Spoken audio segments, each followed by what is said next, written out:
Who the heck is Pep Talks? I'm not gay, but I fantasize about Marco Rubio. Pep Talks. Pep Talks. Pep Talks. Let's eradicate the Kung Flu. I'm literally coming. Pep Talks. Pep Talks. Who the heck is Pep Talk? They want our women.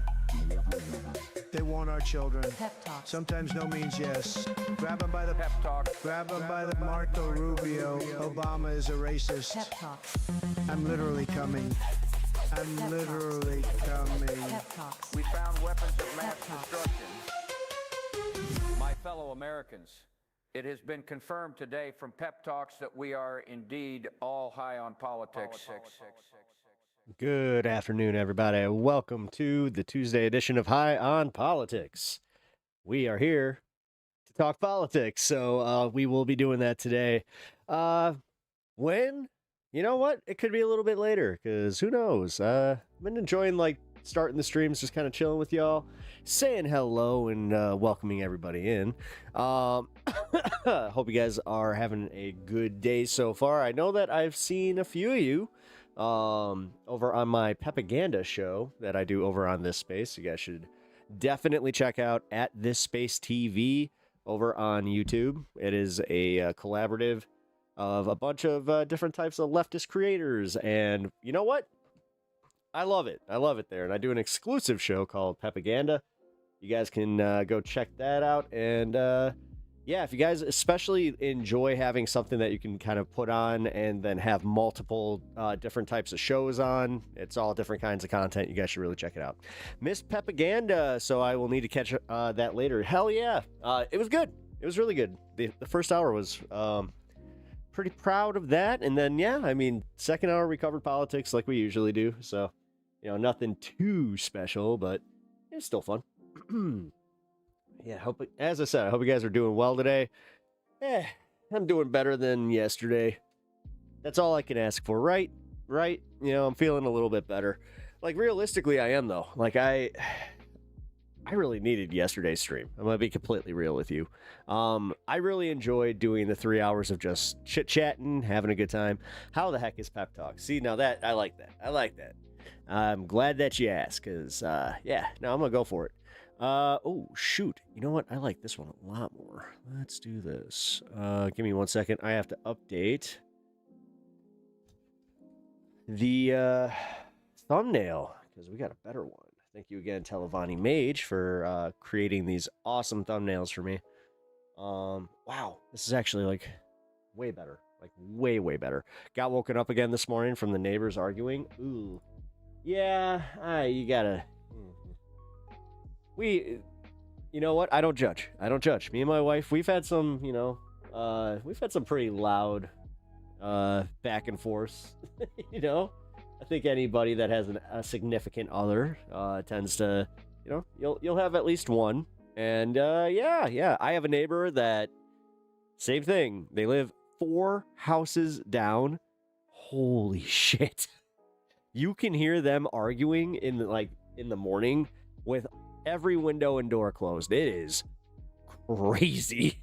My favorite one was they took it outside, and the entire neighborhood kind of collectively, we were all woken up pretty early, and yeah, we all kind of just kind of peeked out, had to go get the mail, maybe vacuum the lawn. Yeah. Sucks living in units. Yeah, okay, yeah. Apartments. Oh, dude. Okay, so when I was living with my roommate, we had a neighbor across the hallway. I have no nice way of saying this. They were certifiably insane. They were the craziest couple to this day that I think I've ever met. Pretty sure that they were on some...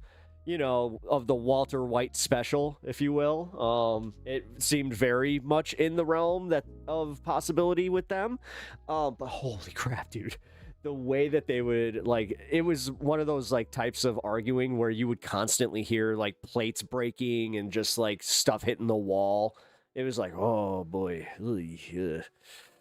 I remember, one of the times my roommate was dude, do you think that we should, I don't know, intervene, just knock on the door, or should we call the cops? I'm no and no. I was no, do not call the cops. And anytime they did call the cop, like somebody in our unit did call the cops, because I think we had, let's see, we had two, so about 8 units. Yeah, dude. So we only had we all kind of had a similar situation where we were all just kind of like, yeah, don't call the cops. We really don't want to deal with police. Like, we really don't want to deal with police. This was back when, you know, certain types of plants were still very illegal. And yeah, there was just some of that where it was kind of like hey, can you just not, call the cops?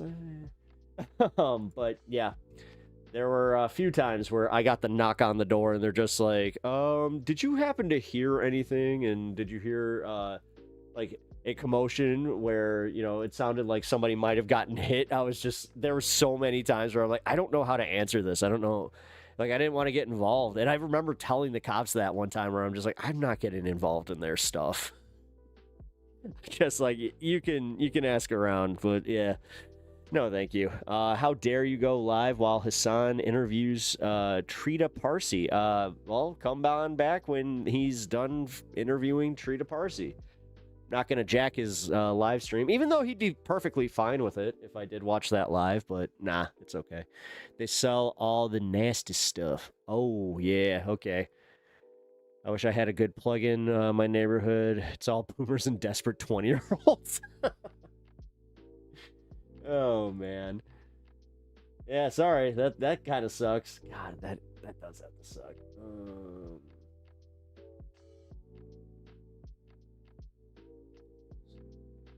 Sorry, guys. Have to change it up. There we go. We're all good.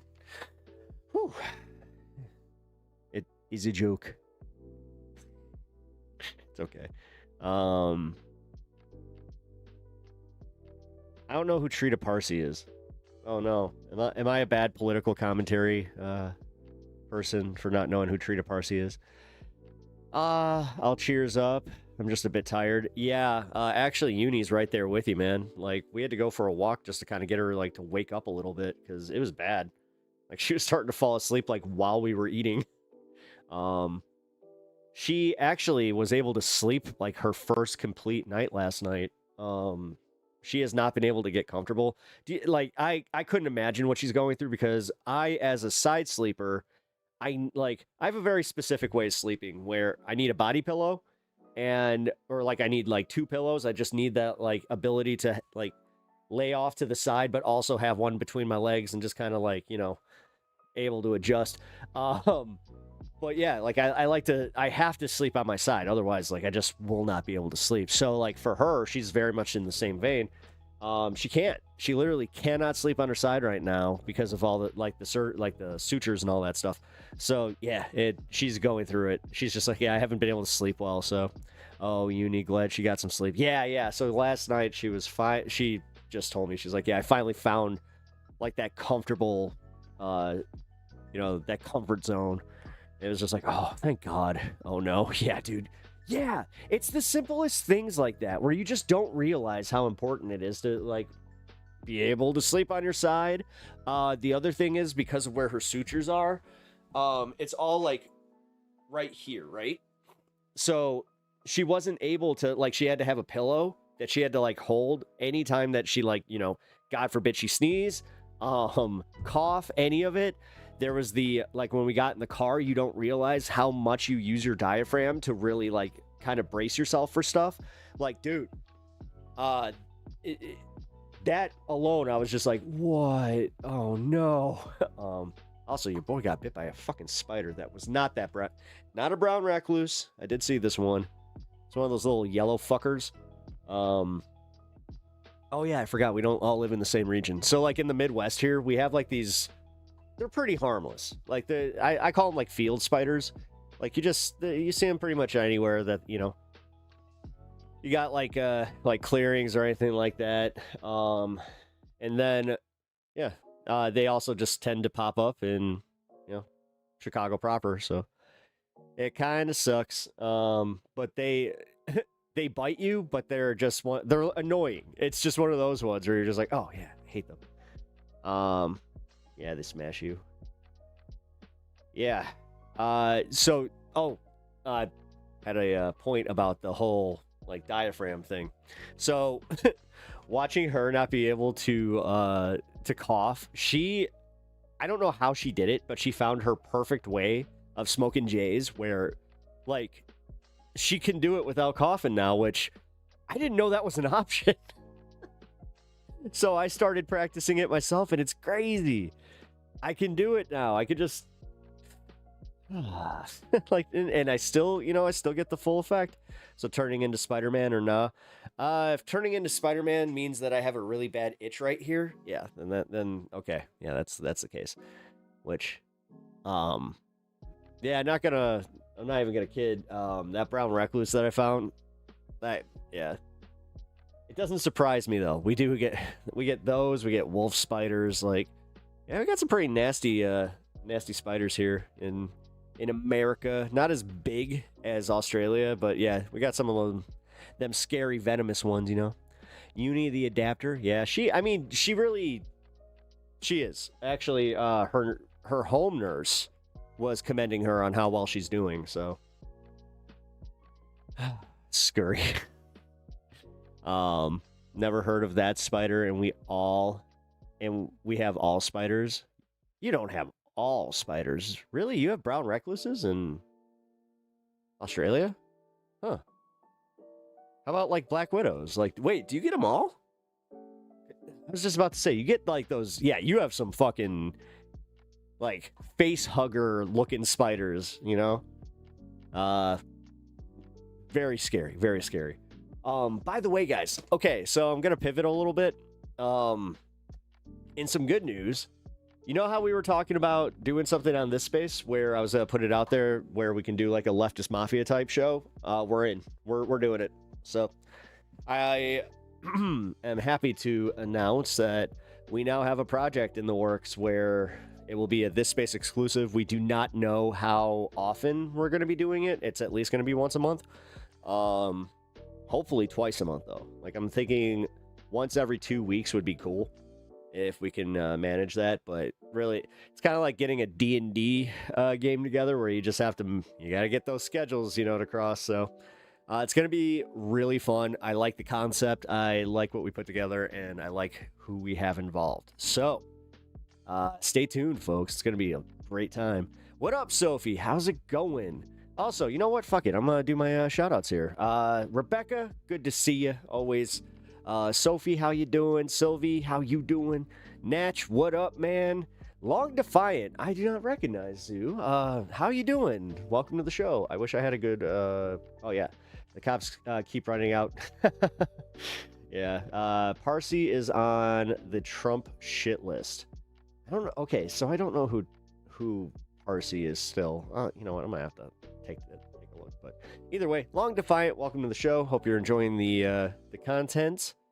And did I miss anybody? Kyle, what up?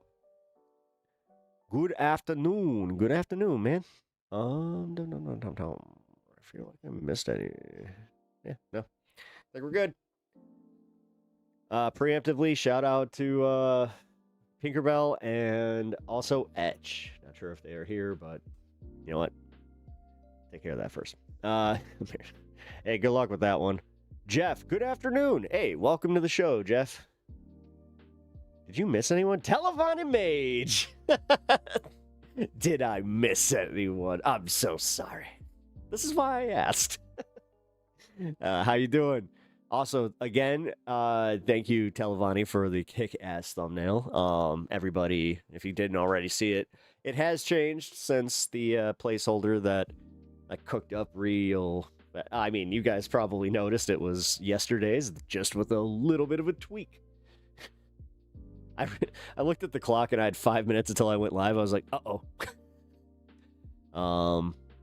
Do you know of Jimpy? No. What's that? Televani lives in a mushroom house? Like a Moogle? Wait a minute, you're telling me that, wait, this whole time that Televani's been a Moogle? Unimoogle's got a freak. I got a Moogle right there. Oh yeah, I forgot. Vertical can't see that. Oh. Black tea today, by the way.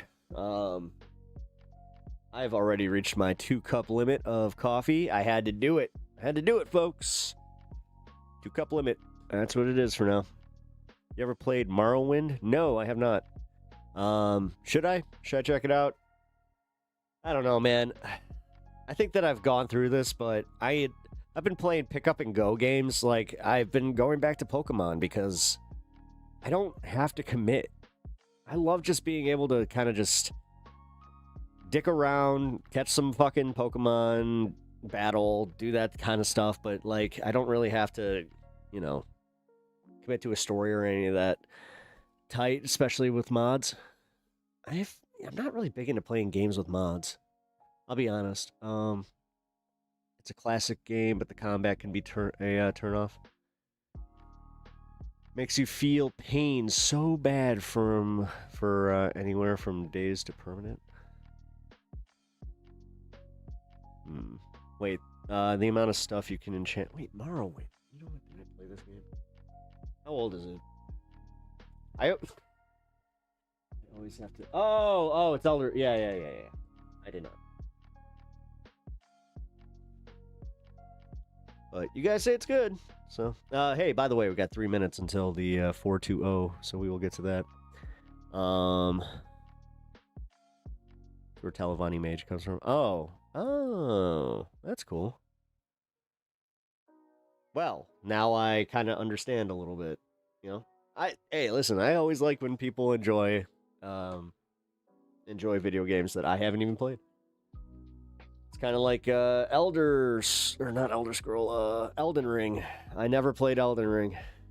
I was gonna do it, I was gonna play it, but then I just never did, and I don't think I ever will. I don't know.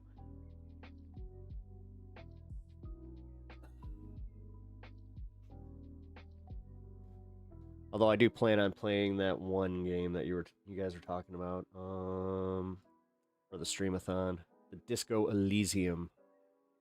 Gonna check that out. Yeah, I gotta start planning that too. Yeah, my my subathon. Yeah, we're gonna be doing a subathon. Also, guys, I'm going to do the thing. If you are just joining us, or if you have not already, please hit the like button. A little reminder, and yeah, I do appreciate that. Yeah, plant is covered in extremely small, sharp pins that you don't even feel at first and filled with neurotoxin. Oh, that's fun. That's fun. That's not horrifying. Oh, God. You know, I'm already dealing with ticks. Like, we got ticks this year, like, real bad in the Midwest. It's ridiculous. So every time I go out, mow the lawn, even go get in the mail, that's the one time that I found a tick on me, was when I was getting the fucking mail. Ugh. The spider bite really itches. Yeah. Again, I saw the spider. It's not a brown recluse, so it's not like last time. Although, if it starts swelling, I will go in. I ain't playing games with that stuff no more.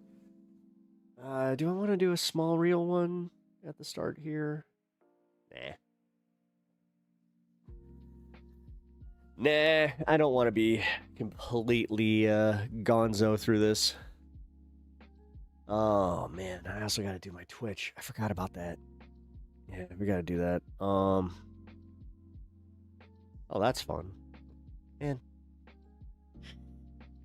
Okay, so can anybody answer this? Why can't YouTube just have a vertical stream that can go into a horizontal stream? So it's like if I'm doing multi-stream, you can just watch it either way. Like, but that's the only thing to make sure that you just have multi-stream on. Like, why can't that work?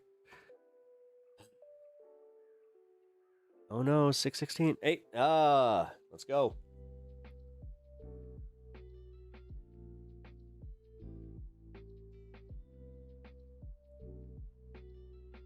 Wondering how many Christians you can spook.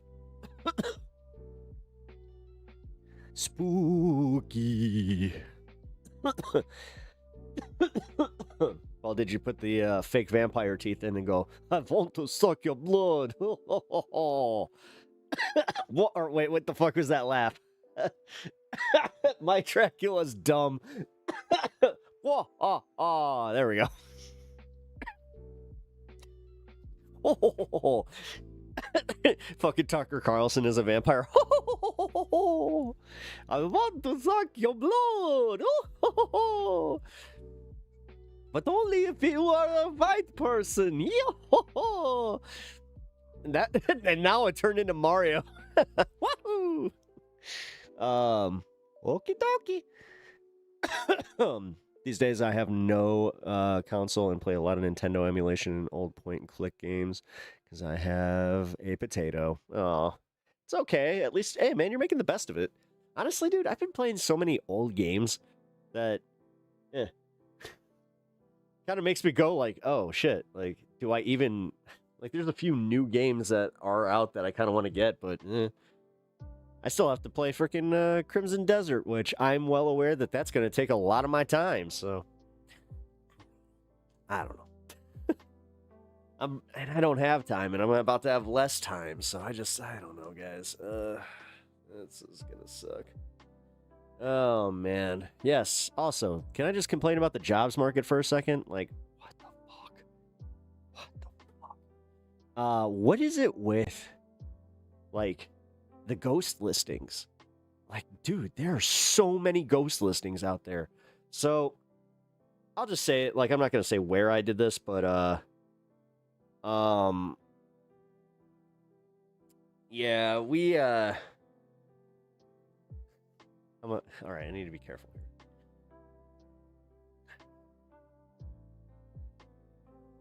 Never mind. No. I'll just say, like, that in general, like, the ghost listings are bad. Well, no, I could just say. So, I put in for a job that I was assured was available, in person. I did everything, you know. I did my duty. They reviewed my resume, and then then I found out that it's just like, no, and it's not that they went with somebody else, it's that they were just like, nah, we weren't actually looking to fill this position. So from my understanding, it looks like they were just trying to stack applications just in case, because they have a lot of employee turnover, which immediately raised red flags for me. I was like, oh no. So yeah, I just gotta say, and then I went and I checked it again. Like I went and checked like another similar position, same thing, same exact thing, where it was just, oh no, we're not actually hiring. It's like, what? It's like, then why do you have this out there? What are you doing? Pep, that sounds like what I've been going through with jobs right now. It sucks. It sucks. It's fucking stupid. Why? Like, and then why would you do the thing where you give up, like, you're giving up people's hope, where it's just like, well, we're like, the amount of times that I've had we are considering your application at this time, and I was just like, oh, sweet. And then, I don't know. I don't like this newfangled jobs market. I miss the good old days where you had to either have tenacity and annoy the crap out of a certain manager, or you just had to, know someone.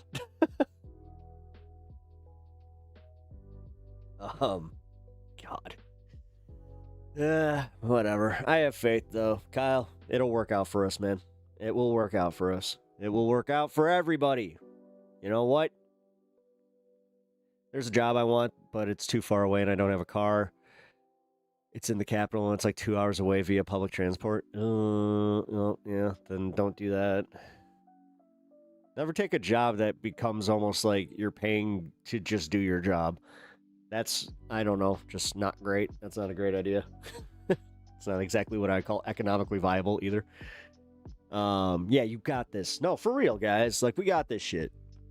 Positivity. Like, we got this. It'll be fine. Is it annoying? Yes. I live in a town of 30,000 and there's like 4 jobs here that I even qualify for as a peasant. Yeah. Yeah, there's more. God. Do you know how annoying it is to be told that you're overqualified for something? Yeah, dealt with that one. Fucking sucks. I really don't understand like how they could do that, where it's just like, okay, but tests, it's like, number one, how do you know? It's like, on paper, sure, but it's like, dude, but I also don't want to go in there and be like, no, I'm kind of an idiot. It's just, capitalism is so great. Yeah. Oh, hey, Unlisted World, what up, dude? Good to see you. Welcome to the show. Appreciate you being here. You guys know the deal. Come on. Thumbs up and double tap. That's how we go. I'm not even in that lane. I'm just looking for entry level. Yeah, see, well. Fuck. Wait, it's happening with entry level too? Oh my god. Oh my god. Oh no. I'm trying to be positive. I'm gonna stay positive. That's not good. It's like really not good. This fucking jobs market. Damn. Yeah, it also sucks that, you know, even if you have a, like, dude, I gotta be careful again.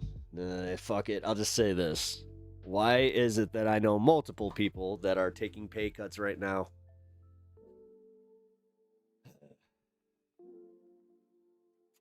Anyway, I think it's mostly for entry level, no one's hiring, just data collecting. Yeah. Oh, that's what it is. That explains it, because I did kind of figure out that I'm like, wait a minute. So GoDaddy and Indeed, they're definitely partnered. So, yeah. Oh, wow. Okay. Interesting. Dang, that hairline is cooked. What? You mean the one that you just got a fucking little bit of a glimpse at? That's kind of funny. It's almost like you're a bot and you don't actually know what you're doing. Wearing a hat, dumb fuck. I was like, what? Whatever, man. They ain't sending their best. GoDaddy is still a thing. Or is it not GoDaddy? What the fuck was it? Oh my god. ZipRecruiter. That's what it was. ZipRecruiter. Yeah, GoDaddy. No, GoDaddy is stupid, and you know what? I could talk about this one. So I had to get a website to do like a that sponsorship that I had for a little bit. They required me to have like at least like baseline website. I was just like, really? Ugh. Yeah, so I did that. I regret it. I literally have a website that says Pep Talks Media, and it's just a stock picture of people laughing at something, and that's it. It doesn't even redirect you to my YouTube. So dumb. Yeah, blood, I swear that's the vibe I felt when I applied it for Ross. Same job, it has been there for 5 years, and I had the vibe they were just doing it to collect shit and do the bare minimum of something. Yeah. I have to try and keep my head up here though. Like I can't let this get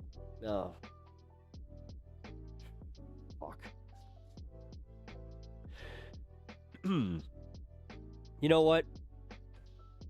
This is what they want us to do. They want us to feel helpless, so we go and take an even a lesser job. I still don't get like I was saying, being overqualified. I'm still just, yeah, data collection should be banned for real. Yeah, right. Whatever. Yeah, it should be. That's great. That's so fucking great. That's literally the shit in your hand wishing the other. Sorry. Yeah, like I'm so fucking over that where, oh, I want to envision this world where, it should be like this. No, but we live in a fucking world where our president is going to sell out every American for data collection because it benefits him. Like, I fucking... All right, not doing this. I'm not going that route, all right? No one panic. This is all on fire. Not all of them are like that. Yeah, but no, you're right, Sophie. I'm sorry, I didn't mean to like snap. It would be nice. It'd be so nice. Data centers too. They should also be banned. Or if they're gonna build data centers, they need to be in rich neighborhoods. I'm sorry I brought the mood down. You didn't bring the mood down. I was already kind of like, oh man, wrestling with the reality that is this freaking stupid jobs market. Mudslinger. Okay, what are you, 10? Did you just learn that word and you want to spam it? It's all right. I mean, it's funny. You brought the mood up. That was kind of a hilarious and good time. Well-timed, I'll say that much. Welcome to the show, man. Thank you for the laugh. I needed that. Everything's so existential, and then this guy comes in here, boobs, boobs, boobs. Oh, God. Just scrolling. Hey, man. No, that's cool. I'm glad you found the show. I mean, I talk a lot. I talk about, like, politics and news and shit, so you're probably gonna... I don't know. You might not be that interested in when I get to those kinds of things, but right now, we just chilling, you know? Just had a nice little sesh where we were all hanging. We did a little cheers, you know, and pass to the left kind of thing. It's the one rule I have in this this here chat is always pass to the left. Otherwise, yeah, welcome to the show, man. I do actually welcome like all political persuasions. Persuasions is what I almost. How did I fuck that up? Persuasions. Yeah. Oh, dog smoking. Here. Oh shit! I just realized that. Yeah, I forgot to do this. Yeah, welcome to Pep Talks. There we go. Down. Hell yeah. Well, as I said, man, welcome to the show. If you're feeling the vibe, hit that sub button, and then yeah, see if you want to stick around. Listen. I can't make you guys do anything. Trust me.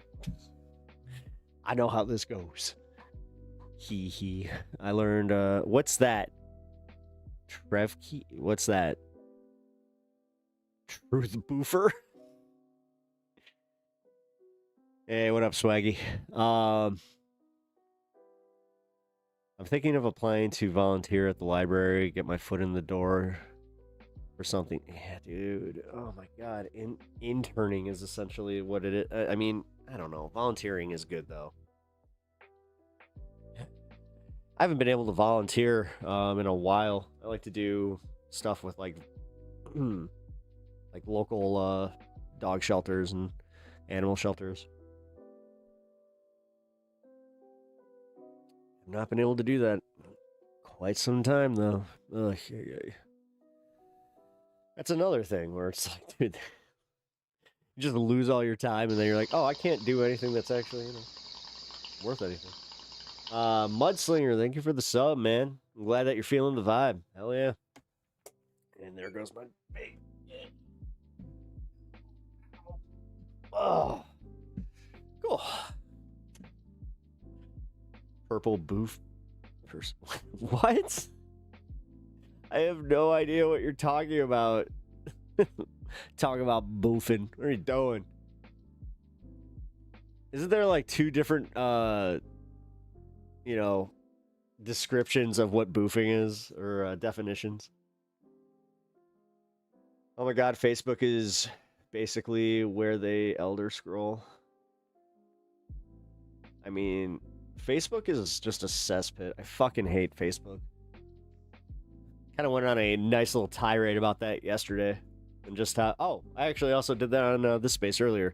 Yeah, follow me on X because you guys, I'm there for you guys. Like, come on, it's a backup platform. Even if you if you don't use your X, still follow or sub and try and help me get my name out there a little bit more. And honestly, the biggest thing is, if anything were to ever happen, it is an alternative platform that I could theoretically do something on. So, just something to watch out for. Watching Pep Talks at work. Hell yeah. Listening to Pep Talks at work. And watching, huh? All right. Same. Hell yeah. Dude, if I can help you guys get through your workday, Let's do this. It's like 100 degrees. I don't even know what it is here. Let's see. What's the temperature? Doesn't even say. What the hell? 65. Wow. Just realized that it kind of cooled down a little bit. Dude, I went for a walk earlier. I got the bubble guts halfway through and I had to run. I was walking with the wife and I just said, I gotta walk a little faster. I am terribly sorry. But then I turned around like, I gotta run.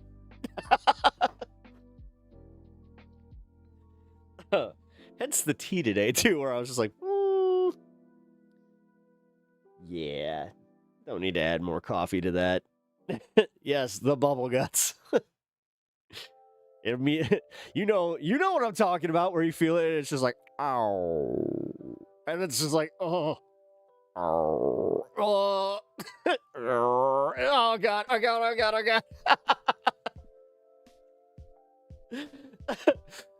God. Yup. So much fun.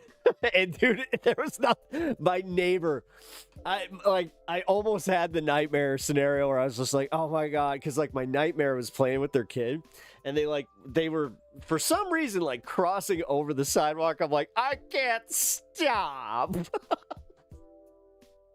I'm like, please move, please move, please move.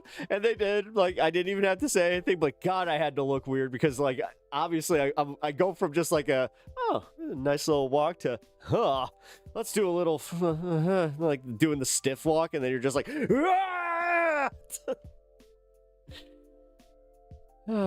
yes, really? If I don't, YouTube deletes it? No kidding. Wow. Nike? No, I got what you're saying. I get what you're putting down. I'm glad I'm not eating right now. I'm not about to... Hey, I'm not going there. I'm not going to... Listen, no. I'm not going to say what happened. You don't have to use your imagination either, because that's gross. I mean, come on. The thing happened. I had to get I did the thing where I just...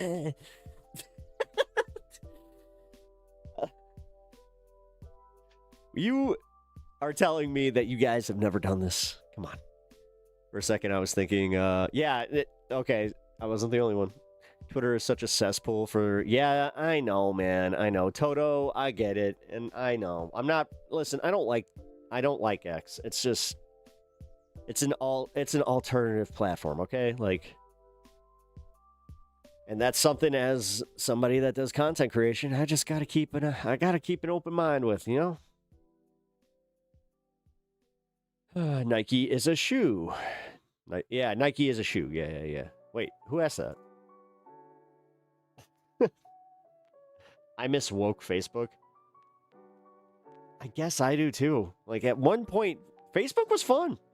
I mean, back when it was your friends and like the occasional like, group or God knows when when they started with ads and all that BS too.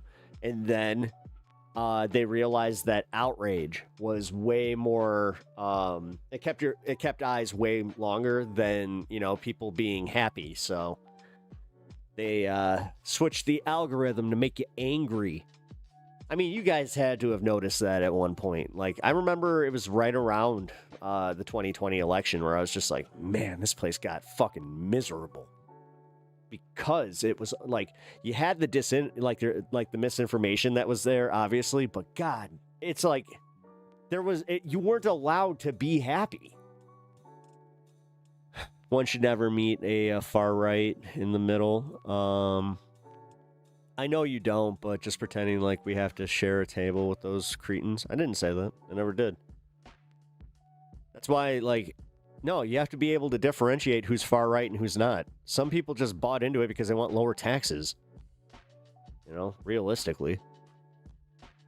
And also, you have to get people to engage. Dude, there's 89 million Americans that did not vote. And that's way more than the people that did. I think there's 75 million Americans that voted or something like that, right? I think my numbers may be a little off, but I know that there were more that didn't vote than did. And I don't feel like doing this responsible thing as a streamer. And fuck it. Now I'm guilty. Hold on. All right, how many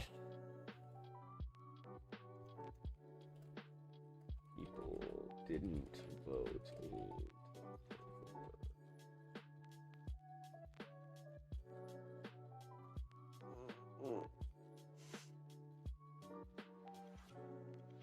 More than 150 million Americans voted. 90 million didn't vote. Okay. Shit. Never mind. I was wrong. Oh, still. Oh, I see how I broke that down. Okay, it was per party. Okay, so like, yeah, you split it in half and then, yeah. Okay, so had the 90 million been involved, it could have, yeah. All right, either way, lower turnout. Yeah, it was totally lower turnout. Hardcore lower turnout. Yeah, you gotta get people engaged. That's how it goes. Gotta rock the vote. Hell yeah, you got it. I mean, dude, rock the vote. God, that was so lame. Oh my God, you guys. It was kind of like you were.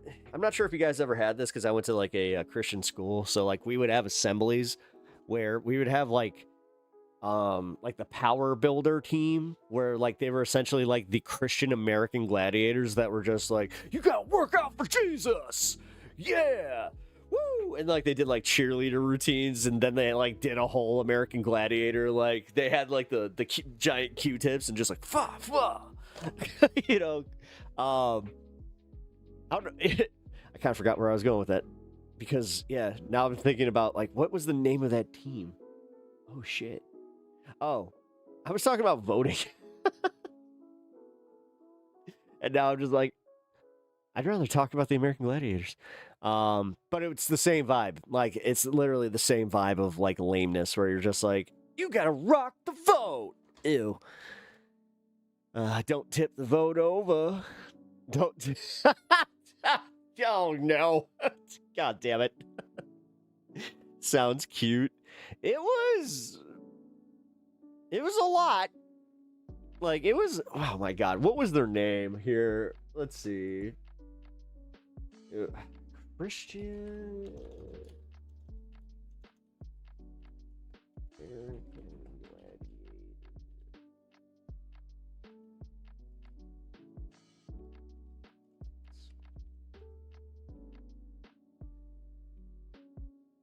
Gladiators. Camp Gladiator, was that? Power Team! That was it, it was Power Team! Yeah, that was it. It was Power Team. Let's see. Can I find a video of Power Team? Let's see. Hold on. You guys just kind of brought this back. Power Team.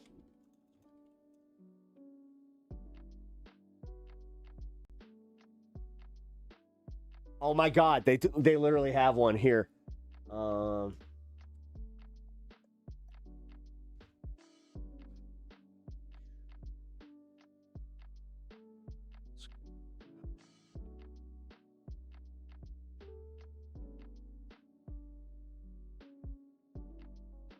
right. This was the Power Team. God, I hope I don't get hit with copyright or something.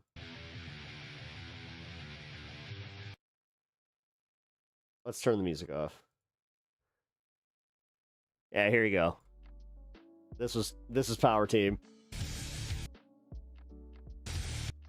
Yeah, this is the shit that they used to do.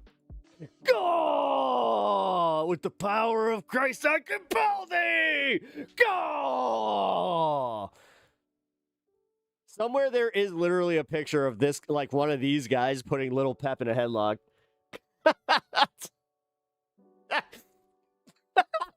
Yes. Wow, this got a little more tense than I remember. Holy shit.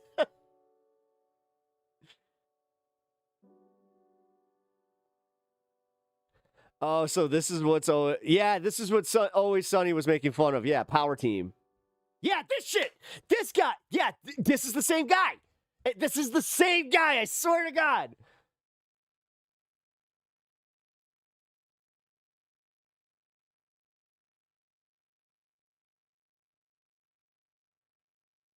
Yes, the phone book, and then the phone book. They did the phone book like right next to me. Like I was in the aisle and I was just like, oh, dude, I was enthralled. That was one of my favorite assemblies because I was just like, oh, this shit is way better than listening to, Bible verses telling me how I'm a bad person and I'm going to hell. I'd rather have these guys tell me I'm going to hell and rip this license plate in half. Look at him! Look at him! Look at him! Look at him go! Well, phone book. Who needs yellow pages? Not you. Phone book. Oh yeah! Woo! Oh yeah! Yeah! What the fuck was that? That's read bar?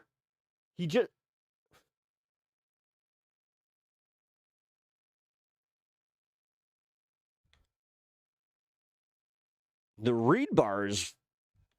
That's new. We're a Christian, but we're macho. Yeah, but not tight, not quite macho enough. Yeah, coming in with some read bar. I see how it goes. Watch Macho Man bend that with his pectoral. Yeah, doesn't even need to flex. Just slowly bring it in and flex just because I want to. Yeah. God, is it still like Music City? Oh my god, yeah, it's fucking POD, Here Comes the Boom. Ready or not. I saw POD at a church.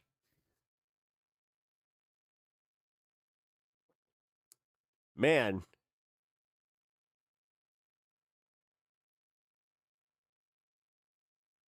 Yo, dude, okay. Their entire thing is breaking shit. Their retainer must be insane.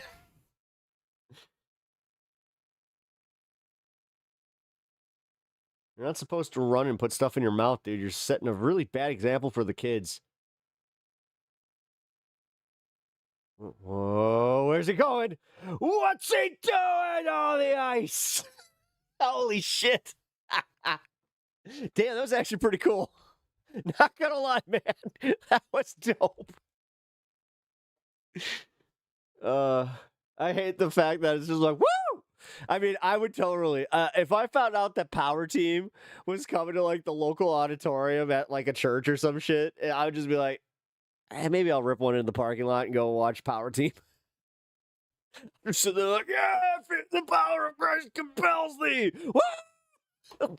I have an Elwood Blues moment where I start flipping through the aisles. I feel the Lord. The Power Team has brought me back. Oh my God. Headbutts for Jesus. Why? Why with the fire? Why? Wait a minute. Why? What's it? He didn't need it. Why? What's it? He didn't need to do that. It just looked cool, but it's also that's dangerous.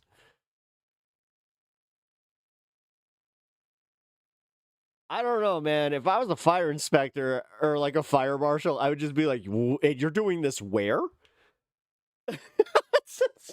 How long are you leaving these things burn?"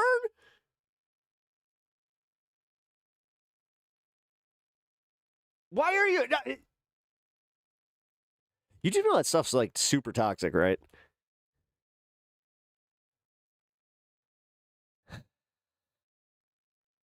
It's totally break a pencil and go, "Thank you, Jesus."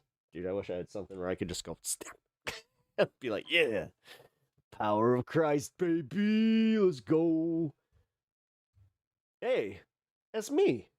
That's me right now. I got more than that. What's up with that? Why you lie? Why do you lie? Why does it lie? Oh my God, Joe Rogan.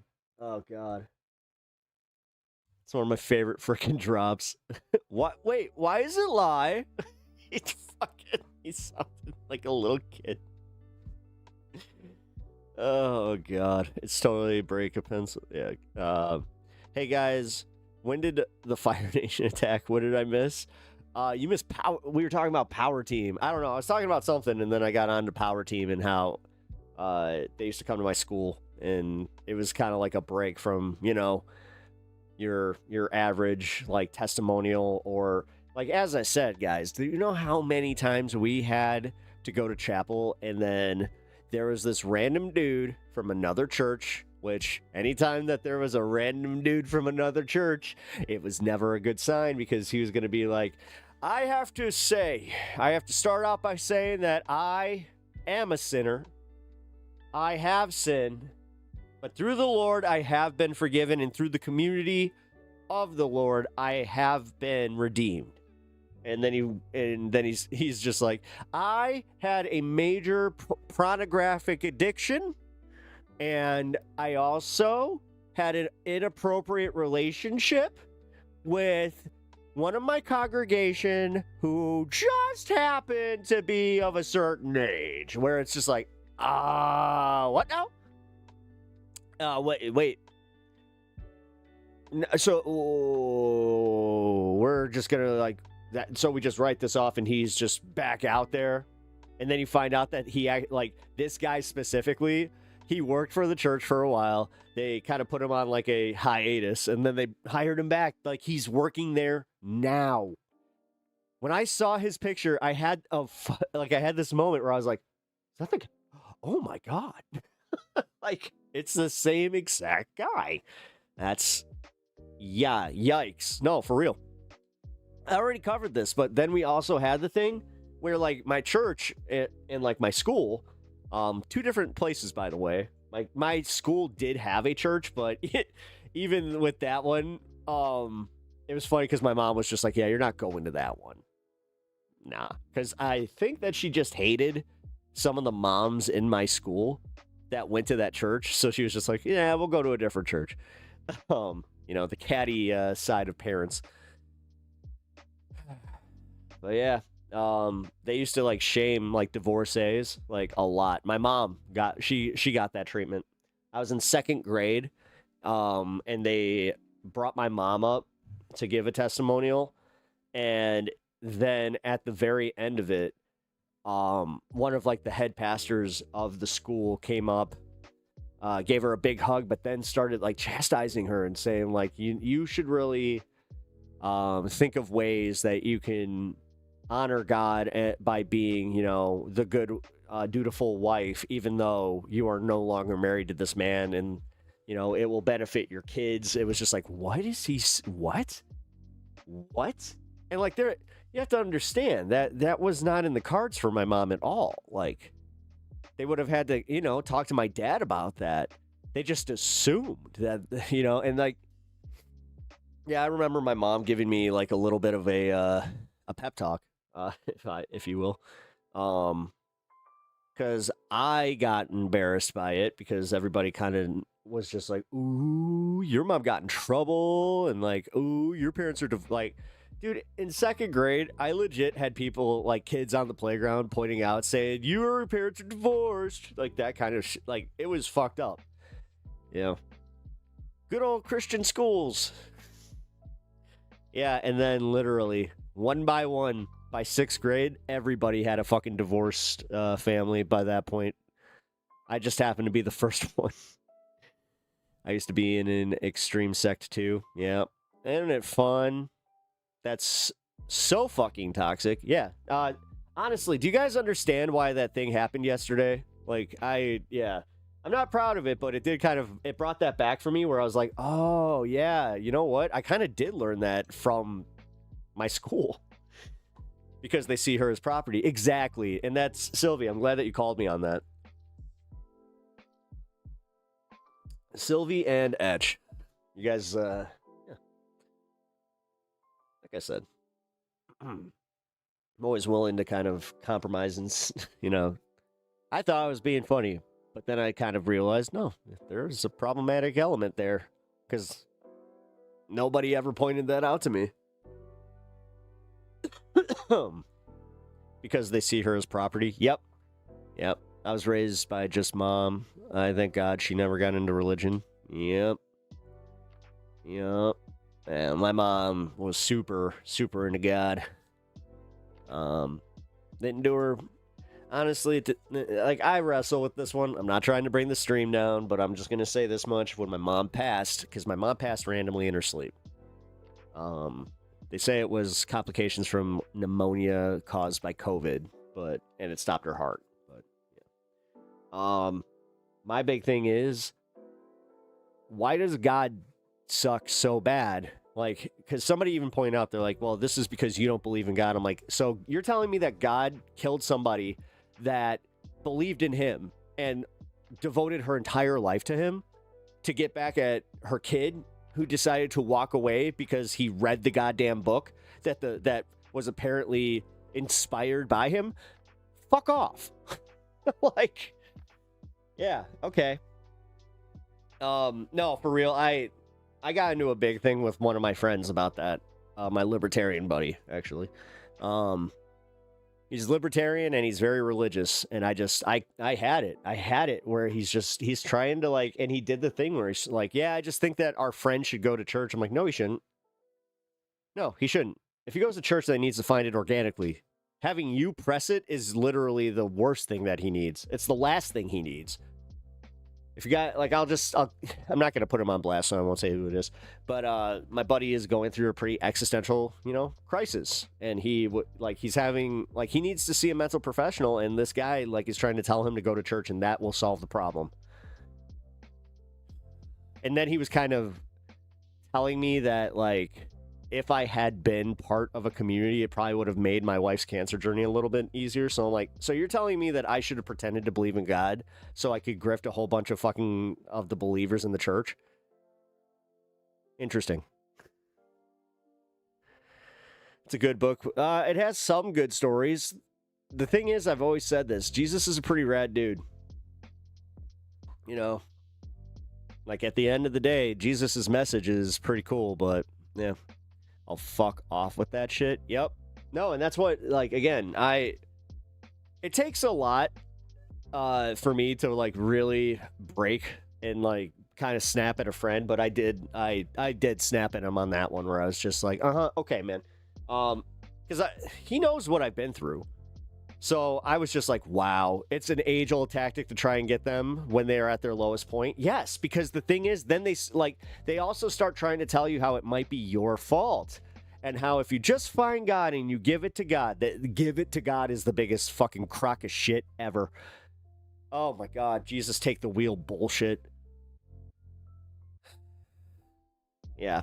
And they try to get you at at your lowest. It's completely toxic, man. And predatory when you think about it. Yeah, bullying tactics. It reminds me of how when men sin, the punishment is on their families, aka their wives and children, and not the man himself. Yep. Yeah. Yeah, don't you just love that? It's, yeah, divine. It's divine. Fucking annoying. Sorry, I didn't mean to, like I said, I didn't want to bring the stream down, but like that, it kind of sucks when you're being condescended to and told, like, oh, if you just believed in this God that has already kind of proven that if they do exist, they're like the fucking worst. Like, what are you talking about? Opium of the masses. It is. It's not the economic system that's at fault. It's because you don't believe in God. Yeah. Yeah, no, I swear to God. I don't give credence to any religion, not even Jesus, because it's all part of the manipulation. Yep. Like I said, I do have this thing where I still respect people that need it. I do. Like, if you need religion and you truly do find, like, that divine inspiration or whatever, then cool. But as long as you're not going out there trying to do exactly what I was just talking about, like being preachy through condescension. Because, man, there's nothing, like, that was crazy. The fact that one of my good friends is telling me, like, yeah, if you just believed, then you might not have had this happen to you. But whatever. All right, guys. I do feel like we should get back to some semblance of structure here. I always have fun being open and talking about this stuff, though. If their God is about love, have they even read the Old Testament? Because God sure is a huge... Yep. All right, it's your fault. Yeah, no, and that's what he was... Yeah, trust me. Where it's just like, oh, so you're telling... And that's where I just kind of said it. Like, I call to him, I even said, I'm like, so you're telling me that God's a C word? And he, like, I didn't say C word. And he was just like, what? And I was just like, dude, you do understand what you just said to me. Like, in reality, Yahweh was just the God of, I believe, storms or something. That was the God of a city-state, and then they use it to prop up their society. It depends on who you're saying they, because, like, that same belief system was all over humanity for a long time. Like, let's be real. Like, I kind of said this to my buddy the other day, where I was just like, you believe in the same God that the Muslims do. You guys just believe in different texts and different, versions of, the divine inspiration to humans. But, it's also there's something to be said about, like, okay, so even with divine inspiration, these people were still imperfect. They were still human. I just say whatever. Whoop, Pep the second coming. Yep. Well, hey, this is the second coming, because I was already live today. So ha ha ha ha. Abrahamic gods. Yep. Am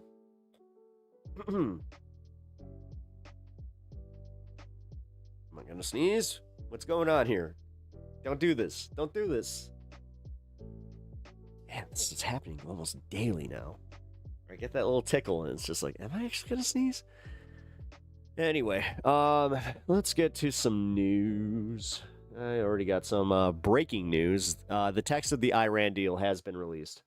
So let's get to that. As I said to our new pal here, Mudslinger, this is the part where, we go into politics. So if you want to, chime in, don't be afraid to, because we're pretty friendly here, man. But just so you guys know, or just so you know, just let me know if you disagree with stuff, because let's break that news. We're gonna break that news, and we're gonna break it good. Fuck yeah, we're gonna break it so good that there's gonna be just dust. Yeah, I'm Ben Mycelis. I've been on Ozempic, and it's been making me cranky. So all I have to think about is how Donald Trump is freaking out and panicking in the White House. I'm Ben Mycelis. Help us get to 7 million subscribers. All right. Let's do this Midas touch bit. Folks, the Trump regime's memorandum of understanding with Iran is now public. Saudi Arabia... Did you see what I did there? I hit that like button. Can you do me the solid and do the same? Also, sub to the channel if you're enjoying the show. I am trying to get 5 subs today to get to 2,900. So if we can get to 5 subs, there will be a celebration. Arabia was the first to get their hands on it officially. They've leaked the 14 points of this memorandum of understanding. Indeed, it does involve an obligation by the United States to facilitate a $300 billion fund for private investments in Iran. I'll get into that more in this video.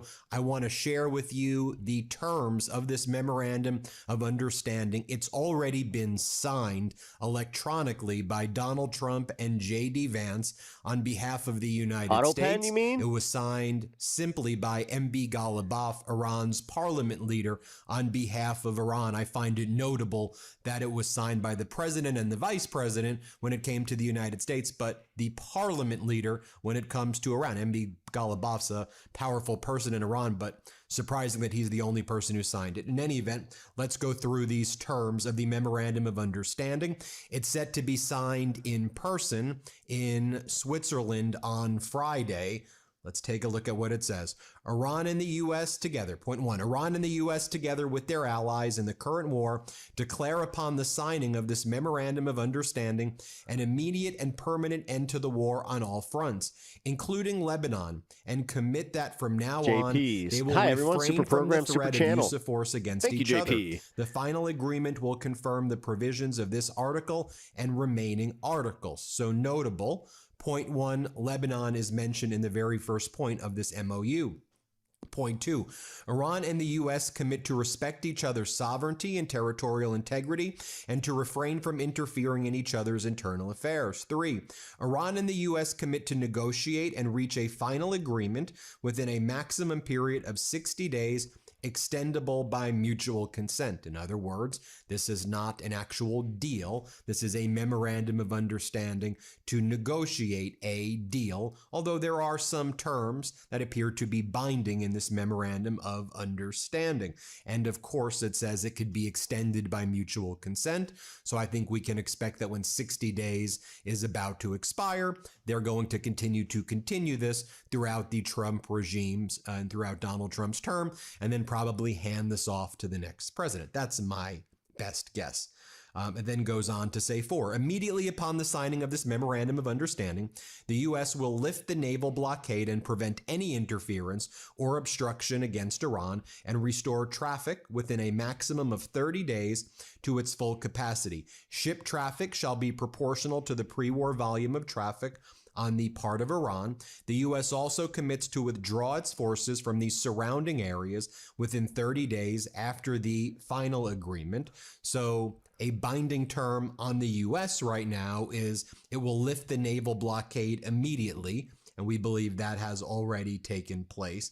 And then restoring the normal traffic within the strait, that's within a 30-day period after the official signing on Friday.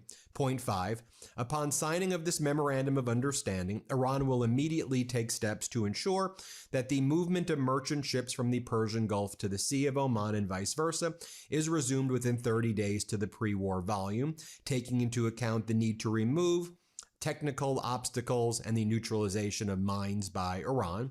In other words, the blockade is open, we get our ships out, our control over the Strait of Hormuz is released in the sense that the ships can leave, but let's keep on reading what else is in this.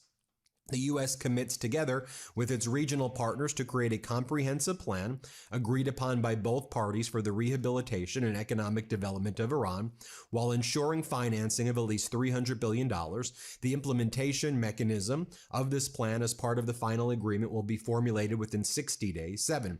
The U.S. commits to ending on a schedule to be agreed upon as part of the final agreement all types of sanctions currently facing Iran, including resolution of the UN Security Council and the Board of Governors of the IAEA, and all unilateral sanctions, both primary and secondary.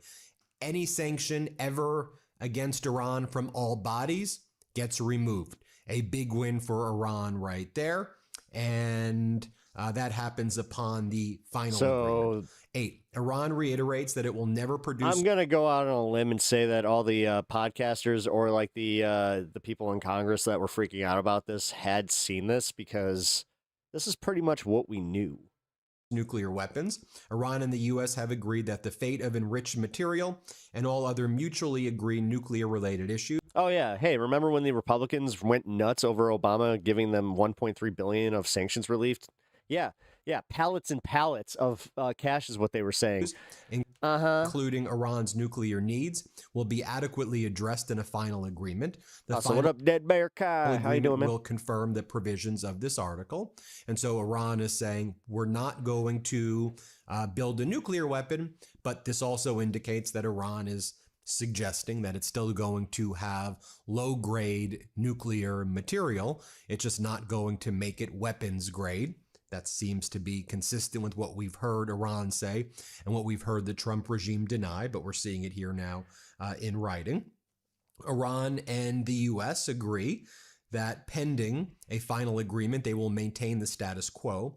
Iran will maintain the status quo in its nuclear program, and the U.S. will not impose new sanctions on Iran or strengthen its forces in the region. The U.S. commits that immediately after the signing of this MOU and until the date of the lifting of the sanctions, the U.S. Treasury will issue waivers for exports of Iranian crude oil, petrochemical products, and their derivatives, and all related services, including banking, insurance, transportation, etc. 11. The U.S. commits that in light of the progress of negotiations towards a final agreement, frozen or restricted funds and assets of Iran will be released and made fully available. These funds, whether held in a master account or transferred, will be used for any final beneficiary payment determined by the Central Bank of Iran and will be fully available for use. The U.S. undertakes to issue all necessary permits and licenses on this basis. 12.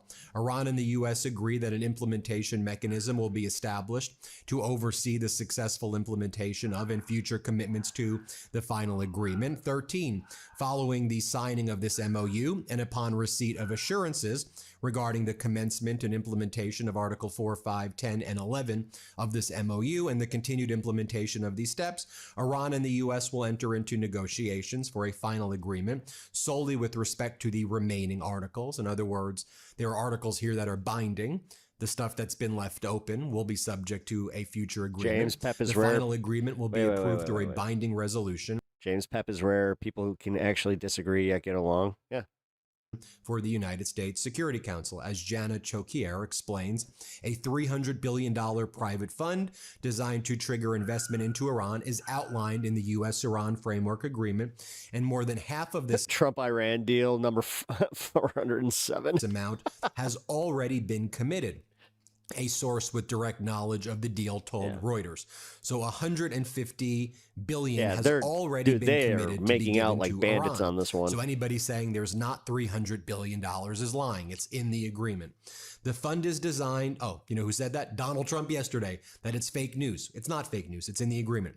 The fund is designed to give both sides an economic incentive to conclude a final deal, said the source, who spoke on a condition of anonymity, because the plan has not yet been announced as Washington and Tehran prepare to sign it on Friday. Also, the following from Reuters. One detail worth highlighting about the reported $300 billion Reconstruction and Development Fund: this is not a U.S. government compensation package, nor a Persian Gulf-funded aid program. According to Reuters, the fund would be a private investment vehicle with capital commitments from companies and financial actors across the Gulf, Asia, the United States, Africa, and Latin America. No government is reportedly involved. Well, which companies are involved?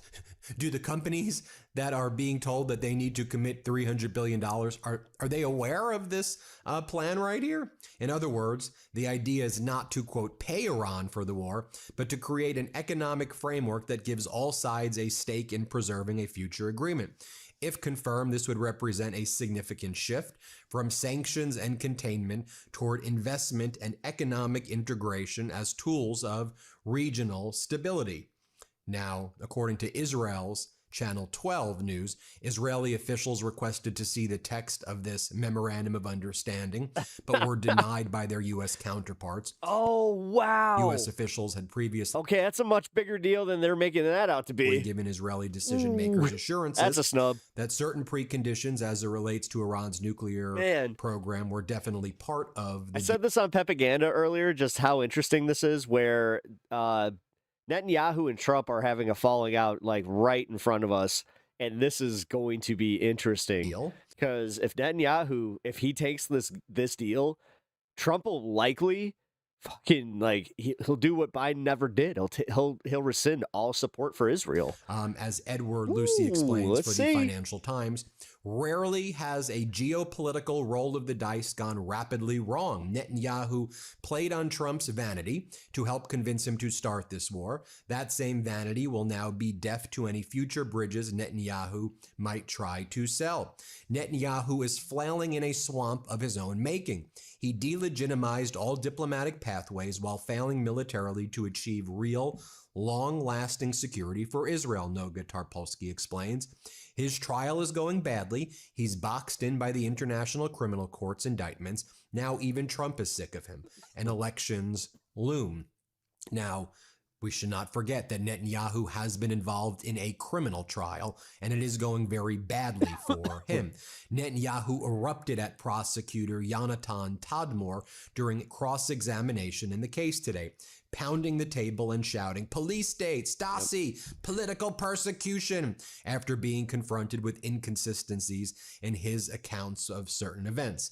He accused investigators of using spyware in a campaign to topple a prime minister. So is he Judge telling on Rivka himself Friedman there? Feldman repeatedly tried to calm him down, but Netanyahu kept shouting during his criminal trial today, telling the judges, "You'll spend every day in this courtroom," over what he called disgraceful treatment. Trump's support in Israel has now flipped in 3 weeks. It was plus 23 during the last poll. Now Trump's approval in Israel is net negative 23. That's a 46-point drop according to the latest Cantor poll. And Netanyahu's Likud party has shelved a planned campaign highlighting Netanyahu's relationship with Donald Trump. And a few other points I want to bring up. We're also learning that the IRGC is claiming that Israel has engaged in close to 100 violations of the ceasefire deal over the past 48 hours. And the IRGC has warned the United States, make sure you control Netanyahu, or else we're going to deem the ceasefire to be broken. Remember earlier today, Donald Trump admitted Bibi that sounding without like the United Hussein. States, there would be no Yeah. Israel. Here's what Donald Trump said. Let's play it. Relationship. Without us, without the United States, there would be no Israel. Without me, there would be no Israel, because no other president was willing to do what I did. This is going to be interesting, guys. I've had a great relationship with Bibi, but now Bibi has to. And then notably, Donald Trump's own ambassador Huckabee seemed to defy him and said the exact opposite message to Israel today. And there seems to be a civil war, if you will, taking place within the Trump regime right now. Here is what Huckabee had to say. Let's play it. It's also my job to represent the importance of Israel to the United States. This is just another reminder that it is your heritage, without a doubt. But, Minister, it is also the heritage of the United States. Without Israel, without the Jewish Foundation, there would not be an America. We owe our very existence to what happened in this land. Now, the New York Post has been condemning Donald Trump. The New York Post writes, Trump told Iranian protesters help is on its way, but the peace deal leaves the mullahs more powerful than ever, yeah. dissidents say. Yep. Many Iranians who stood against the regime are left feeling frustrated and angry as details So everybody's feeling like betrayed and angry. emerge about the deal between Washington kinda funny. and Iran. And That's then what New York Post, people that's like what us, Murdoch's we're not paper sitting here is going like, saying. good boy, Trump. No, We're I'm just all glad like, that there's a deal. okay. We should never have been involved in this catastrophic and unlawful war that Netanyahu dragged us into in the first place. Of course, I want to comment that compared to the Obama deal, this deal is far weaker, far less teeth. But ultimately, my hope about everything is that I don't want to be in these never-ending wars. So I hope peace lasts. I hope that we can bring people together and stop these endless wars. And that's where we're at right now. Those are the terms. Hit subscribe. Let's get to 7 million. And There it thanks is. for watching, everybody. Want to stay plugged in? No, I don't. God, the fact that you just watched the evolution of Midas, where they all bought like cookie cutter houses next to each other that are fucking worth at least, $2 to $3 million in Pasadena. Alrighty. Oh man, let's start this list. I actually did like a queue list today. Look at that. MAGA grandma, I have panic attacks from grocery prices. Yeah, me too. Me too, Granny. Very interesting interview with a MAGA grandma who was a big Trump supporter and now says she is so upset over the price increases that she is seeing and the Trump economy that she is having literal panic attacks. Let's take a listen to what she had to say. I actually have panic attacks. I've had a couple this past week. Good. And I get very emotional. Good. But you know what? It's because you're selfish. And I don't feel bad for you. Over it. I don't want to work anymore, but I can't afford to retire. Obviously, President Trump is Yeah. You know what? You spent years fear-mongering about how Obama was going to do that to you, and now your savior did that to you. Cool. immensely wealthy. Has been wealthy Yep. since he was born. Yeah. Do you think he understands? No. He hasn't lived it to understand it. No, now you're figuring that out. Congratulations. He sees it. He has not lived it. He needs to live it. Wear the clothes. Wear the shoes. Wear your Walmart clothes. Wear your Walmart shoes. Do your thrift store shopping. Don't eat steaks. I don't get to go out to dinner. It's not an overnight thing, but it's been 2 years now. You said you'd bring down the grocery prices. Literally, I must be the most angry person when I grocery shop because I buy the same things every week and I see it jump every week. It is Every not week, every couple yes. months. I had the same thing happen to me where I had to do a double take where I looked at my order and I was just like, dude, there's no way that there was like this much of like the stuff that was on sale or any of that. I'm like, there's no way. And it turned out, no, they skyrocketed the prices. Months. It's literally every week. So she is not happy. Hard to imagine that woman enthusiastically turning up to vote for Republicans in the midterms, given her upset over their handling. Does that mean she'll vote for Democrats? No, probably not. Is she one that just says, you know what, I got other things to do on Election Day. I'm just not showing up. This party does not deserve my support at this moment. That seems very likely, if not probable. And there was a write-up in the New York Times of their recent polling with regard to a group that has long been considered Trump's strongest base of support, which is the white working class. Yeah.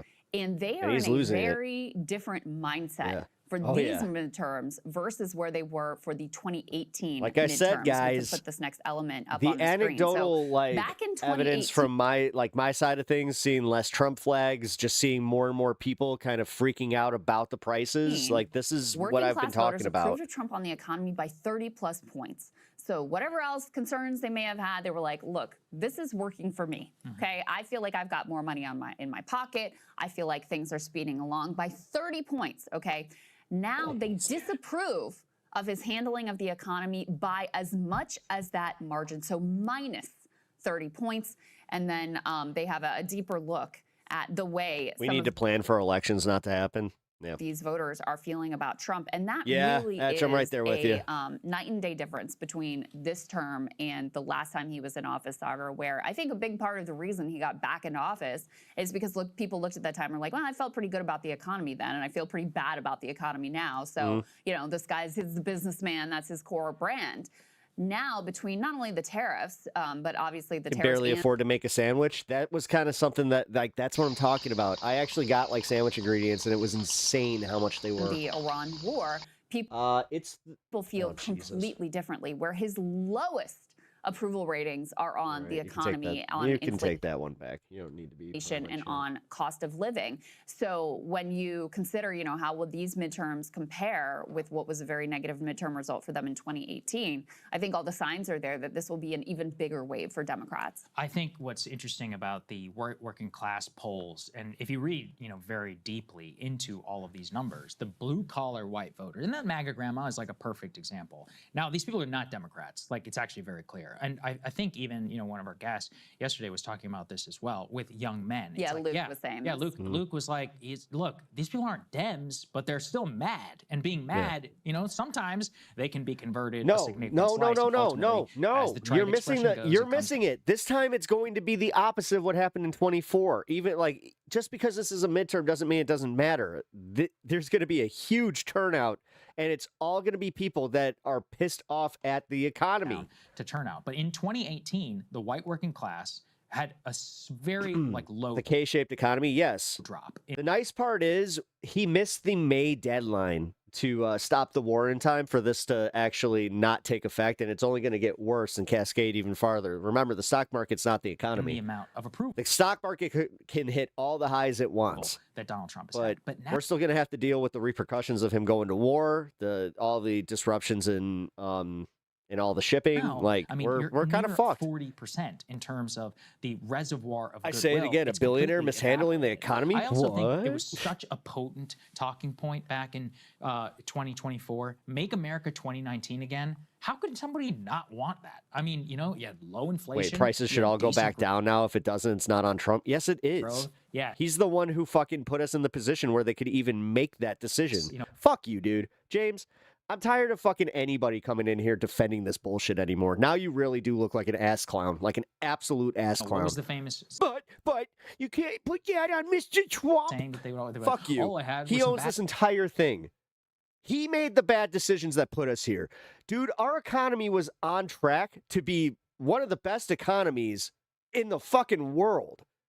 And then he went to war. So go fuck tweets. yourself. It's like, yeah, okay. You know what? I mean, Get fucked. seems Get outta here. tolerable in comparison to what we've just had to experience over the last 4 years. But Tired of now, class when you traders. have a bad economy, you have no reduction in inflation. You actually have an increase in the overall inflation. You have no change in Actively overall housing, rejecting and you have- reality. well, Yeah. how long And has then Trump he's like, been in oh, office? here it Almost 2 comes. years. Here it No, comes. plus a year and a half or so, an almost total and complete focus. Like I said, I will have a political discussion with somebody that's on the other side, but this bullshit, when I consistently see these arguments for somebody wrecking the economy, and it's all disingenuous bullshit. Because remember, Democrats are responsible for all of it. Like anytime that it's, you know, going bad. And now like that it's going bad, you're just like, but okay, so I can't really reconcile this because he does have control of everything, including the Supreme Court. Oh shit. At this point on foreign affairs. What a good lapdog. Dude, he knows exactly what spots on Trump's balls tickle the most. Like With he knows exactly, and he's lining up with his tongue just to go. Signature, achievement, and memory. Ultimately, when we write the Class traders really do have the worst opinions. Yep. history books, on the admin, I have this is- no and fucking sympathy for them. I hope he works at a Walmart and fucking croaks there. everybody knows it, including the deserves people to. who are involved, from the Israeli side and from the anti-war side. Everybody knows that war ultimately defines everything about your presidency, and so that's what he decided to make his ultimate gamble on. And with the economy continuing in the direction that it Trump taint tickler. already was, even before the Iran war, on top of what just happened, it's very obvious that even those people coming back, it's going to be very, very difficult. You would have to see a massive material change in the U.S. economy, which on autopilot. Actually, you know here, I that's got a not new happening, poll. Yeah. absent significant government intervention. Yeah, well, and this ties in with the block we just did about how, look, you may have a deal. It may even come together in 60 days. There's still going to be months, and the Trump administration is outright saying this, months of disruption to the energy markets. Things are not going to just go back to the way that they were.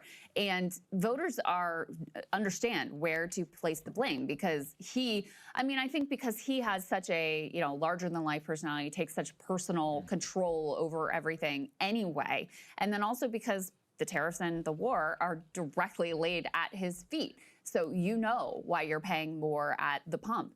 And, the other piece, Sagar, is that he hasn't done himself any favors rhetorically.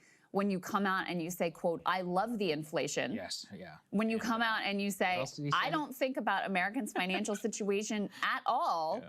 You don't think Democrats are going to run that on a loop until Election Day? 100%. I don't as think they so should. because they're not doing it And, now. you can claim it was out of context. We played for you the entire context. No, he was articulating exactly There we what go. it sounded like he was articulating. And I think that comes through in that woman's comments as well, where she says he hasn't lived it. So he doesn't understand. I want him to go out and wear the Walmart clothes and know what it's like for us struggling to get by. Another area that's interesting, put the last element here up on the screen, is there was a lot of fanfare about the significant gains that Trump had made among working class Latino men in particular, but among Latinos overall. Man, that has also fallen off a cliff. You now have about to say someone did it. 64% of Latinos with a disapproval of Trump, only 34% approve. 77% of voters between ages 18 and 29 disapprove of Trump compared to 21% who approve. So also the vaunted, improvement with young voters, that has all dissipated. Again, that doesn't mean these people have become like, resistance liberal Democrats, super excited to vote for like Roy Cooper in North Carolina or whatever, but these tend to be infrequent voters. They're just not going to show up. They're going to register their disgust by staying home on Election Day.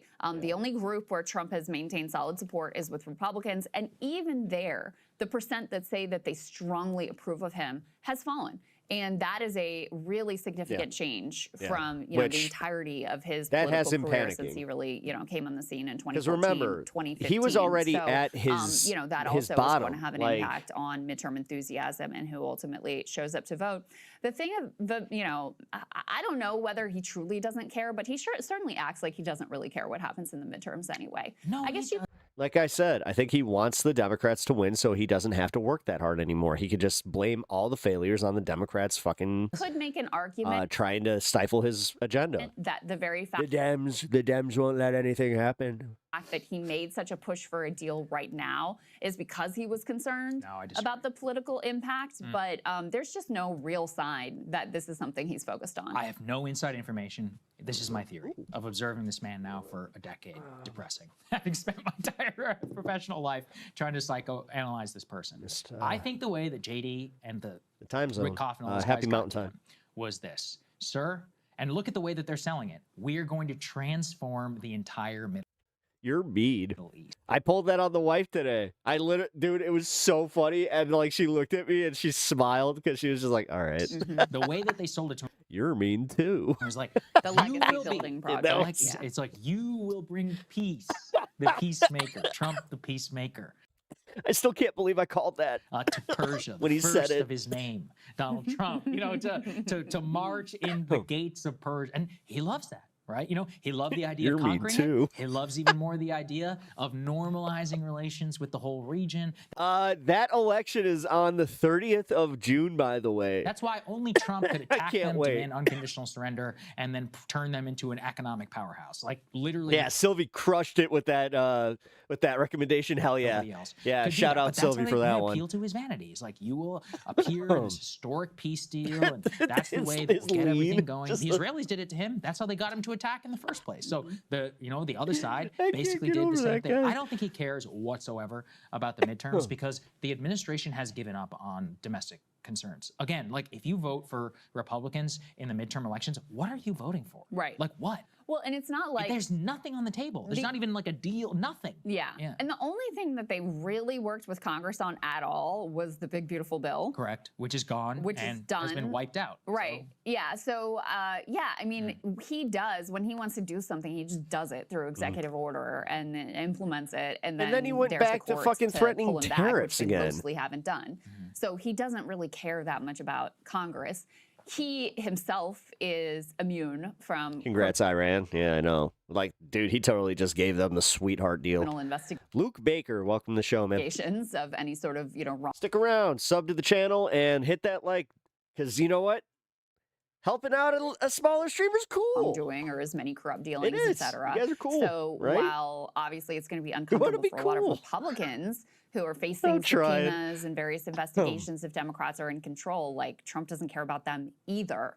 So I think it's genuine. When that was another thing he said. He said, "I don't care about the midterms." Remember, he said that, and I think he's right. I think he's telling the truth there. I don't think that he thinks about it all that much because if he did, then you might see some different moves. I don't In a think boy's he'd be dream. out there saying, "I love the inflation and I don't care about your financial situation." If he was really Oh man, we have 23 people in here and we don't have enough likes to justify that there isn't enough people in here liking the stream and also subbing to the channel in a boy's thinking dream. about will what political say, consequences. He really should care because it's going to be Clinton 2.0 if the Dems win. I mean, it really is going to be a nightmare. Well, the reason he should care is because of that legacy piece. Because I mean, his legacy is already going to be a mess, whether he knows it or not. But if you spend the last 2 years of your presidency just having, various of your officials like under scrutiny for corrupt dealings, and if it's just investigation after investigation, and that's what the entire news cycle is about.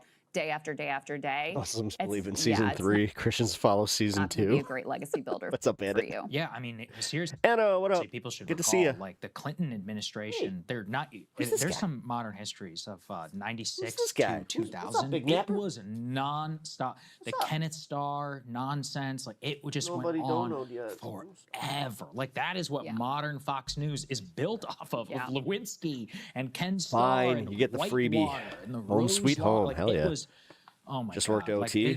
no president would want to live through that. I mean, you can In a even see position where they won't even remember, offer some of OT the Obama anymore. administration too. Whenever he had to deal with the Republican Congress, I mean, it was over for him. They tried to do the grand bargain on Social Security, and from that point forward, that's why he did the Iran deal. Actually, in retrospect, that's why he became Stan obsessed worked me. with foreign Yeah, he affairs. He did. couldn't do anything else. So it just that's just with the House. Meanwhile, now imagine with you see that little spot on his nose? both the House Yeah, we and gotta the Senate. clean that, 'cause that's my fucking God. cat It'll litter. nothing. It'll turn into a nightmare. You have total subpoena power. Every day of your White House and administration will be dealt with a new attack, a new hearing, a new trial. I mean, they'll put him on trial. I mean, who even knows, right? And they have, all of the ability. Every single member of Congress will be required, or every single cabinet official will be living before Capitol Hill. Every guy who ever served Yeah, I know. in Doge will have $1 million in private legal bills. Like Now he's even. Epstein investigation, God, cover-up investigations, he all was the like, stuff wait, that you I was about that to- he clearly did not want to talk about Wait, is you going just- to be dragged front and center every single day. And I think at this point, Thank I you, think Ash, I Democrats will appreciate take that. the House. I think it's more likely than not that they take the Senate as well, which is really crazy because the landscape for them was so difficult coming in. They have to win in places like Ohio and Alaska or Texas to be able to take the Senate. And yet I think given, the numbers that we just showed you, I think that is more likely than not. But hey, you never know. We've seen crazy things happen. in the past. I mean, Harry Enton gave that warning on the generic ballot. He was like, look, Dems are, they're doing well, but they're still not exactly where they need to be because there's still a lot of dissatisfaction with the Democratic Party. I think the problem with this analysis is that Stan's the people may best. not like Yeah, the he is. Democratic Party. People didn't love the Republican Party either in 2010. I kind of They wish hated I Obama. recorded Or it. they You stayed should have home. seen him freaking out when the at-home nurse came here today. He was fucking flipping shit. So it could work out to their benefit. All right. Thank you guys so much for watching. We appreciate it. We're about Or yesterday. My to bad. do the Yesterday. AMA, so you could stick around for that, or I guess you will have watched it already by the time this comes out. There'll be a Wednesday show. They'll see you then. All right. Now, we'll follow the cue. Let's see. Trump health catastrophe from Farron Cousins. Wait, was this like a live stream? Let's see. No. Oh, it was a live stream. Oh, shit. Yeah, then I don't want that.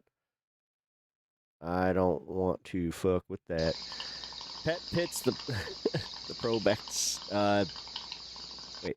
At GMS Pep puts 67 the flowers pro and back in my step. Oh, $22. nice. Pep puts the pro back in my step. Oh. It actually worked out for TTS. That was kind of funny. Also, yeah, Farron. There we go. The Trump-Newsom feud is entering a new phase beyond the meme wars and the war of words. Now Newsom says the Trump administration is sicking the DOJ on his wife. The DOJ. Yeah, this is gonna help Newsom. Like, dude, this is why I kept saying that, like, if the Democrats get back in power, they can't just do this impeachment shit. They're gonna have to govern. Jay says that is not the case. Because this is not politically motivated, this whole, but the perception is, of course, his whole thing where he's going after people is going to backfire. People, it's not just Trump. And I kind of figured that out where, like, I was talking to my dad about this a little bit, where he even said he's just like, no, the fact that Trump is going after his political opponents now kind of shows how much of a hypocrite he is. I'm like, damn, my dad coming in with a nuanced take on politics? Surprising. certainly there. And now new this is polling going to help offering Newsom. clues about how voters view this political clash between Newsom and Trump and what it might mean for 2028. CNN's Harry Enton here now with predictions and data. Predictions and data. I'll tell you this much. Gavin Newsom wants to be going after President Trump, and he wants President Trump going after him from a political point of view because Democrats hate Donald Trump, and Democrats hate Donald Trump. That right. I got it right. And you could just see it here. Look at this. Google searches for Gavin Newsom since, of course, he held that little spiel yesterday since 3 p.m. on Monday. Look at this.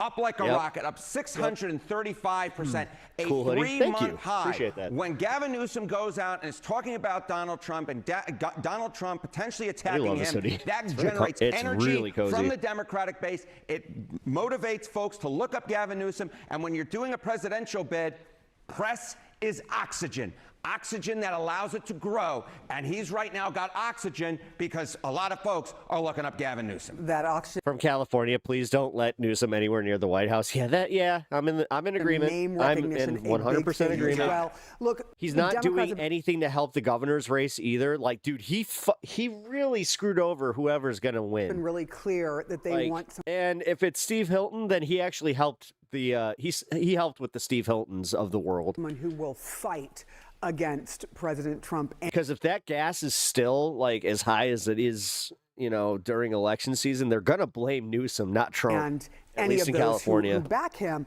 Is that working for Newsom here? Yeah, I mean, What did the this deal is accomplish? It actually ended up giving Iran a lot more power, and it's just a whole bunch of concessions from the United States. exactly right, Sarah Seidner. What Democrats want is they want a fire. They want someone to take on the president of the United States, and they don't think that Democrats are doing enough How of could we do any worse than the idiot that's in there now? right. Dem Ed Weasley, I don't know. who say they want So how's it going, Ed? Appreciate you being here. If you have not already subscribed to the channel and you're feeling the vibe of the show, please consider doing so. I'm 5 away from 29 hundo. Dems in D.C. to stand up to Trump more. Back in 2018, during Trump's first term, right, it was 63%. Democrats have better options than Newsom, Harris, and AOC. It's 90. I mean, listen, as election season does start heating up right after the primaries, like I'm calling it right now, it's going to amp up around next February, March is when we're going to see a big push. 3%. It's 93%. I mean, wait, shit, because 1 year out from the actual presidential primary is when we're going to see some real action here. So basically uniformity across the Democratic base. They want Democrats who are going to Washington, D.C. to stand up to Donald Trump more. And that's exactly what you saw Gavin Newsom trying to do yesterday, saying, I am going to stand up to Donald Trump. And of course, he needs to be careful. As I said, Trump needs to be careful with this one because he is kind of pushing people towards looking at Gavin Newsom now and just being like, well, he really is not the first time he has done that. It isn't the first time. How has this sort of fight worked out previously? Because they've clashed before many, many times. And we should be clear, Donald Trump So AI won't hasn't be taken your job yet? on the ballot in 2028. But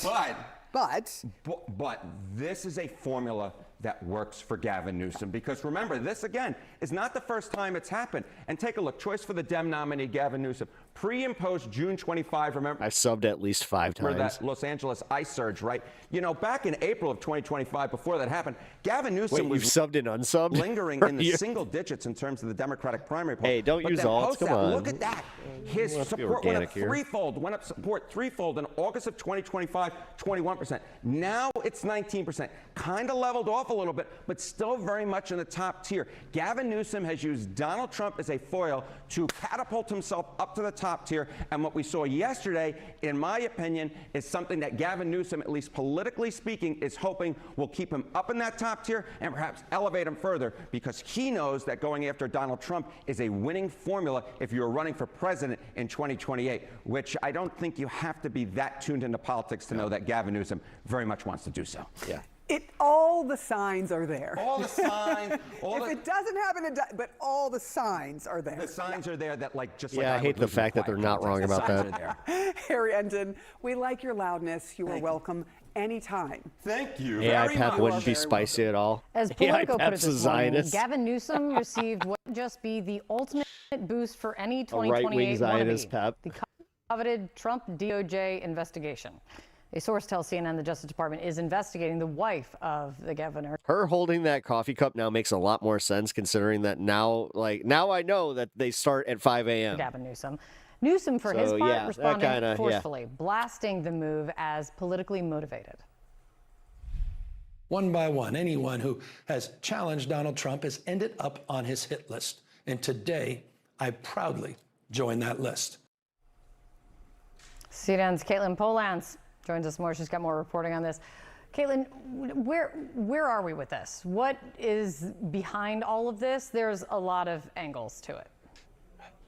Okay, this is an active investigation. It has been going on for several months, from what we understand from our sources. And the investigation Gavin Newsom, the California governor, he's saying that he's being targeted, but we have learned it is not into him. There is an investigation around his wife. Looks like one of my really close friends. And an investigation being done around tax-related issues or taxes, potentially. We know that there are IRS agents that are involved in questioning people around the governor and his family over the past week. But this is something that is looking into his wife. The investigation, as far as we know, out of one of the U.S. Attorney's offices in California. That was Ken Klainsman's opinion. Yeah.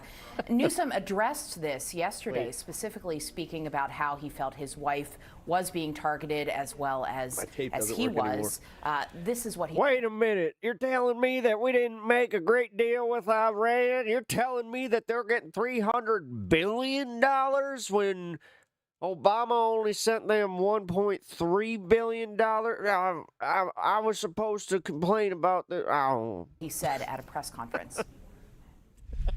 Put my name on every and any enemy's list you have, but leave my wife and... Yeah, get him! Get him! Yeah, Newsom. We don't need you here, Newsom. Family out of your personal vendetta.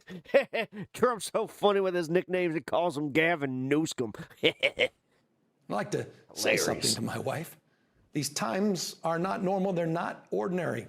Hey, where did Pep go? What an authentic original MAGA hat. I love you, and I'm sorry he's doing this. You have not earned a single one of the indignities. Man, Tim Pool not being relevant is really hurting Tim Pepper's fucking popularity. He's trying to inflict on wait you. a minute. I'm going to have to rebrand. God damn it. You know, this is a serious topic. We need to have a discussion about this. And our children. Okay, Flip. Now, Kate, we were asking the governor's office yesterday for a little bit more clarity on what those indignities Newsom says have arisen. He says, or his office has said, that there have been inquiries around his family, things about his wife and his family, potentially her nonprofits or businesses that she's associated with. She's a documentary filmmaker in California. We also know that people that are in contact with the family have been asked questions by the FBI and IRS agents, and those questions have revealed to the governor's office that his accounts have been accessed in some way, very likely by subpoena, where a federal investigation would get information about accounts that Newsom and his family would have. But we're still learning details about this, and the governor of California clearly is making this a political opportunity. Real talk, I haven't seen anyone come up with a viable alternative to Newsom-Biden, and I'd vote for those vibes above whatever the fuck Cenk has dreamt up, unfortunately. Saying that... Yeah, I mean, if it is Gavin Newsom, Hunter Biden, I mean, he is being that would be wild. But then again, Hunter Biden, man, he kind of made a fan out of me. Like, the way that he handled all this, like... Because he's considering that running Candace for president. interview and was something else. He indeed is putting himself on that same list as others who say they've been weaponized. Crazy to think that Tim Pool was originally a skateboard content creator. Yep. Or that the Justice Department has been weaponized against them to try and investigate them. Kate? Caitlin Polance, thank you so much for your reporting, Caitlin. Sarah? All right, joining me now is CNN legal analyst and criminal defense attorney, Joey Jackson. He didn't know he was going to be on camera. He said there. When what the fuck was that? You look at this. Just a couple of questions here. Get over when that it comes face. to something like a tax investigation, what would you expect to be done? And do the banks have to tell you that they're really fast. giving, you know, that they've been subpoenaed and they're giving the information to the government? That was hilarious. He's doing it again, though. Stop doing that. Or did they have to get this from friends who were being asked questions? He looks like he's holding in a fart. That's why I'm laughing so hard. It totally does. The friends were like, hey, just... So you know, the FBI just called. Yeah. So, Sarah, good morning again. So what happens is there's two ways. You just hear it faintly in the mic. That this is being looked at, right? The framing by the governor of California is that it's political weaponization. And that has nothing to do with the merits. And though it's not about him, it's closely connected. Right? Mob behavior is just saying they don't go after you, they go after those you love, hence his wife. And so if it is weaponization, it's concerning. And I think there's reason to believe it could be, just based upon upon what we've seen as it relates to Tisha James, as it relates to Comey, as it relates to Jerome Powell, as it relates to E. Jean Carroll, as it relates. And so I think there's a sense of this may be it. On the other hand, to your question, there's some sense from sources that there was a whistleblower who indicated that there could be some improprieties. Now, when there's an investigation, investigations are not done, right, on Pennsylvania Avenue, or are they done in Grand Central Station? They're done in secret. You'd convene a grand jury. Grand juries would subpoena various documents and records. You'd have no idea, as the subject of that investigation, what's happening, and they would get, that is, the grand jury through prosecutors, specifically what we need: documentation, financial statements, etc. And depending upon where they lead, then it would show that there's a crime or not. If it is weaponization, boy, are we in a different time. I think one of the difficulties here is because of the perception now, because of what happened with Trump being involved in pressuring the DOJ to go after, for example, the FBI, former FBI Director Comey, going after the AG of New York, Letitia James. This is very easy, right, for Newsom to use politically. Is that kind of how you see it? It's exactly how I see it, because it has to be about trust. We have to trust the process. And historically, the Department of Justice has been so disconnected from the White House, and it seems as though Trump is controlling the DOJ to go after those who he does not like, despises, and who are enemies. And so it might be fair for people to say, you know, is this really about wrongdoing, or is it about politics? And the thing about politics is... Politics?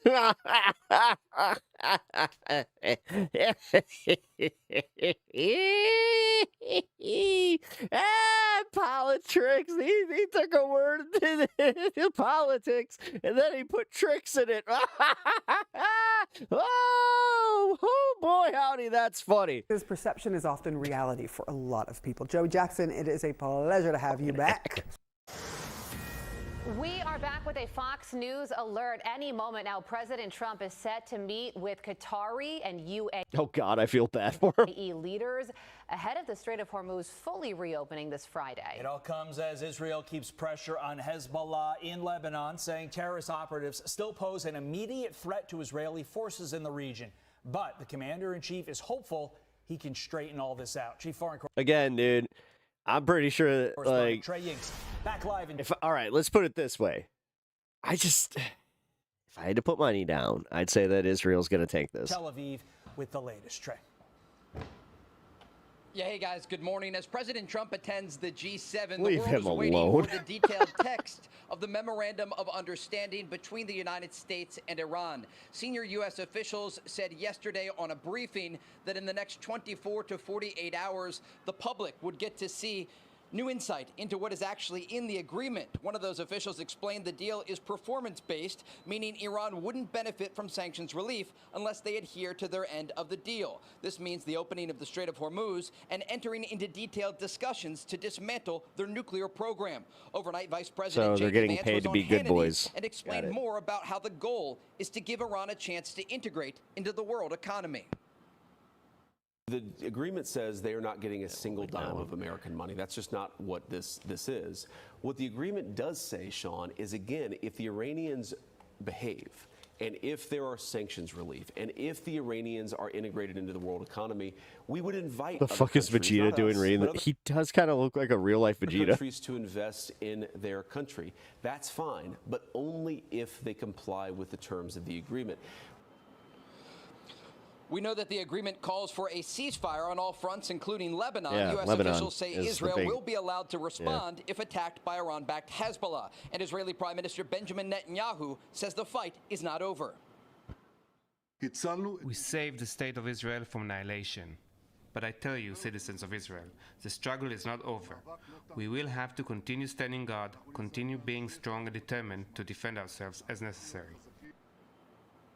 With the Israelis on high alert, some here have expressed distaste with the agreement, worried it won't adequately address Iran's desire for a nuclear program. President Trump spoke upon arriving at the G7, saying this about Iran's former path to a nuclear weapon. Not a dime of American money, yeah, because it's not ours. The main thing is that Iran will not have a nuclear weapon. They fully agreed to that. No, not gonna lie, it's good to watch BB sweat. Yeah, no, as I said, I was talking about this on PEPAGANDA earlier, where it was very, very cathartic to watch Israel, like the Israeli fucking talking heads fucking panicking yesterday, and then seeing frickin' Netanyahu getting red in the face and getting really angry at this. With strong police. And now you have Trump that's just like, bet, come on, what are you going to do there, baby? Powers, and they won't have a nuclear weapon, which is what it was all about, because they probably would have used it if they had it. So we had two big moments. Nobody. I like how Macron's just like, That was the Obama, the Barack Hussein Obama deal. And when I terminated that, it was very important because it was a road to a nuclear weapon. As journalists, we must continue to ask difficult questions about this agreement. One of those questions is what if? What if the Iranians are unwilling to make those concessions at the negotiating table as it relates to their nuclear program? Yeah, guys, it's a great question, and no doubt one that's going to come up at this G7 summit today and into tomorrow. And we are awaiting President Trump's meeting, Trey, with the Emir of Qatar. Could happen any minute now. But when it comes to Qatar, it's a complicated country to dive into and think about because they have been a great mediator in all of this, but at the same time, they were also a safe haven for top Hamas leaders for a while. So how should we view Qatar as a player in all of this? Yeah, the Qataris played a critical role in getting this deal across the finish line. A diplomat. Honestly, when I do my Trump impression, I got to do it like this. Where I got to get like slouchy just the way he does, where, okay, well, it's just like we got to make a deal, and it's going to be a great deal, and it's nothing like the Obama deal. Familiar with the situation, told Fox News the negotiating team from Qatar was Doesn't in really Tehran translate to the camera. ultimately Never when mind. this deal was reached, and they have acted as a backdoor intermediary for the United States to work on some of the finer What's details. the difference between a chickpea and a kidney bean? I do want to give you some new information, though, that we're getting from Iran's foreign minister, who spoke from Tehran just in the last 2 hours, and he said this as it relates to the issue of Lebanon in this agreement. And definitely any military attack by the Zionist regime against Lebanon from this point forward, as well as the continued occupation of Lebanese territory from this point forward, will be considered. I'm glad that they keep reiterating this because they know that, like, dude, Iran knew what they were doing with this one. By us. This was a hell of a way to manipulate the situation between Israel and America. A violation of the memorandum. Israel of is not, dude. Oh my God, they are panicking This is so really fucking hard. important because the Iranian foreign minister says that any attack in Lebanon will be considered a violation of the Memorandum of Understanding. Israeli Prime Minister Benjamin Netanyahu last night indicated that the Israelis will continue to operate against Hezbollah, an Iran-backed group that Listen to Terry. Just don't listen to this Terry. continuing to fire drones and rockets into Israel. Iran And never even keeps US their promises. They're going to officials just yesterday indicated the Israelis will have the ability to respond against Hezbollah if their civilians come under attack. And so this could be a major sticking point in this agreement. Once again, the Iranians are trying to tie the situation in Lebanon to the broader agreement with the United States. Guys? And it all begs the question, will it hold? What will hold? What happens over the course of the next week and beyond? Trey Yanks, thank you. Let's bring in former Deputy National Security Advisor and Heritage Foundation Vice President of National Security, Victoria Coates. Trey just gave a tremendous backdrop on all the facts and what is happening and the interplay behind the scenes. But President Trump is at the G7 today. He's got to sell this Trump has all the Uno cards. deal to his fellow leaders there.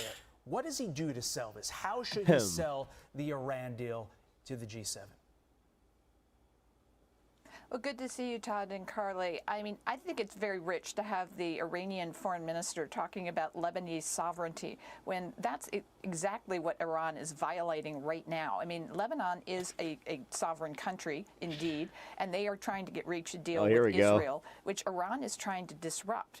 And so they're so just AIPAC still got it. It still has its fingers in the Fox News contingent here. I think or going the Fox forward. News cookie Now, jar. in terms of selling the deal, I mean, I don't think President President Trump needs to do much. The Europeans and the Japanese who are present at this G7 are all pretty desperate to get the Strait of Hormuz open. That's much more important to them than it is to us. So I think they are all very, very happy that we've reached this kind of a deal, that they're going to start to get the free flows of energy out of the Gulf on which they depend.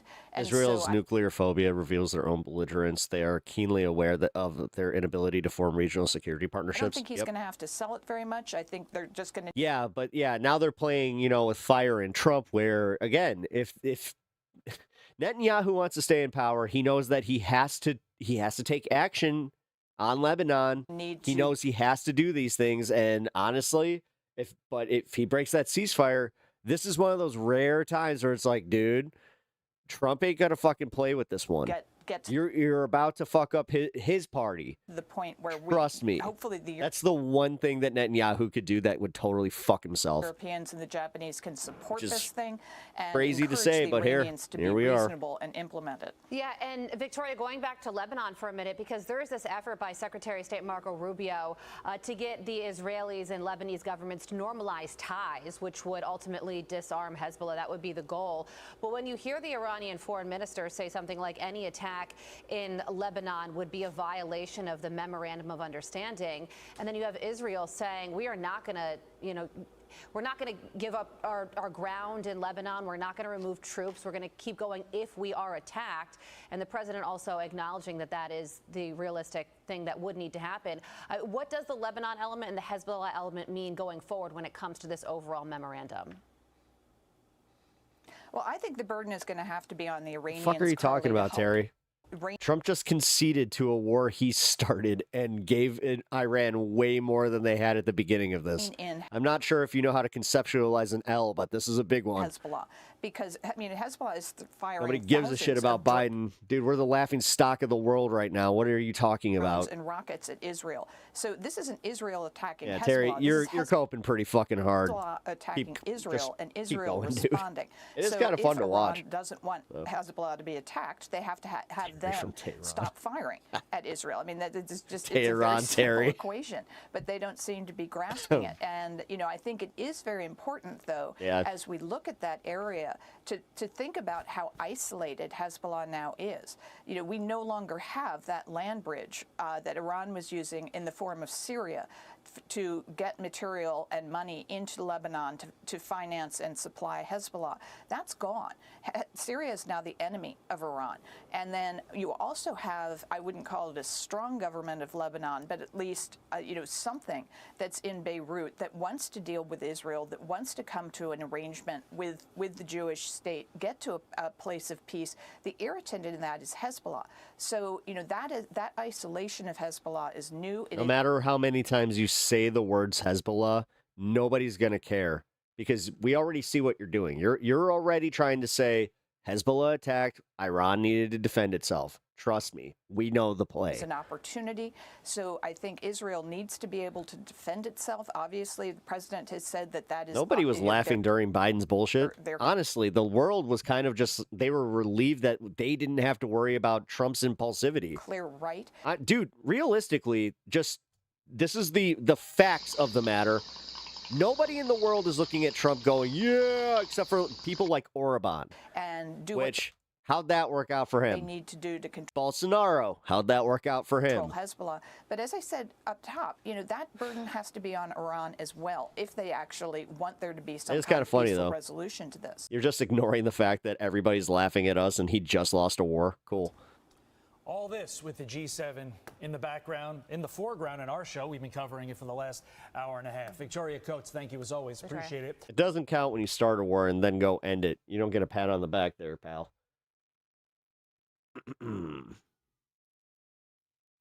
The White House is reportedly in a state of panic over a belief that Maggie Haberman and Jonathan Swan, in preparation for their new book, Regime Change, may have gotten access to audio recordings from inside the Situation Room. So this can... How? Next to reporting that we previously talked about. Yeah, I remember hearing about this from the New York Times, but like, how in the fuck did somebody get a recording device into the Situation Room? Last week, I think that it was, where Haberman, Swan... You do understand that that's like supposed to be it's supposed to be like a technological blackout room. Like, amazing this doesn't make any reporters sense. Are releasing this book called Regime Change. And there's different big Because everybody bombshells. assumed that it was just a verbal leak where somebody like came out and then talked to Maggie Haberman. The biggest that we were getting into Cell phone, yeah, but the thing is, like, dude, comedy shows are locked down better than the Situation Room if this is the case. last week was about how all of the top officials from Trump's administration, like for real, I'm not even kidding. Between a metal detector and then just having like the blackout bags, rushed like to what the are we Situation what? Room to try to, without Trump, strategize around what they can do to deal with the flame that was erupting, political crisis relating to Epstein and Trump's cover-up, and how there's this historic moment where they're sitting in the Jerry, that's why it doesn't matter. Situation Room. Trump did. He tanked the economy. Trump's failing. Where like co-parter matters of all you have is going back to the past and being like Obama this, Biden that. It's pathetic. National security, military operations are commanded, and discussing how you're feeling the vibe. Everybody hates this guy. How they get out of the PR Whatever, backlash man. from covering up for a dead sex trafficker. Have fun being the minority. The specificity of the conversations within the Situation Room is causing Trump aides to think that literally someone recorded those conversations and gave it to Haberman. That's crazy. And Swan, look at this. Scoop. Trump aides fear Haberman. Haberman and Swan obtained Situation Room tapes for regime change. Top White House officials believe New York Times reporters Maggie Haberman, Jonathan Swan obtained audio recordings. This would be unbelievable. This would literally be one of the biggest scandals. Audio recordings of Situation Room meetings for their forthcoming book, Regime Change. Why it matters. Such a taped leak would be a shocking breach of one of the most secure settings on Earth. Independent recording devices in the Situation Room. It was Biden. Biden put in some bugs. He bugged the Situation Room. Are forbidden. The Biden administration was feeding information to the New York Times. Here it goes. Of course. Yeah, it is. Tell us about it, Terry. How do you delude yourself into thinking he's doing a good job? Of course. I mean, kind of funny. The idea of you have to make up you literally have to make up an illness, a mental illness, because you don't know what derangement is, apparently. What would this mean? Why would this be such a big deal? That's a big surprise. Wow, you're telling me that fucking Trumpers are uneducated? No way. Are going to have all sorts of details of what was said in those discussions in that room in such a moment. But also that there must be someone so fed up within the administration or an aide, right? I don't know if it was just the... Take this down for a second. I can pull up the graphic so we can know who was... It's not just these people. It may have been Levitt's assistant taking notes or something. But someone may have, we don't know that for sure, been recording. And that means that if they then released it to the reporters, this was a if it was on the phone and you have on the phone Cash Patel and Pam Bondi, I wonder who could it have been? On July 17th, 2025, somebody literally said it today. A chunk of if somebody Trump's ends up top dead officials, in the who you see listed on your screen, in the Trump administration, then that was the White House leaker. Situation Room without the commander-in-chief, without President Trump. Quickest pause to request that you click the subscribe button if you're not already subscribed. It's completely free. Control over the growing ugly narrative. Just picture them all sitting in the Situation Room, a historic room, right? Levitt's there. David. I usually can't stand Luke Beasley, but this is good coverage. Warrington, Susie Wiles, J.D. Vance, Taylor Budowich, Todd Blanche, Stanley Woodward Jr., James Blair, Stephen Chung, Cash Patel's on the phone, Pam Bondi's on the phone, okay? And then Stephen Chung's like, I know how we can get out of this.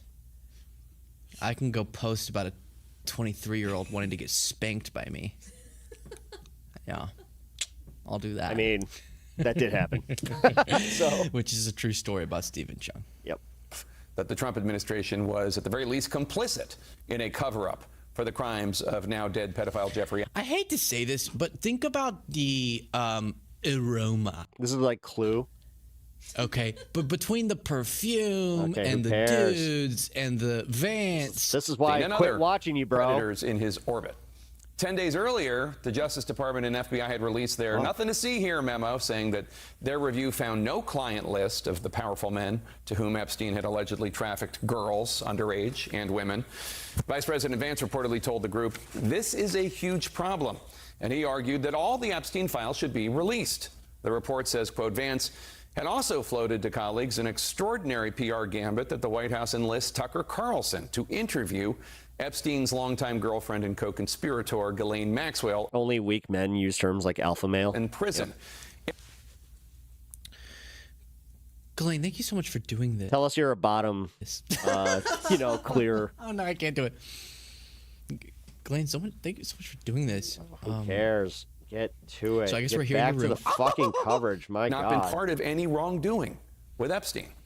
Spoiler alert, Tucker did not get that gig. You will note, however, that the goal here, as stated, seemed to be to get Trump cleared by Maxwell, who is a criminal with questionable credibility, to say the least.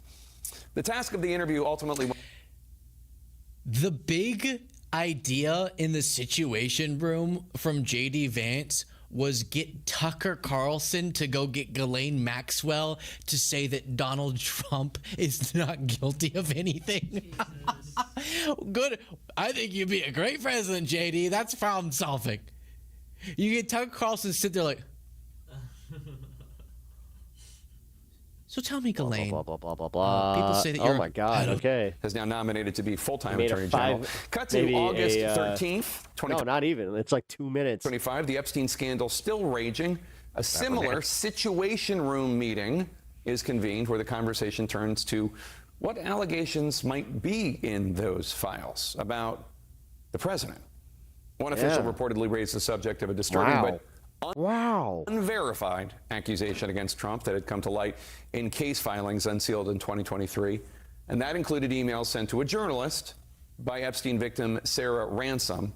And apologies in advance for some of the blunt language and visuals it will impart. We are going to... I wonder if she married Ted Negotiator. Edit some of it just because we don't need to go into all of it. You can read it in the New York Times story if you want more.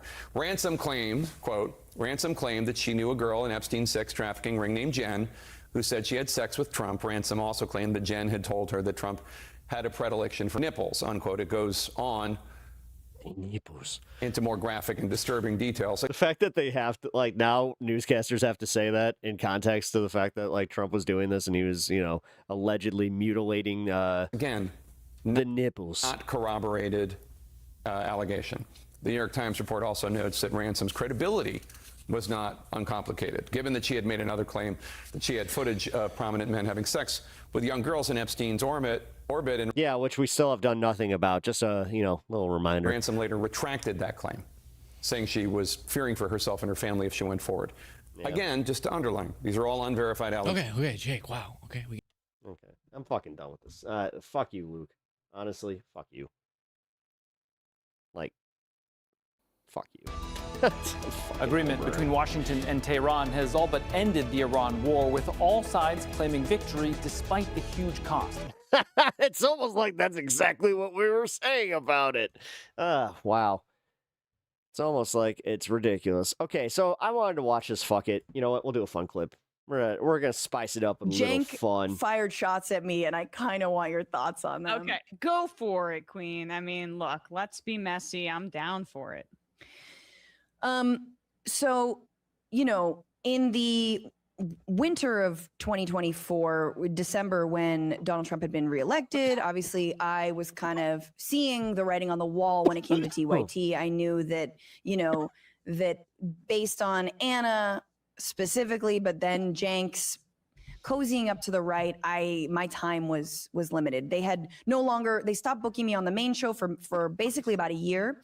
And I only would go on John's show and then less and less on, any kind of guest spots and this and that. This is a good video. So I finally had this debate with Jank, and, we have this long debate where I was like, why are you going on all these right-wing shows? What are you doing? And this was his like moment where he was trying to like, you know, have a beer with the right to show them that we have more in common than we think.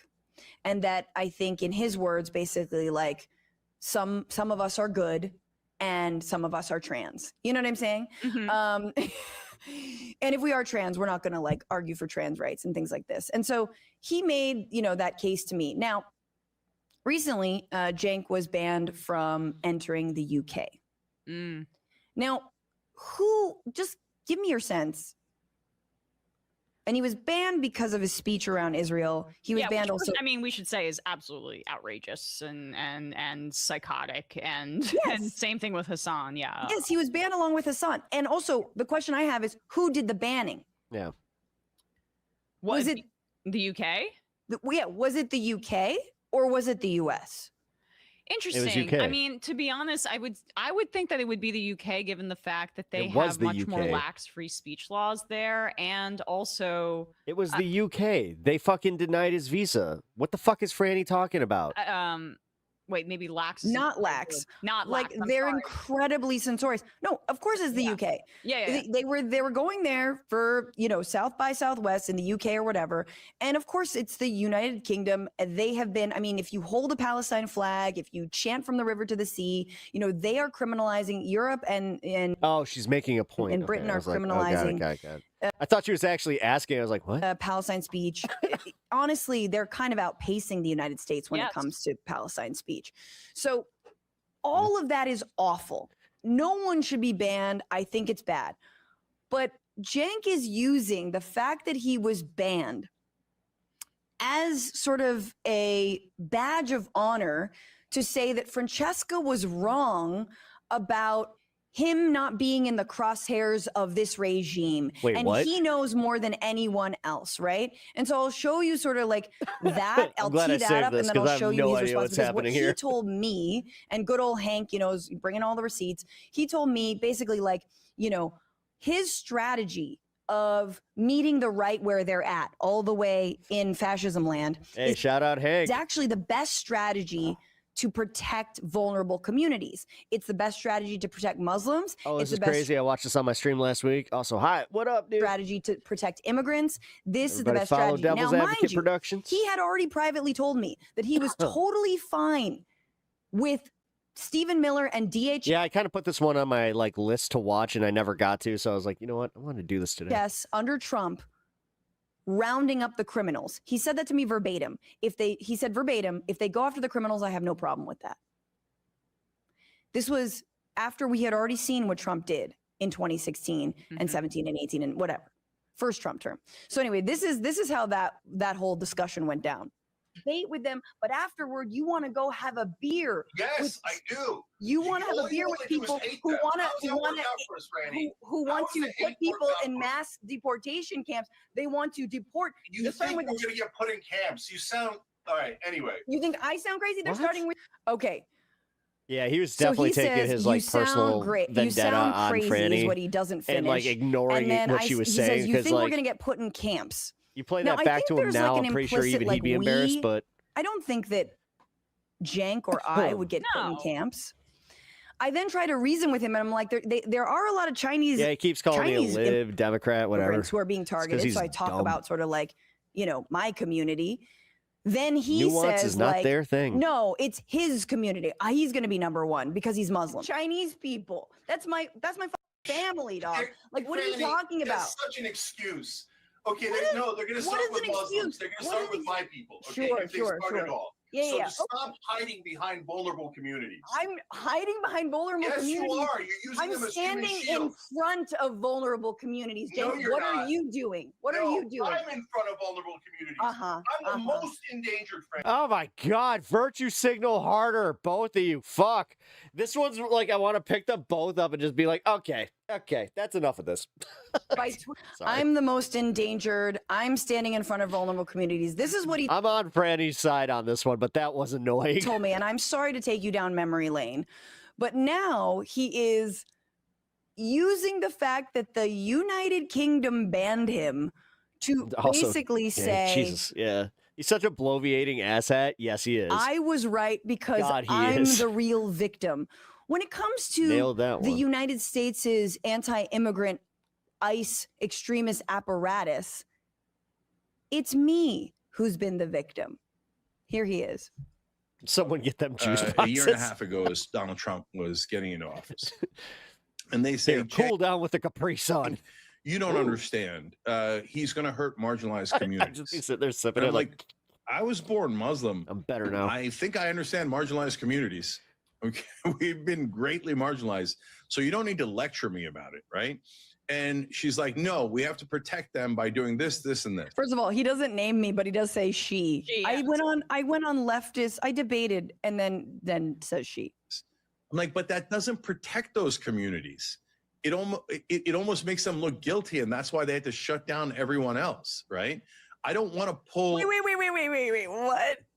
It makes them look guilty? What makes them look of what? What makes what? Yeah, what yeah. makes who look It's not guilty? being clear. Standing up for your rights, as Anna says, when you're Yeah. flying foreign flags, as Angelinos were protesting ICE raids a year ago, and she was freaking out about flying foreign flags. Does that make immigrants look guilty of what being an immigrant, being Mexican? I don't want to pull an Israel and cancel anyone who doesn't agree with us. So why don't we just debate them and win the debate? And they said, oh, no, you don't understand, etc. Well, guess who got banned? I got banned, not them. So, like I told you, yes, it affects she's me cooking? the most. Yeah. And I still say, don't ban speech.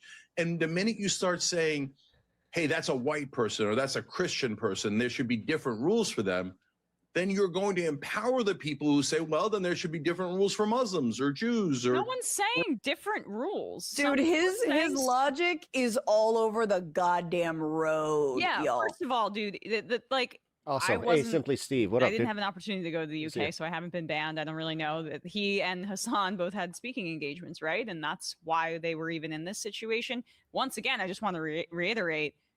Unconscionable attack on free speech, and Cenk and Hassan should have absolutely been able to go to the UK, but it also just shows the ignorance He of probably like what got banned because he was simply he got banned first. we're actually dealing Cenk got banned first, and then Hassan found out after Cenk got banned. with here right now. Keir Starmer and the Labour Party and the UK have been even more arguably censorious than the United States right now on this issue. Although, look, Trump and his usage of like incarcerating critics of Israel, like Mahmoud Khalil and Rumea Ozturk, among others, like that's incredibly extreme. But him not being allowed to go to the UK, I just want to make it clear, we stand steadfastly against it. It's just like, you know, there's this impulse right now, and it's on right-wing media, but I guess also Wrapping up work, centrist hell media, yeah. which is kind of happy late my view cheers. of how Cenk kind of positions himself right now. Yes, it is centrism. Yeah, it definitely is. Like there's this obsession with placing yourself as the main character and in the center of the story. Like they're learning this from Candace Owens and Tucker Carlson. Look at what's happening to me. It's the influencerification, the reality TV. Yeah, but then again, guys, all right, listen. No, stop here, because that's bullshit. Franny and Emma, the second if they got told at the airport that they were banned from entering a country, they would have done the same exact thing. That's bullshit. Of news Just gonna say coverage, that's and bullshit. You would make content immediately. that's not really what I'm interested in. I think that it's much more impactful to uplift voices of people who aren't media figures with major platforms. Yes. Talk about what they're experiencing. Yes, I people mean, who are look, on the front lines. My whole thing with them is they don't even have Palestinian voices on the show. They had Bassem Youssef on. That's Yeah. great. He's Egyptian. He also, like, it's good that they finally took him a while, right, to have somebody who has also been targeted. But here's my thing. Yo, no, I hate that I have to play devil's advocate, ironically, for TYT, but no, they've been consistent in their views and criticisms of Israel and Palestine and what? No, what Cenk is. That's like the one thing that they're good at. Okay. Saying is so wrong on a million levels. Number one, in 2024, he laughs at me for saying there would be camps or that people would be rounded up. Well, then he gets rounded up. So then what? I actually was proven correct. I was proven correct. If you believe, if that clip shows that I was right, he was targeted. There you go. He says, "Oh, Ben Glebe. Oh no, you think it sounds crazy? No, he was targeted, right? I thought he got fired though. Am I mistaken? Because I could have sworn that Glebe either like left or got fired. Who was he targeted I haven't seen by? him on TYT. He was targeted by the content UK, forever. not the United States. Him in the United States, he's coddling the balls of all these right wingers. He's going on, and Yeah, the last thing I don't think that he's still on air. I think after his crash out, like defending Israel, I'm pretty sure that they parted ways with him. I'll say is when he says I'd be they're shocked if saying he's still don't there. debate them. I'm sorry. I hate that I'm standing up for TYT because honestly, like they have major issues. Never had I And the ever way that he's said gone don't after Fran is debate fucked them. up. It's the way that he So was this is fair debating game, them. but I'm was also going to call it out where it's just like, no. Effectively offering an olive branch of the left is crazy. I know they're crazy. I'm a leftist that makes sense. I'm a Muslim who isn't extreme. I'm someone who you can work This is with. dumb. All them, they're This is nuts. just dumb And to he's fight on over. the podcast of Whatever. The Spectator, which is a right wing. Jake, apologize to Fran. Fran, just begrudgingly apologize to Jake. You're not necessarily wrong, but you know he's going to expect it, and just shut up. Podcast doing the same thing, Fucking A. thing, bringing my name up like he did with Jillian Michaels, like he just did with Piers Morgan, right? He always brings me up as this example of this extremist leftist, and he does it on right-wing shows, and then he twists the narrative. So not only was he not targeted by the United States, it was the UK, but on top of that, I never said don't debate right-wingers. I said stop coddling their balls. Stop rolling out the red carpet. If you're going to go on their show, debate them and destroy them. Don't then go out for a beer and say, don't we all get along? No, that's bullshit because they are white nationalists. And the day before I did that debate with him, he goes on Mark Lamont Hill and is basically like, I don't think Charlie Kirk is a white nationalist. And in fact, I don't appreciate that language. And I think that effectively that Jake was fucked up on that one. Same thing. And honestly, all that needed to happen there is just like you had to come with receipts. The right says, which is you calling Just be Trump like, here, a Nazi. here's Charlie Kirk talking about this. Defend it. Tell us is how he's not a Nazism. white nationalist. Calling someone a racist is a hate crime. It's like, I'm sorry, what? Yeah. I mean, they're first of all, they were having Ben Glebe on for debates during the time when a lot of us, like a week into the genocide, were calling it a genocide. But to use the genocide of the Palestinian people as a way to martyr yourself in a cozy studio in Los Angeles is pretty gross. I would never do that myself. Even But he's the most impacted, Emma. He's the most impacted. I mean, we've all experienced some impacts, and like, you know, at the very least, I know both of us had difficulty sometimes with it. No, it isn't, because what Emma just said there kind of brought it right back to what I was claiming it was. Personal lives, like in speaking out against the genocide, or at the very least, I'll speak. No, it is possible that some of the people that we like do get it wrong occasionally, and also are kind of it's like for myself. Some relationships really were harmed, and that's obviously not the same thing as free speech suppression. But I'm thinking about it all the time as well. So look, Cenk has been vocal and he spoke out, but it's not like they were at the vanguard of this issue in particular. I mean, in mainstream media, yes, he has. In the Piers Morgan bookings, yes, they have. Like, God, I hate that I'm doing this, because this is making me sound like I'm a fucking TYT fan. No, I'm not.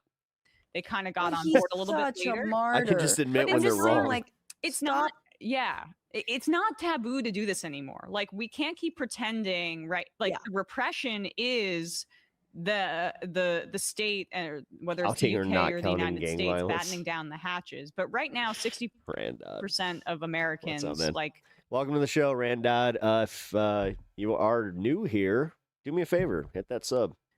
disapprove We have of fun the here. Israeli government's actions. This is a mainstream I feel like opinion Captain America, where I'm like, I get that reference. across basically the entirety of the Democratic base and independents, and now like young leaning conservatives. And so it's actually quite harmful to conflate basically one's setbacks in a media sense or blowback in one's media career with actually people being thrown into gulags and the state suppression of speech here in the United States. So especially when look, it'd be one thing to do that if you just sort of were kind of not really talking about the issue of ICE detentions, not really talking about immigration, and then kind of use this Who do you moment think as you like a are, way to make Voltaire? yourself look like a victim. That already to me is pretty bad.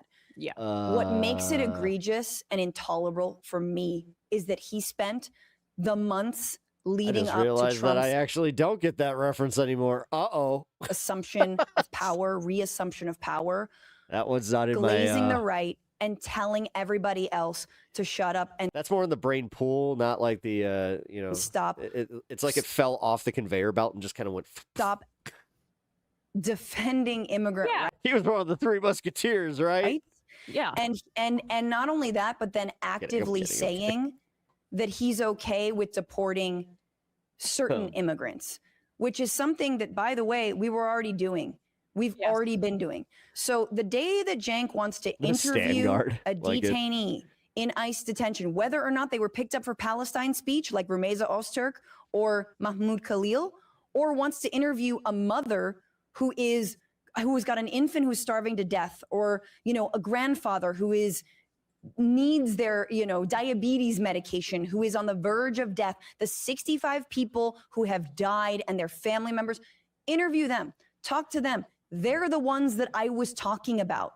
So Wait, but is she doing the same? he had a drink with Benny Johnson, a man who a year ago went to Alligator Out. I don't like this. You can't speak on something unless you meet a certain criteria. Like technically, I don't meet this criteria. Like I don't know. man. Alcatraz when that thing opened and did It seems kind of fucking catty. I'm gonna be completely real. propaganda for DHS and Christine Ohm. And Cenk's there toasting with Benny Johnson because all he wants to do is Yeah, prove this is that thing where it's just like, oh my god, like they were, like he's out there and he's chumming it up with fucking right wingers and telling us that Charlie Kirk's not that bad of a guy and he's best friends with the fucking Tucker Carlson, which valid criticisms to say, yes, there's definitely a pivot there, and it's kind of hard for.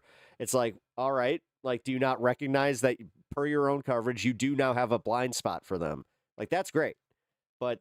I don't know. It's the other stuff where I'm kind of like, that he's the good Muslim who drinks and you can have a beer with, and hell yeah. Like, yeah. I mean, I don't have, I like my rage is endless at this person. And I don't think he's a Muslim, is he? Honestly, I wouldn't even talk about it, Emma, if he didn't stop talking about me. I get it. Shut up, just stop it. Well, it clearly bothered him, obviously, and you got him, and that, I don't know. clip is eternal for that very reason. But human rights are all interconnected. You cannot segment this stuff. You're not going to be able to build a meaningful coalition to combat Israel's genocide with people that support what ICE is doing. Yeah, but the thing is, okay, so yes, it's fucked up to say, oh, we need to have a beer with them, but there is merit to saying going and on their platforms and talking to their audience. And the detention I will say that much. camps. Even Norm Finkelstein made this point, and I maybe disagreed with some of his insensitive remarks about trans people, but he gets it. He gets Oh, so he's like Sam with his Judaism, it. And or it's these just are like he's culturally Jewish, but he just all, okay.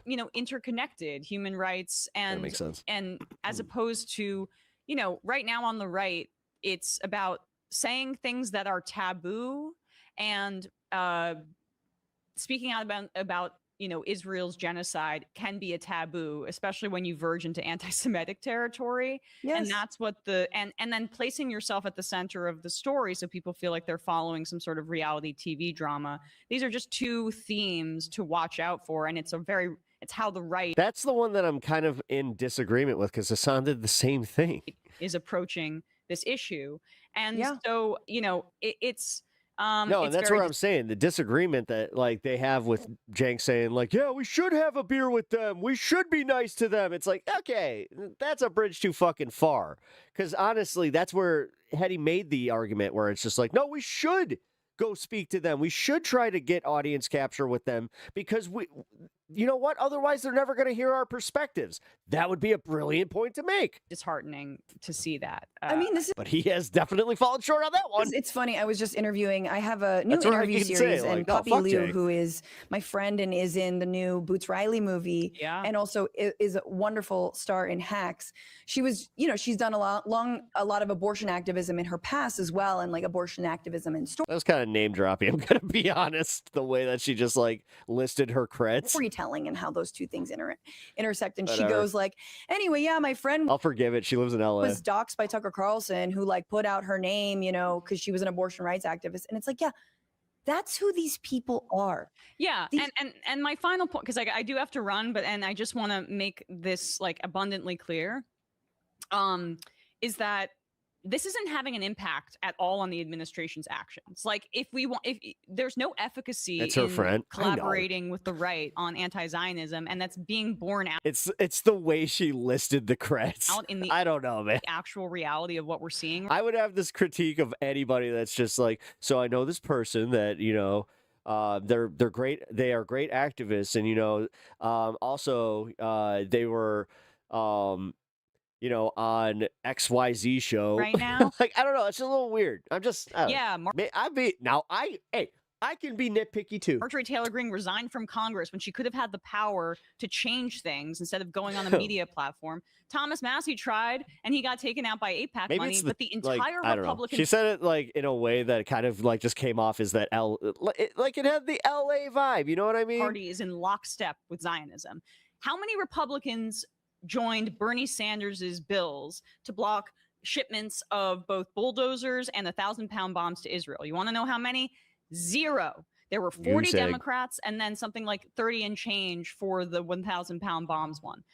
It's all on the Democratic side. The anti-war energy and the Name dropping is what I do when I talk about my mom and Vin Diesel's mom being friends. Yes. coalition and Yes, you do. and the Coalition for Human Rights that includes things like ICE has always been all on the right. side of the left. And that's what tells you that this is a media strategy. James getting invited on these shows, and so he wants you There's to nothing necessarily wrong with it. I'm just saying. It's kind of funny. think that it's making an impact I because actually think that that's part of this where I'm like, wait a minute. This isn't necessarily like as much a critique as you think it is. like all I of was just pointing it out. these, scam packs that he puts together, like he's selling hope to people that are or selling a narrative that's very convenient for him and repackaging it as political change.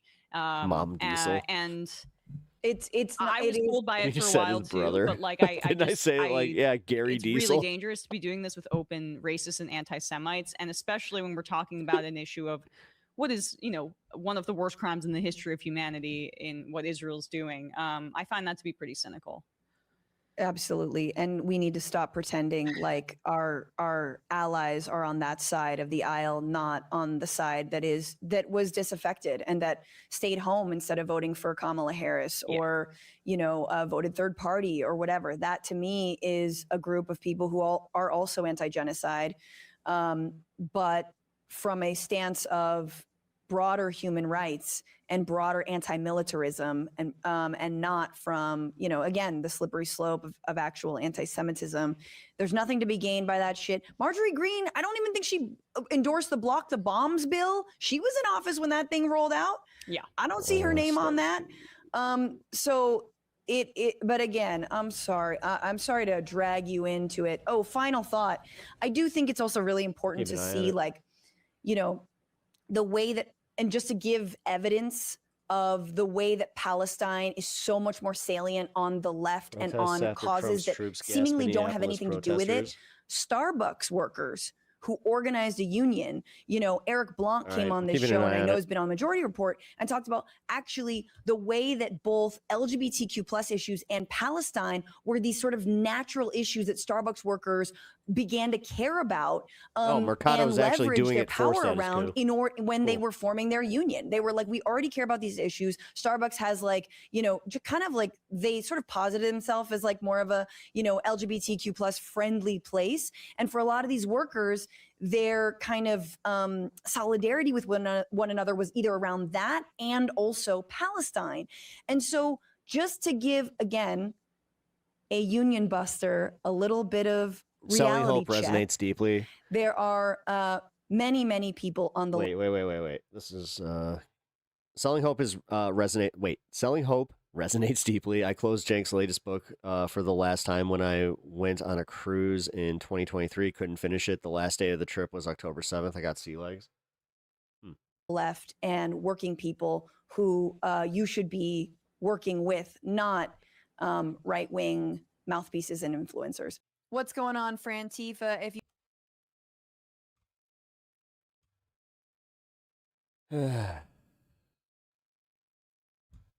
As I said, I don't know. That was a little. Oh shit! I just realized it. Ah, fuck. Well, hold on. Let's go to this protest. Fuck it. Let's just bring it up. Control them, and that's like his new thing now. It's absolutely like a right-wing type of thing that's going on. But as you guys can see, though, behind me, here at the federal building in St. Paul, Minnesota, you got the pepper spray that you guys know good and well from New Jersey, from Minneapolis, just driving around at the River Center. That was the first time, or not the River Center, excuse me, at the. Oh my goodness, my brain is mush right now. I feel it. Oh my goodness, it's in Minneapolis. And if anybody can say in the chat, let me know. But we were in that neighborhood, and that was the first time we saw ICE agents deploy their spray out their window. And like they started spraying everybody out their window, and ever since then, we've been kind of getting used to how that spray works. But federal agents have been using that, and in New Jersey, they were using batons. Like they had batons, and they would just get them out and get ready, and almost were in like a battle stance, getting ready to run down the hill because they were on like a little half hill, and they were on the hill, and then they would run down and just literally just start hitting people. Without warning either. Without warning, it would just be like a silent count. But I'm also noticing that from local policing too. Like that's like a new thing where they'll just like silently run at the protests. And that happened in New Jersey as well. It happened at the local building with the Yeah, I'll come back to this later. Fox News loses control on air as Trump self-destructs. Okay, why? I don't know. He looking a little rough. I don't know. Maybe I don't know. He's just looking rougher than usual. Then state regime. Nice. Let's see. Do I care? No, I just don't care. Move on from that. Shock leak. Rubio Hexa turn on Trump. We're continuing to run through our list of critically important updates to Donald Trump's disastrous Iran war and what sure seems like an almost equally disastrous memorandum of understanding that he negotiated with Iran, which leads us to this. According to a bombshell report from Axios, multiple high-level... I try not to begrudge people that still tune into TYT. Members of the Trump There you go. I mean, honestly, I still don't. Like, cabinet level officials. It depends on how much they defend, like, the bullshit opinions of Anna and Cenk. Like if they literally go, like, I really didn't know about that, then it's fine. Secretary of State Marco Rubio, Defense Secretary Pete Hegseth, and I CIA let them Director know, John and then Ratcliffe it's kind of are all on them to panicking decide. and deeply skeptical about this agreement that Trump negotiated. That's how bad and shaky it is. But before we unpack all that, if you end up liking this video and you want to support the channel, please be sure to hit the like, subscribe, and alert bells before you go. All right, folks, Trump is catching hell from pretty much did he go back every to his normal glasses? single vector, deservedly so. Yeah, I think he went back to his normal Democrats are glasses. not giving him the benefit of the doubt, nor should they ever. People were cooking him in his comments. All objectively for having Trump's meta fault. glasses. He has actively created the perilous situation that he's desperately trying to get out of. We should not give him the benefit of the doubt. We should not show political mercy here. The middle, of course, is pretty much with the Democrats at this point. They recognize that this war is all Trump's fault, and he's desperate to get out. But he's catching hell even from within his own party. Not just Republican politicians, which we'll talk about in a separate video, not just state propaganda in the form of Fox News, which we will also talk about in a separate video, but from literally within the administration. And not just random staffers, multiple cabinet level officials, some of the biggest names in the Trump administration, Rubio, Hegseth, Radcliffe. That's got to be devastating. So let's take a look. Top Trump officials reportedly doubt Iran agreement cut by their boss.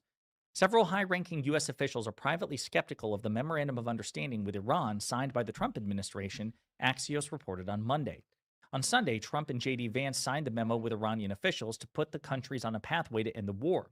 Details of the agreement are sparse, but it reportedly involves Iran reopening the Strait of Hormuz and agreeing to nuclear inspections. Okay, yeah, We had the Strait of Hormuz open before the Iran war, so Trump gets no credit for reopening it now. And nuclear inspections were a staple of President Obama's JCPOA, which Trump shredded, so you get no credit for that either. No, we get it, dude. We do get it. The thing is, you kind of sit there like you would do that. You know what I mean? I don't know. Josiah, like, I don't know what it is about this type of fucking content lately that's just annoying the crap out of me. Just like the video breakdowns, the Kyle Collin, like, I don't know, man. My patience for it's getting a little less and less. You know what I mean? All right, so fuck it. I'm gonna move on. I'm done with this.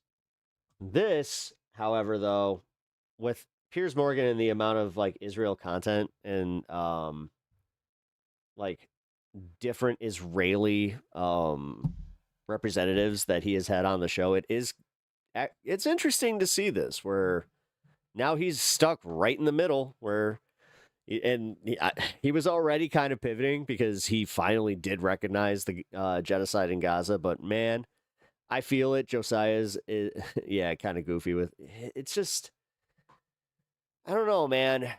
Like, he's trying to do what Midas Touch did. He's trying to actually like get the same type of audience. Like, he does the thing where he also tries not to kind of like, rub elbows with anybody that's a little too far left. I don't know. But I know Letterhack did interview him, and he said he's a very nice guy. I mean, I've been watching his content for quite some time. I just feel myself getting annoyed with all of it. Kyle Kalinski's the only one where it's like, I still fuck with it, but even he has been wearing on me. But yeah, Kyle leaning into the clickbait is so annoying. Exactly. That's the part that's been getting me. Adam Mockler's been doing it too. Yeah, I don't know.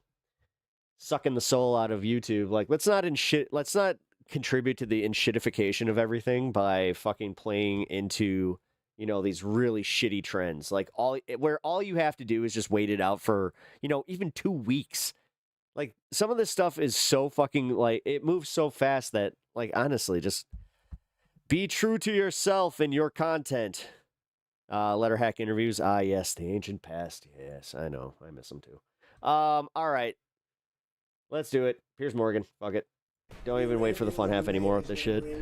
Because you know what? Piers Morgan isn't even fun half. Like, this is essentially political content that's Success to the world. I think we're be a bummer celebrating sometimes. too early. This is not a deal to be proud of. They never get a dime the of guy American from taxpayer money, ever.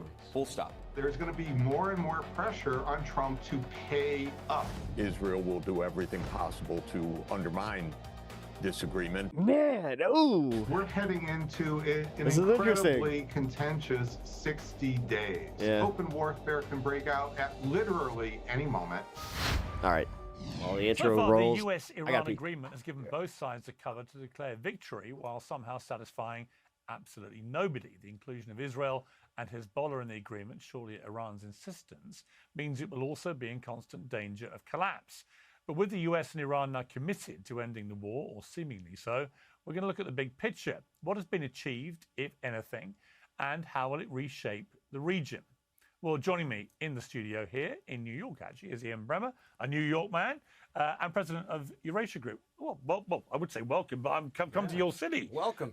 Great to see you in Good person. to have you in my homeland. Absolutely. Are you into the World Cup fevers? Absolutely. I'm going to see France and Senegal. Yeah, I can't wait. I think it's great that we're hosting it. It's It's fantastic. great, and Yeah. I think the US have got a good team, so you could have a good little They run. might make a bit of a run.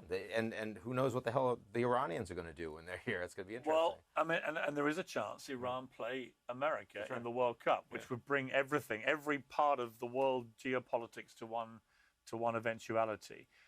this deal, which is due to be signed on Friday, I can't think of anyone better placed to answer a simple question. Is this a failure by Donald Trump? Yeah, it is. I mean, look, let's first say that you and I and almost everyone in the world should be happy that the Strait is about to reopen. Yes. It is the singular cause of massive economic pain globally. It's affected the UK, it's affected the EU, it's affected the US, though not as much, frankly. But everybody is getting hurt, and we need this thing back open. So it was utterly unnecessary that we went through all of this. But given that we have, I'm certainly pleased that we have this news. This is better than another week, another month of more fruitless negotiations. Are we going to end up with a deal which is at best the same as the Obama deal, albeit with slightly different wording, and at worst potentially a little bit worse? And of course the subtext of that is that Trump ripped up the Obama deal, said it was the worst deal ever done, and yet here he may be, through political and economic expediency, having to do something very similar. At best. At best. There's the fact that you and I are having this conversation and they've announced that they've signed the deal electronically. We still haven't actually seen the text. Why not? Senator Lindsey Graham saying, oh, this is a great job by statesman J.D. Vance. Why isn't he saying it's a great job by Trump? Because the people that are close to this understand that this is not a deal to be proud of. This isn't something where the Americans come out looking strong. Also keep in mind, the original Obama deal was a deal that had many signatories, friends of Iran, enemies of Iran, that had leverage to help ensure that actually the Iranians kept their end of the deal, or else that the inspectors would actually go in, that the low-level enrichment would stay a low level of enrichment. This is a deal by the United States by itself. And so if the Iranians feel like they have more leverage with other countries going forward, their willingness and ability to get out of this deal, especially against the Trump who knows what the consequences. They left this conflict way better off. Of re-engaging in military action is minus the lives lost. Let's be real. Is very significant. And then going not forward, like anybody talks about the that in deal the that we're government. talking about today, that everyone's saying is so wonderful. No, they're not, Tyler. Doesn't involve the nukes at all.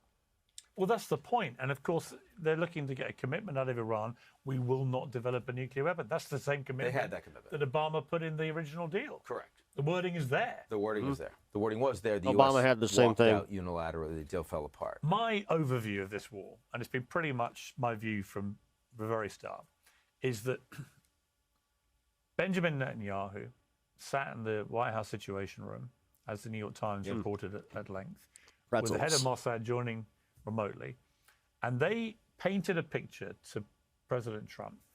If you decapitate the head of this regime, they're good as fuck. The whole thing collapses from within. Then the people rise up, and they'll all be too distracted to notice what's going on with the Strait of Hormuz. I still believe that that's what happened, that Donald Trump bought into it. He decided to go with the Israelis, and they did the first bit, the decapitation bit, but in the end replaced one Ayatollah with his son, who's more hardline. Doesn't So help you. where's the win there? Clearly the regime did not collapse from within. It's still there, still in charge. There's been no uprising by the people for a number of reasons, but nothing at all. Not even on the scale of what we saw in January, which has nothing to do with the war.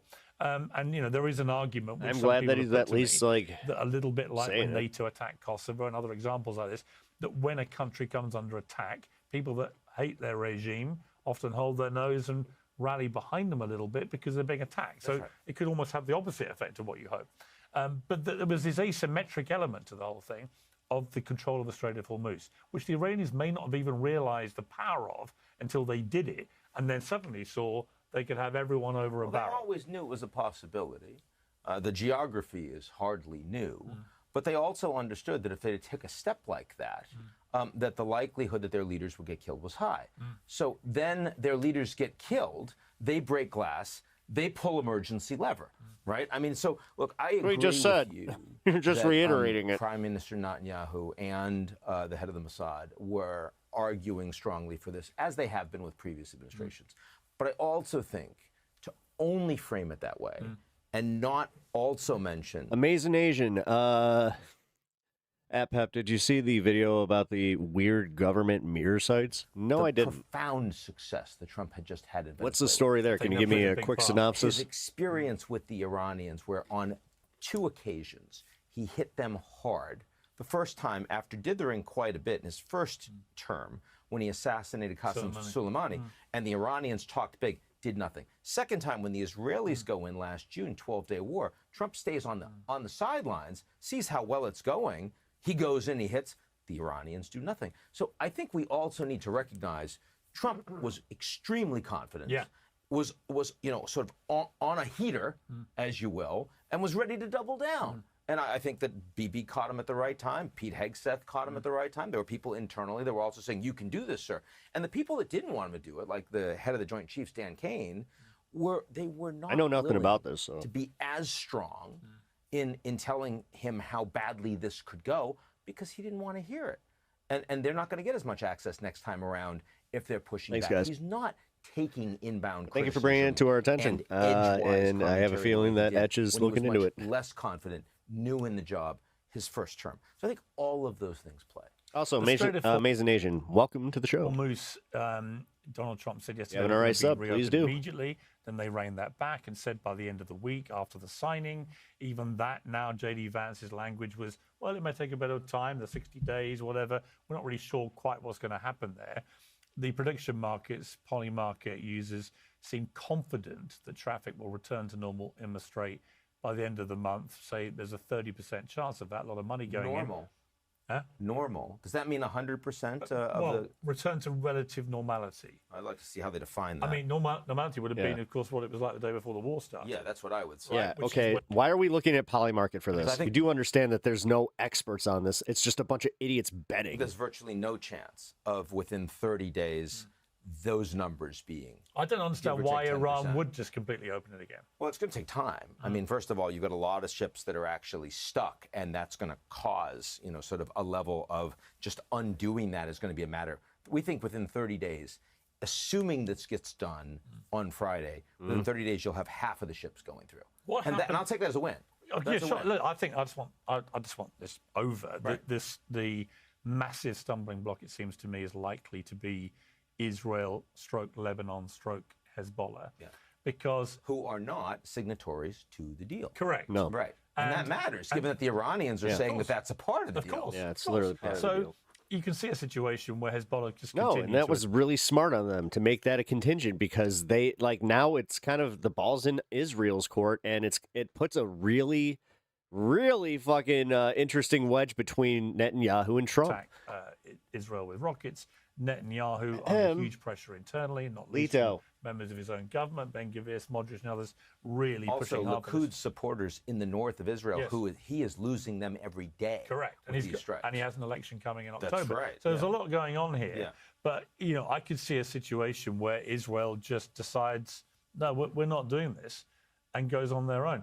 Is that plausible, Hey, Matt. that scenario? Yes, it is. Now, I think that it's one thing if Hezbollah starts striking, because we know that that's an order that's come from Tehran. It's not plausible that the Hezbollah is acting Etch, can you give me a autonomously in that summary? way, and that the Israelis then hit back directly against Retaliate. Hezbollah sites in the south of Lebanon. I think that would upset people. It might delay the 60 days on nuclear discussions, but it would not derail the ceasefire.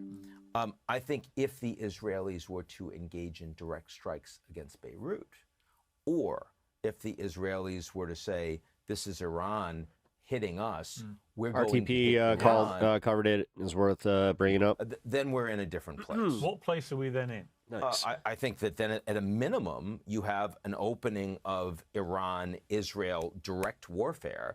And Yeah. what the Americans do and don't do to provide support for Israel becomes an extremely important question at that point. Yeah. Where are the Gulf states in all this? I'm reading a lot of stuff that, in a way, they've never been more united with Israel and America. Wait.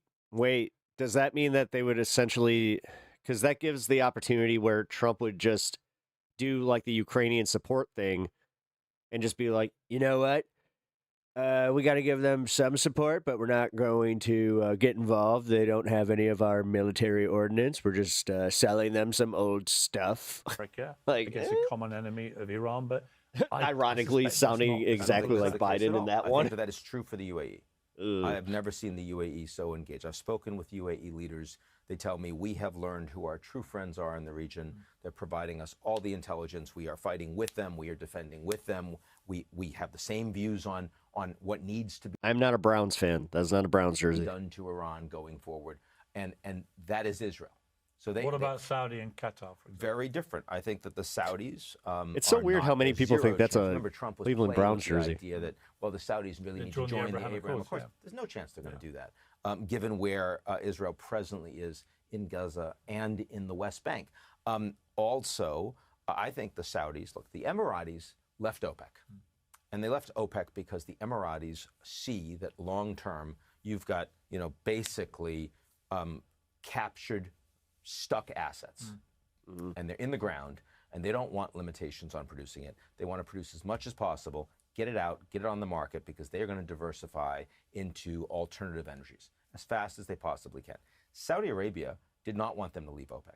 Saudi Arabia. It looks like the creator does 30-minute essays on conspiracies, but not tinfoil. Yeah, share it in Discord. I'll check it out. Going to be the anchor. I'll watch it on my own time, and then I'll bring it to the show if I feel like I should. A Muslim alliance in the region.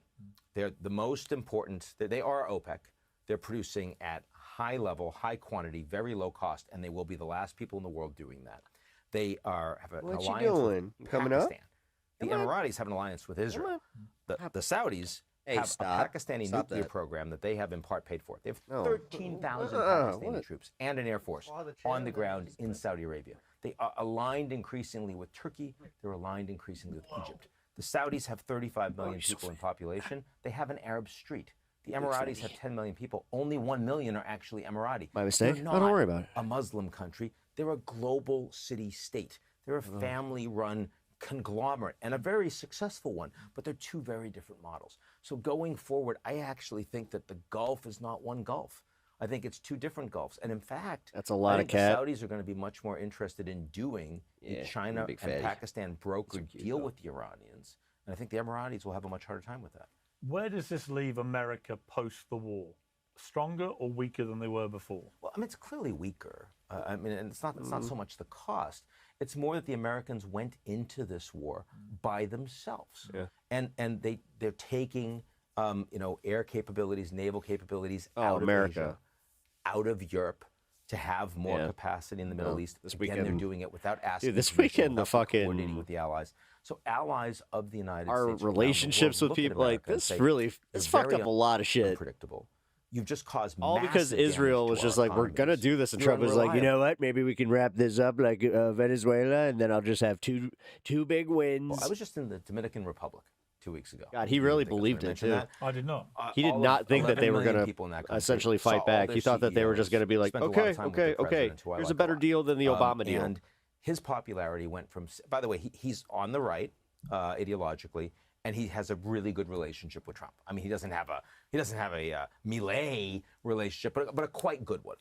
And his popularity went from 70 to 55% over the last several months because inflation for a country that has big subsidies for importing all of their oil is a huge problem. Why? It's not his fault. It's purely the United States deciding to go into this war. And there Yes. are leaders around the world. Yeah. There are not just 5 or 10. There are literally over 100 leaders around the world. This guy's who making feel sense. Exactly the same way. That if you think that this is a problem for Trump in the midterms, or Trump and the Republicans, or Trump and his popularity politically in the U.S., that's tiny ball compared to how the rest of the world that's taking it in the teeth feels on the back of this decision. Right. And that's why I was laughing at that one guy that's just like, yeah, they were laughing at Biden. It's like, bro, nobody is really happy with us right We've now. got the G7. Like obviously. this American exceptionalist bullshit and like the nationalistic attitude and like putting the blinders on, it only hurts those idiots. See, Like this they week- don't see it. Geopolitically, on the big global scale, has there been a shifting sand here this year, particularly in terms of America's relationship with Europe? Completely. And I mean, yes, on Iran, of course. Yes, on this woe-begotten Greenland issue. Yes, on trade. Yes, on Russia, Ukraine. Yeah, and no the other countries are even thinking Americans about holding Biden. back from No. providing any direct support. No, As the only people that think about Biden are fucking ironically Trump supporters. Ukrainians are fighting courageously and well, as you and I have both watched and talked about. What's my view on And Russia wait. What's your view on Russia geopolitical and military expansion after the fall of the Just USSR? recently, you know, the issue that I think is dominating G7 conversations right now is the United States government deciding can only to really put speak to what's going export on now. controls on Anthropic. I'm not and an expert on allowing any them of to this. export their latest model Fable to anyone. I don't think care it's who you are as not an great. ally. And the Europeans so worried that the Americans have a kill switch for any critical technology that they can just shut it down. Doesn't matter how important it is to you. And you will have no Iron the say. Gamer. You'll have no influence. You'll have no input. And the Europeans, the Lovely French have gentleman. Mistral. It's a rounding error in terms of its net value compared to Anthropic or OpenAI. The Europeans are panicked about this. And they're right to be. They're right to be. So I think the transatlantic relationship is under an enormous amount of strain right now. Elon Musk, a trillionaire. Yeah. A good thing, a terrible thing? Z Well, first Ryan of all, as an or American, Z Iron. I'd much rather How Elon i- be in the what's your US, take on it? As a trillionaire than in China. And the Europeans aren't making any trillionaires. Is he a force for? I mean, the argument for him is he's obviously a genius and incredibly driven, and he's built these amazing companies which do a lot of really good things. I mean, Neuralink and SpaceX and Tesla. You can see a narrative of doing good for Neuralink, that's the one you go world, to? right? And the Russians would still be winning if it wasn't for Elon. Right. Yeah. The downside is what he does with his platform X, and in particular how he wields his 240 million followers. At the moment, he's been very actively engaged, for example, in the UK, amplifying the far right, Tommy Robinson. AFD in Germany. Restore AFD in Germany. Yeah. And that is, many think, a malevolent use of his power. Doge was unsuccessful. Yeah. One of the most unsuccessful things Trump did, certainly domestically. Meant to cause efficiency, ended up the U.S. is spending a lot more money and Stopped caring things about that were shut down Biden the were second not they retired. strategic and caused problems, and a lot of people probably dead around the world. I mean, Ebola, much less effect in responding to it because of things that the Americans have unilaterally shut down. That you throw the baby out. You don't with the know bathwater, evil. that's He that. just jumped off. Look, He went upstairs. On balance, I don't know. I That scares am me a not little bit someone that more. has a problem. Makes me wonder what he's with doing. Someone starting a company and building extraordinary wealth. The amount of jobs created, the amount of economic gains created, those things are fantastic for humanity. But I will tell you, I worry that in my country right now, the number of Americans that feel that way is far, far smaller than when I was younger. Yep. Because not because they don't like people being rich, but because they think that they no longer have opportunities themselves. No. They see That's that the U.S. it. is shutting down. Yes. You know, whether it's funding for. This guy nailed it. And this is where you had like the neolibs. They used to like kind of be on like the conservative side with this one, where they would just be like, yeah, you know what? I am like socially liberal, but I don't want to necessarily, take away the ability to make some money. That was perfectly stated by this guy, where it's just like, no, people don't feel like they have the opportunity to get wealthy anymore. So they're just like, you know what? Fuck you. Schools or, challenges. And we can barely get by. They keep raising prices on just, basic fucking household items like your pension, your Social Security. No, We're not. everybody's just pretty much, everybody. The majority are just surviving. Going to have enough. But these guys and you seem to can't have access that. to power, spend $250 million, a little more than bread. anyone else on the You know, election. we got the and he's circus, a standing little next more to Trump bread. all the time and getting all sorts of subsidies, government contracts, and the rest. People don't feel like it's okay. They think that a billionaire is a My policy take is that we should have failure. done something instead of waging the sanctions and wagging the sanction or waging the sanctions and wagging the sanctions and wagging the finger. We didn't do anything when Russia invaded Chechnya twice, and the Russian-Georgian War was a precursor. Oh, damn. Because they don't think they can. I appreciate your take. And also, this is actually what I was looking for, where I was like, oh, I mean, it seems like you're definitely more well-read on this subject. Become one. And we used to have a country Stream is blue now. where I know. What the 90% of Americans thought they could make it to the top 10% if they just worked hard. They knew their kids could. And that's what attracted immigrants from all over the world. We no longer have those numbers. We used to have class mobility numbers that were the highest of the entire OECD. The U.S. now has less class mobility than the Brits. You guys have the House of Lords, for Christ's sake, right? How is it possible that the Americans now, the best indicator, the best predictor in the United States compared to other OECD countries of whether a child will become wealthy is their parents' wealth? Z-Iron. That's not America. That's not what this country stands for. Put your little crystal ball. I will ask if you have already subbed. If you have not, please do. Midterm elections. Do the Hang out. Republicans lose the House and Senate? Clearly, they lose the House. Got a They lose pretty the House chill easily. stream here. And Senate's going to be very, very close. awesome Trump's cast made of a big characters. mistake in supporting Paxton in Texas. You remember, he lost the Senate for the Republicans after losing the presidential election. Said Georgia, the state of Georgia, it's been You did. Okay, rigged, thank you. And they I had appreciate that, two special man. elections for the Senate, and he said, don't even show. Don't go. And so consequently, You've been surviving for the last decade. Now it's just unmanageable. Yep. Because he obviously didn't care about the Republicans if it wasn't about him. Dude, I'm sorry. He's doing it again. Matt, that sucks. So, I mean, the Democrats benefit from the fact that Trump doesn't seem to care about the midterms very much. Having said that, the Democrats also have vulnerabilities in some of these states. You've seen all the flap about Graham Plattner in Maine, won the primary, but has a lot of hair on him in terms of whether or not people are going to turn out. So I think you've got to take 4 seats to swing the Senate. That is a very, very significant climb. But Trump's approval ratings right now are around 38, which is the lowest of either of his two administrations. It will help that this agreement, if it holds, holds. Because gas prices will go down, and people see that every week when they're pumping up their big SUVs. It's expensive. It's the big reminder. It's the big reminder. But he is so far underwater, and November is coming soon. I think that the Senate is close to a coin flip. I don't think anyone has if it's not a coin flip, it's 40-60 or 60-40. And in January 2029, I'm going early. I got yard work to do. around January the 21st, who's in the White House? Well, there's going to be 25 people running from the Democratic side. One of the Democrats? I don't know.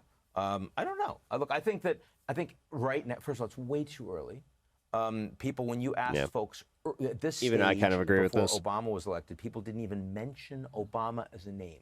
When you ask people this early before Trump's first election, no one thought Trump Nobody was thought remotely Trump, plausible, right? Yeah. So I think we don't know Yeah, it's silly. who that It person really is is. going to be. It's silly. I know that technology is going to be an incredibly important issue. Backlash. I think corruption is going to be an incredibly important issue. Backlash. I suspect that the Democratic candidate will be more from the left than the center. I think that the right is going to be wide open.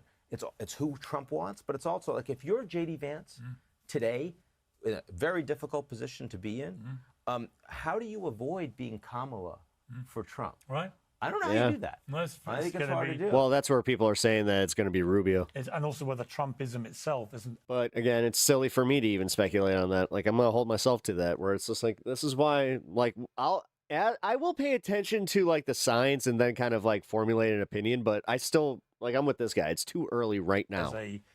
As a theme, survives Donald Trump himself as president. I know, and I think it And we got way does, too used but to Trump just being Trump. I don't think it's Trumpism. Where he's just like, 2 years, you're going to get a 2-year campaign from me. Right, like when I see Tucker Carlson and I see him Bless talking anti-corruption, I see him talking about Epstein, I see him going after Israel, I see a whole bunch of America firstism that Trump kind of gave up on. He's still on the border security. I can see Tucker Carlson. I can see him running. I can see him becoming He can president. run. It is not implausible. It is not implausible. Anything can happen. Ian right. Bremer, Piers, one thing's for always sure. good to see you, You man. will be a Yeah. constant Yeah, see, this is where, source of wisdom. Piers right at the end there, though. It's like, dude, do you see how stupid you are? Like, We try and even straddle speculating this these hard on it? complex international issues. Thank you very It's much. nice seeing you in person. Go England. Have a good cup. I hope you do very well, America, until you play us. Then I hope we There you batter go. you. Fair enough. And just get revenge for what happened 250 years ago. Because trust me, we ain't celebrating that quite like you guys are. Well, you're not having the UFC on right outside 10 Downing Street? Yeah, no one's doing that, I assure We're you. burning effigies of George III. Trust me. Good to see you. Good to see you. Joining me now is the international affairs scholar Jeffrey Sachs. Jeffrey, There we go. welcome back to Uncensored. Great These to are be the with you, guys that I Piers. was Thanks a lot. kind of excited to hear from because, Where are we these with are the guys this that have deal, been do you think? So many competing calling views it, about it. even if my I gut disagree with this feeling dude. is that Donald Trump was just desperate to get out of this Iran war. It has spiraled way out of his control, and that he'll just do anything it takes to extricate the United States from it. What's your reading? I think that that's exactly the right reading. This was supposed to be a one-day affair, February 28th, 2026. They would kill the supreme leader, decapitate the government, take over Iran, and we'd all live happily ever after. That was the Netanyahu-Trump delusion. It failed, and since then we've been basically in a situation where the United States could not impose its will. Iran has retaliatory capacity until this moment. The world energy crisis continued as long as this debacle continues. And I agree with you. Trump wanted out. And I think with a very fragile basis, we might just get out of it. Israel will do everything possible to Hey, he's stealing Pep's talking points. Not cool, man. This agreement. It already has started with new attacks in southern Lebanon. But Trump wants out, and he's been he's desperate to get out. Uncharacteristically clear with Mr. Netanyahu in recent days and hours not to screw it up. Yep. I mean, we've got 2 elections coming. That would be such a funny conversation where he just call it, like, if it does happen, where, you know, Israel does attack Lebanon through this and they tank the deal, where it's like, you fucked me, baby. You fucked me. Won the U.S. midterm elections, which you didn't even take me out to dinner. You fucked me, baby. Acutely aware were becoming a massive problem because a lot of pressure from and now you don't get any more money to sort this mess in Iran out before it caused even more political and economic damage. But you conversely have the elections looming in Israel in October, where Netanyahu is really unpopular, about right costs. to the point he's judged. It costs the companies more that have to abide by climate change rules. No, dude, they're speed running us towards the apocalypse. In relation to what he's doing in Lebanon. It's going to be so much Iran, or fun. whatever it may be, Yay. which many people believe At is least one the of rich his get motivating richer. factors in continuing to be so aggressive on that stage. Do you think that's accurate? Do you think that the political expediency for both men here has played their part in reaching this point now where they have to potentially go their separate ways? Well, I think Trump was accurate when he said a few days ago and then confirmed the quotes that were made by Axios that he told Netanyahu, everybody hates you now. Everybody hates Israel now. This is true, but this is Netanyahu's doing, of course. So I hope we see the end of Netanyahu's political career in their elections. And I think that it's very likely that Trump will soon be a lame duck president in the United States, in the sense that the Democrats will win at least the lower house of Congress, and all eyes will immediately turn to 2028 and Trump's own ability to stay clear of scandals, crises, and Congress will also be brought to an end. So I think for both politicians, this was a terrible debacle, probably worse for Netanyahu. This was his dream war. As he told us at the very beginning, in the first day, this was his dream war for 40 years. He tried to talk every American president into it. Trump was the only one gullible enough to fall for it. Trump fell for it, and the disaster is on both of them. Where does it leave the Middle East, Jeffrey? Well, it leaves the Middle East in a kind of limbo. Everybody understands the United States is no real shit, security, Grandma Flatterson. I didn't even. for the Gulf countries. Okay, my certainly. notifications aren't working. Iran I just saw that you donated $10. remains with the powerful for the kind military, donation. a technologically sophisticated military, an ability to launch hypersonic missiles to protect itself and to retaliate against Israel. So this is a change. And of course, I think Israel is, of course, despised by just about every single country in the world. And a recent Pew survey has shown that. They have earned it themselves. When it comes to the United States, Trump is pretty much Awesome. Peach Creek, thank you for the despised Silver Star. almost Appreciate everywhere in that. the world as well. and the sense of the United States as a real ally has disappeared even in Europe. But I'm sure that in the Middle East, they're trying to figure out what the hell to do. And of course, there's no question that because of this, the place of China, the place of Russia, the place of other regional powers will be stronger. And the sense of the United States as a very powerful, rather Sophie, thank you for the erratic, floating hearts. politically unstable, Appreciate that. one of many countries rather than the global power is now, I think, the reality for everybody with their eyes turn open. for this one. In other words, the days of the U.S. being Come the unchallenged dominant power, which was always true in Washington's eyes, but was also to an extent true in many other eyes. This war has accelerated the end of that idea as well. Yeah, I'm good. Is the big winner in the end from this Iran war China? China is, as we could see again, very cautious, very stable. They have their own interests without question. In the midst of all of this, Trump went to Beijing and basically heard a lecture from Xi Jinping. And after he heard the lecture, he basically agreed with the lecture. He left Beijing saying he doesn't want Taiwan to do anything unsettling. Oh, man. That's one of those sneezes that to declare like, independence. I needed. He doesn't I feel want a so much war better. with China, and he also has held in abeyance the U.S. arms sales Censors to tell us about how they're Taiwan. destroying In other Earth. words, we also saw the limits of American power vis-a-vis China in the last 2 years. Last year, the U.S. tried a trade war against China. It lasted about 24 hours before China matched and raised and raised the U.S. Moves, and the U.S. backed down. China had too much leverage, the rare earths and other leverage. So the U.S. lost the trade war. The summit that took place showed the limits of power there. The events in Ukraine are showing the limits of American power in Eastern Europe. The events in the Gulf are showing the limits of power in the Gulf region. Now, thank you, Pep. You just made you made me $50 on Polymarket. Bless a you. rich one, one that has a lot of sway.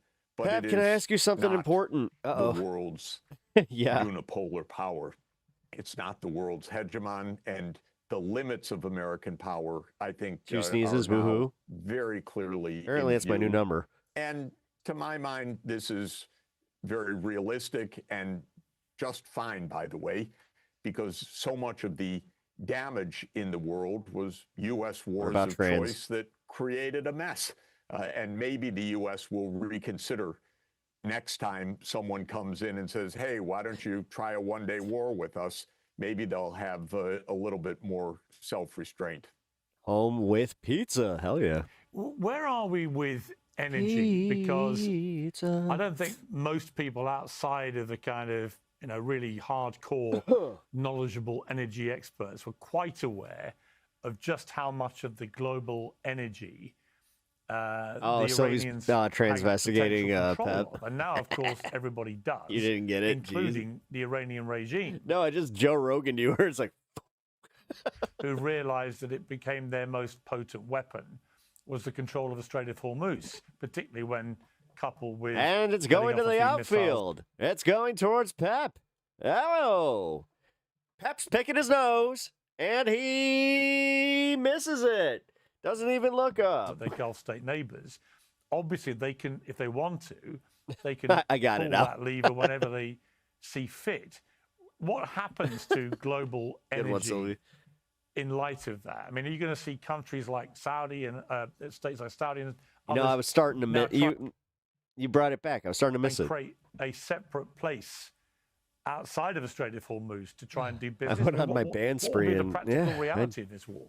It's been a little more quiet, that's for Well, sure. I think the fundamental longer-term trend is to accelerate the fundamental move away from coal, oil, and gas to wind, hydro, Yeah, and China fucking did that like solar, nuclear so power. expertly. In What are some we? cases, I hate the fact that we're given so all the behind on this. complexities of that issue. Really do. But the idea is that for years, many people said that the move away from fossil fuel was important to save the planet Earth. Then, because of China's advances in technology, What up, more Rev? and How's more it going, bro? countries came around and said, you know, it's actually cheaper. It's not just grid parity, it's actually cheaper to go with large solar fields, for example. Yes. Because And the thing is, you can make solar like these solar fields in like you can put them in parking lots, and also you can make it so you can park underneath them.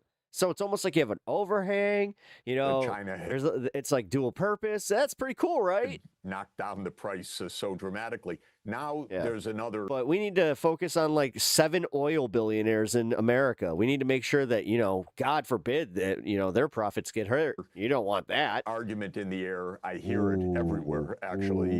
In one slice in the last BBQ chicken, weeks, one slice which vodka is sauce. That it is Ooh, now a God. matter of national security to use one's own so hungry now. sunshine coming in, to use one's own wind, maybe to tap into the hydropower of the next door neighbor and so forth, but not to rely on the long distance transmission or trade in fossil fuels. This is what drives me nuts about the whole like politicizing the energy sector, where we let this drill baby drill mentality just fuck everything up. So there's a national security argument. Yeah, I don't hear it. He's got a little bit of a deep voice there, yeah, but he doesn't have the Midwestern accent that you were expecting. That has been added to. After Pep did his sneeze, he can't do as well of an impression of me. All of the other. He needs to go down to the Baja. Arguments. There we go. I had to say was on a Baja. call today in Asia with the several governments and multilateral development institutions talking about the accelerated. Move. China freaking shot a power generating satellite already that collects solar energy. I know, dude. I know. Basically, We've been renewable played. energy as the backbone for a lot of East Asia. This is going to happen. That's a longer term proposition, but I think a lot of governments are, even in recent weeks, turning their attention to what can we do to harness our own energy sources. Yeah, I think you're right. Jeffrey Sachs, always great to talk to you. Thank you very much. Pleasure to be with you. Thank you. Well, joining me with his analysis on the US-Iran deal is Robert Papp. He's the professor of political science. Here we go. Robert, welcome back to Uncensored. Thanks for having me again. What is your take on this apparent resolution to the Iran war? The kicker is that China keeps offering these signed technologies and to us, and sealed, we keep saying according to no. President Trump on Friday. And I the think reasoning we're is celebrating it's too always like, early. yeah, they're I going to spy understand on why us. we want to celebrate early. This has been incredibly painful, and it looks like more pain is coming, and we'd like that relief.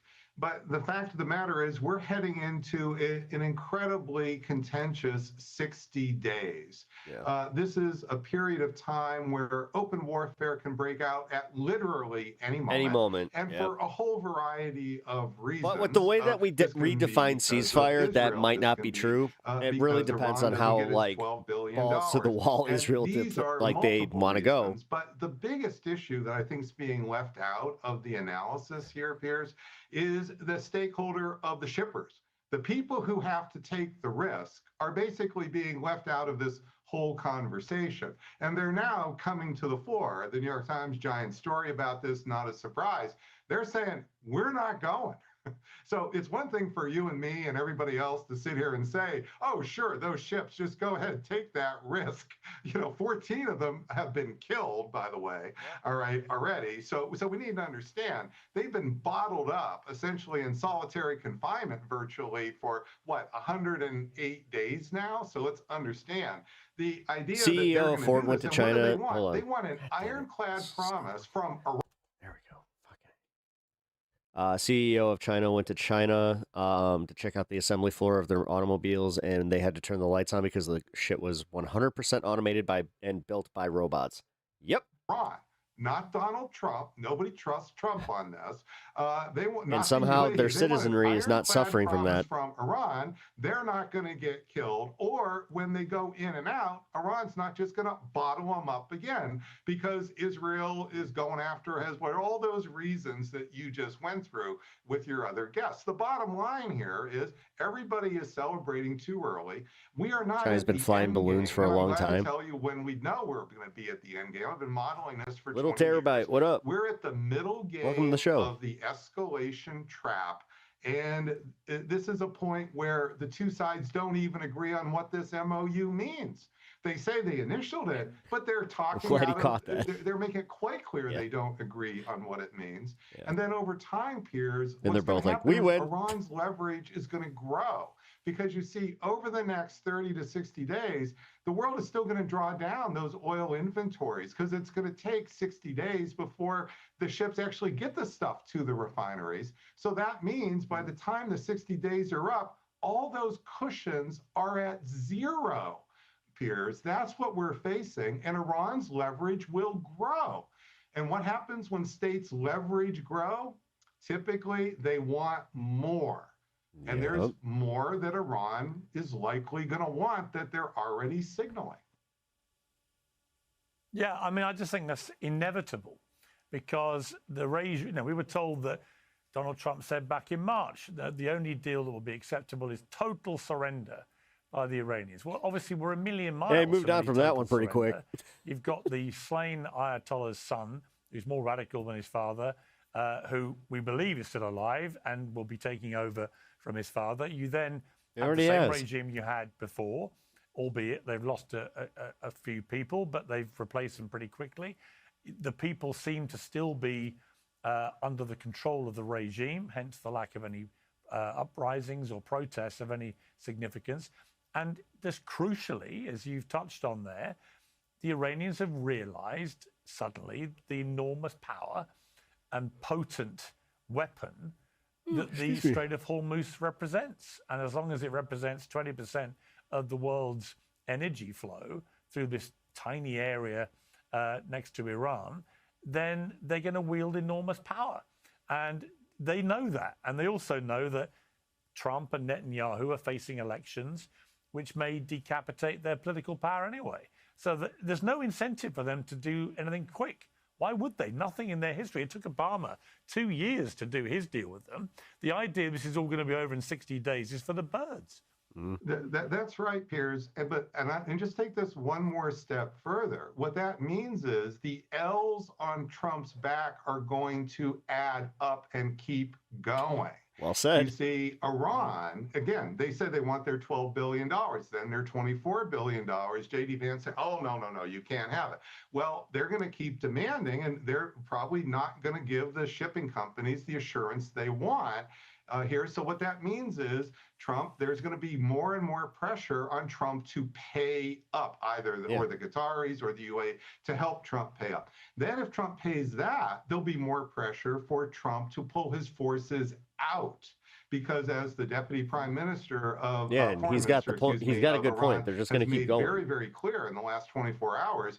What they want is U.S. forces out. You see, this isn't just about a little bit of more money now. This is about Iran on a trajectory to gain power. I believe Iran is using negotiations, Piers, as a power strategy here. They're not trying to get out and get peace. They're trying to get power. And I think that they are heading in that direction. And what that means is more and more L's for Trump. So does he just then accept that he looks weaker and weaker over time? What does Trump tend to do when he looks weak? He goes and kills somebody.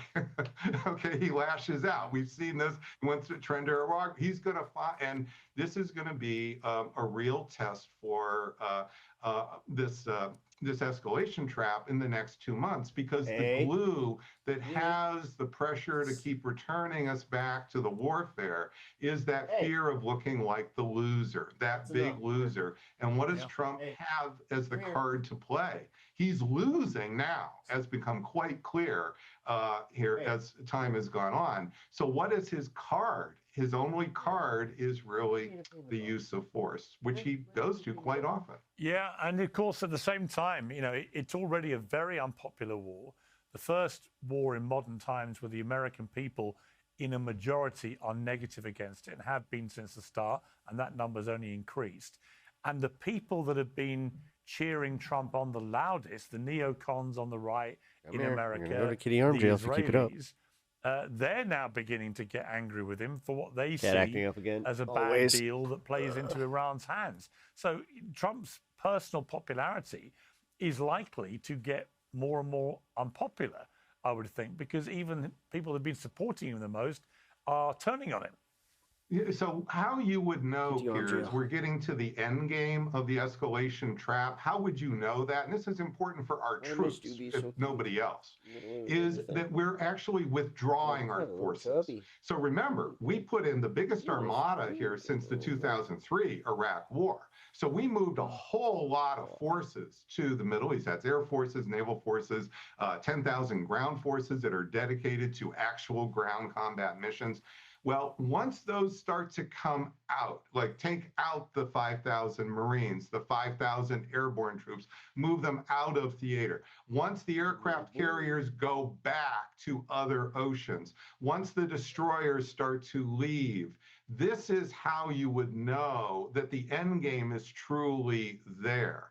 And this is going to be a real problem, because if Trump does that, then who's going to claim victory?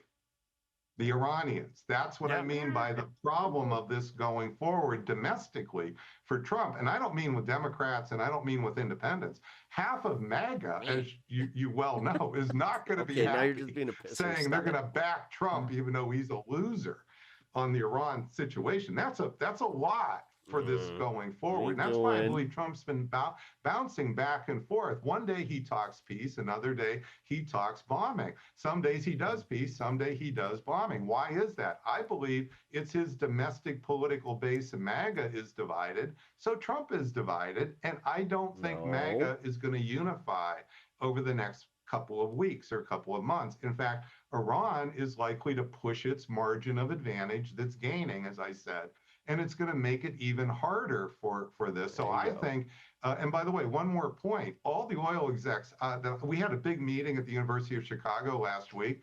They're all telling me that as these oil inventories run dry, and this would be even if the straits open today fully, what's going to happen is the price of oil is going up anyway at the end of July and beginning of August. So this idea that it's just a downwards trend like that, this is not taking seriously the end of the oil inventories, the demand that always goes up at that time of year, hurricanes, the things that already come up. That's what they're already projecting here. And Iran, this is all manna from heaven for Iran. This is Iran's growing leverage, because what that means is in that situation, come early August, you disrupt this for just a few days here, even if you can get it going. And oh my goodness, this is where things get really shaky, because we're out of the cushion. We've used up the gas in the spare gas tank. We had a spare gas tank, we used it, and now when you run out in the desert, there's nothing to go to. Yeah, and we haven't even mentioned the fertilizer aspect to the Strait of Hormuz and the impact that will have on the food chain as the summer months approach. It's going to be quite a ride to watch. Robert Pape, thank you very much indeed for joining me. Thank you for having me, Piers. That was a good interview. Robert Pape is like one of those guys that, like, every time that he's on Breaking Points, it's awesome. All right, bring my mic to me because my cat he has decided to claim me. All right, let's bring up Konaki. Yeah, Konaki cam. Let's do it. From 28 down in the early vote to running even with what's been counted in the election day vote so far. But he needs to get this 37 up to 47. If he continues running even, okay, the rest of the way, he'd land at 45%. So he would be short of, again, when I say 47, that is like bare minimum. That's like he can win by like this much statewide of every. So he wants to probably be a tick above 47 at least, and he'd be at 45. Again, these things matter. In Cherokee, we showed you this. In Cobb, we're showing you this.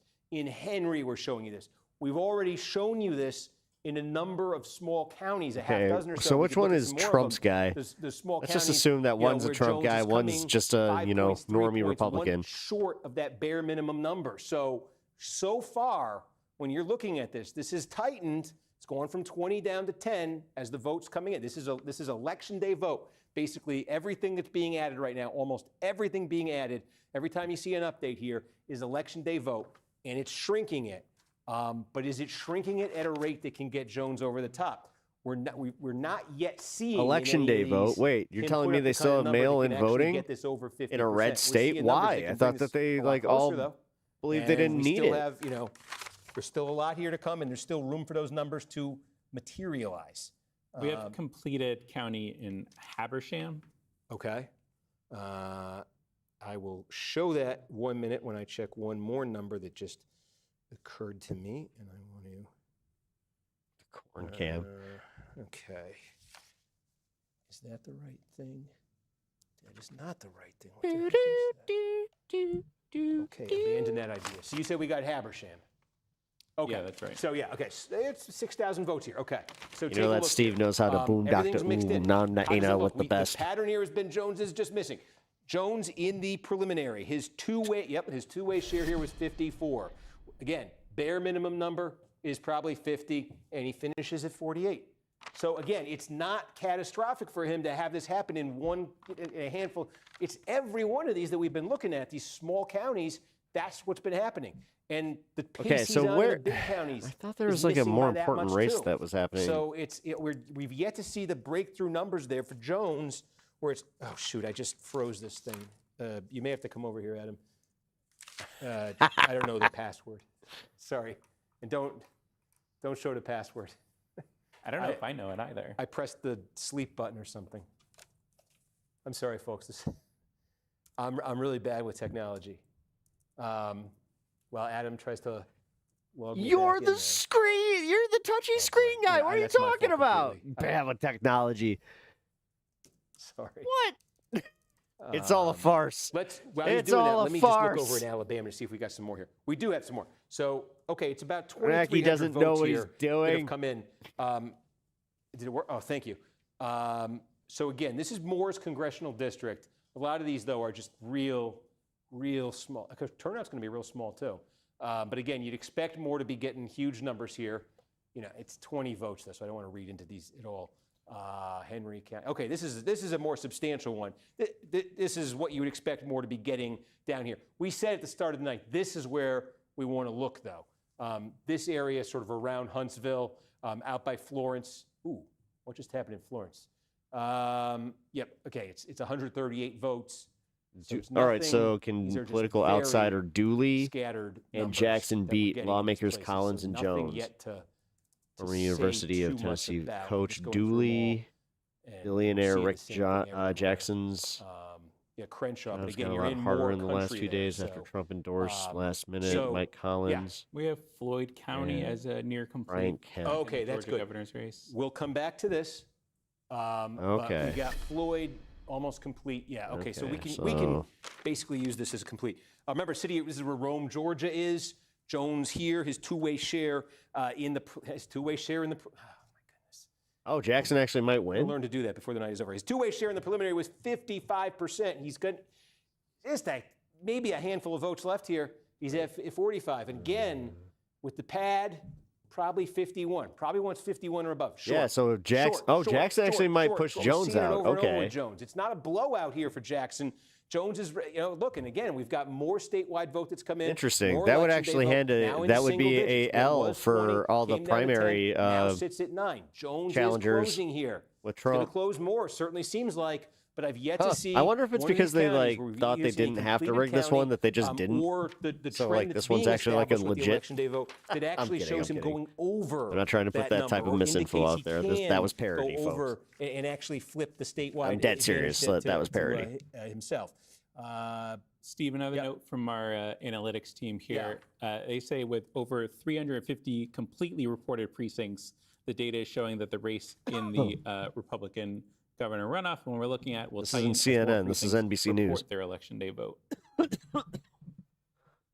Well, yeah, that's what we're saying. Oh yeah, no, I'm just. I was waiting for. I'm sorry. I thought that was my reaction. I thought He's there one was of a the few second part. ones I'm sorry. that That's my bullet. maintained his me. gig I was with like the whole paused there 'cause I thought rebranding of there was more NBC News. Okay, so yes,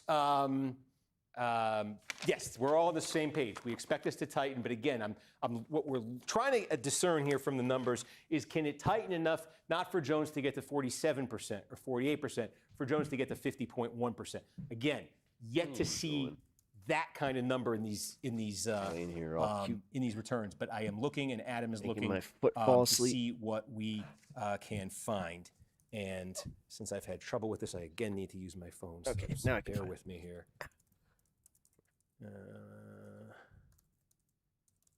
Against that. Come on. Okay. Does that match up? I mean, 60% of the vote is in, so this is going to be. We got one more we can show We're you. gonna wrap this up pretty let's take quickly. a look up at Union County here. Okay, again, North Georgia here. Don't need the elaborate intro. The trend. Jones got 53 in the preliminary. Again, we say with the pad probably wants 49 or above. He finishes here 46%. The story keeps repeating itself. He's getting close to that, like, low end of what he needs. This is like sort of the bare minimum number, call it. And he keeps getting close with these completed counties, but he keeps coming in under it. So that we just keep seeing that trend here. 42,000, basically the margin right now, 41,000 and change there for Jackson. Where else? Billions of dollars, and can he I has to use a show you smartphone. Here? Let's see where else we got. It's kind of funny. I'll find another one. Sorry, I gotta go to the phone again. This is not the easiest way to do this. I apologize. Shut up. Okay. No way. That number right He there. totally is. Yes. It's, Hold on. yes, it does. Okay, so we can That's go a pen down. in his mouth.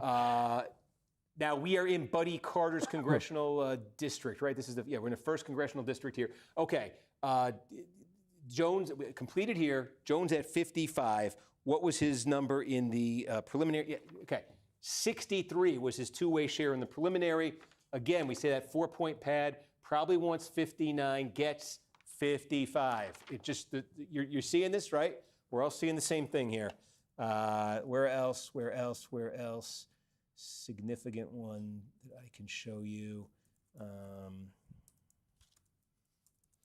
Oh, come on now. Do I have to go back to this? I gotta go back to this stupid thing again. Sorry. The problem, folks, is I didn't get my spreadsheet here that Oklahoma. so I'm getting it on my phone. Okay, let's take a look at Ware County. Again, almost complete, deep south Georgia. Jones is in the preliminary. Did the intern take a day off or something? For the first time we've seen it. Rough economy out there. County here in South Georgia, but 68%. That was Jones's number. The two-way share in the preliminary. He probably wants 64 or above, and look at that. He lands at 65%.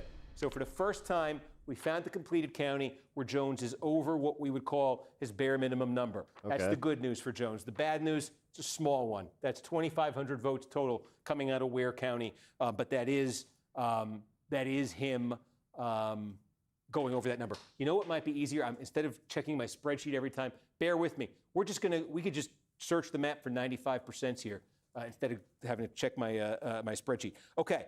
Let's take a look. This is tiny, but the share here in the preliminary for Jones was, let's call it up. Jones got, 71% was Jones's preliminary share. This is tiny, but look, he lands at, so again, Is there a South Georgia thing going on here? We're waiting on more from Lowndes County. Okay, Brooks County here. Did we show you this one earlier? I'm trying to remember now. All right, so But Jackson Jones is not gonna the win this thing with Trump 66%. candidate, like What I was his saying. share in the preliminary? 72. Probably wanted And Jones 68, carries gets Kemp's 66. endorsement. Okay, So let's keep going here. Let's keep going here. Okay, yeah, okay. The Colquitt County, his number was 71. His two-way share in the preliminary was 71.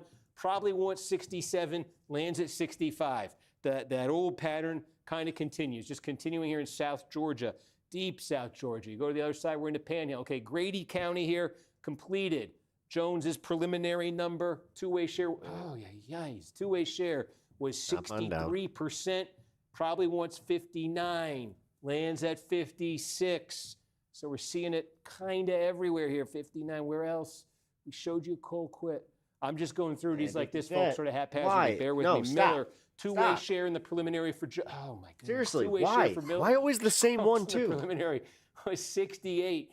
I'm sorry, did I get that right? You got 68 was his two-way share. Yeah. Okay.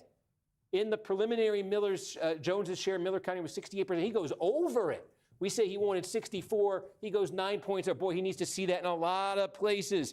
He needs to see that in a lot of places. Where else can he find it? Yeah, Let's continue our tour here. Randolph, these are very, very small here. 43. What am I doing wrong here, Adam? You got to click the pencil button. 43, 42. Thank you. 43, 42. Again, we're going through. These are very rural counties here. A lot of these counties, too. Okay, Macon County. This is not where the city of Macon is.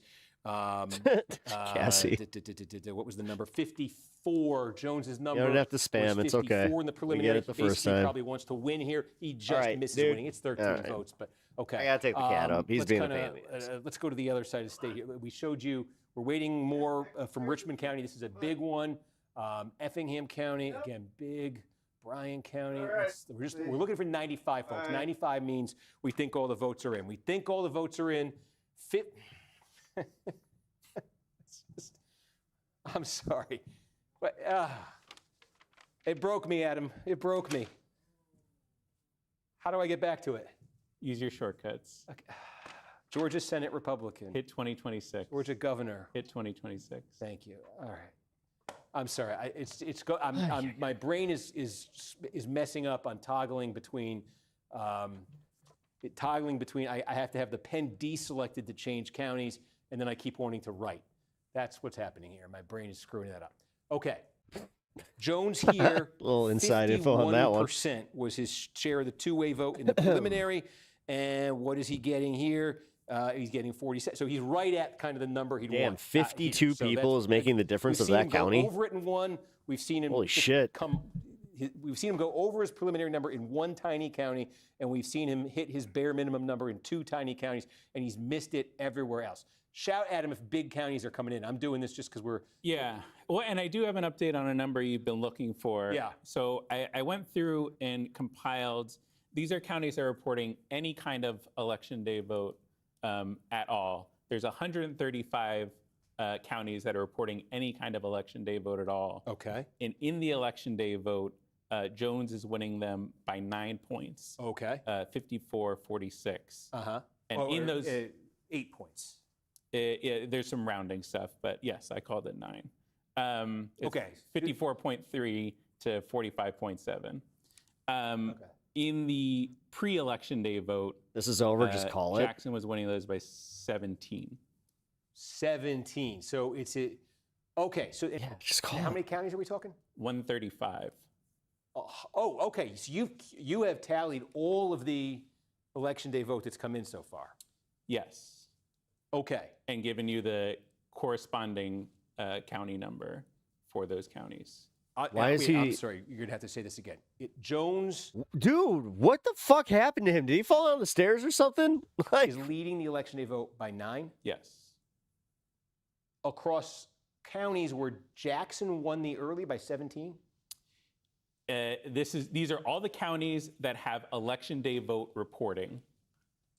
Right. And so, in those counties, 135 of them, He's Katie, winning the hey, election day vote. don't try and be and in Kornacki, the dude. corresponding early vote not. for those counties is that number. Jack, so a 26-point shift? That's what I'm seeing. And again, some of these are partial election day votes, but that's what I was looking at. Just 10 more minutes. Okay. He's having a stroke on air. That's not quite matching up with these county by county things we're seeing, because a 26-point shift would be, he was losing the early as it may be thrown off by some of these partial counties, but that's okay. Let's keep with our.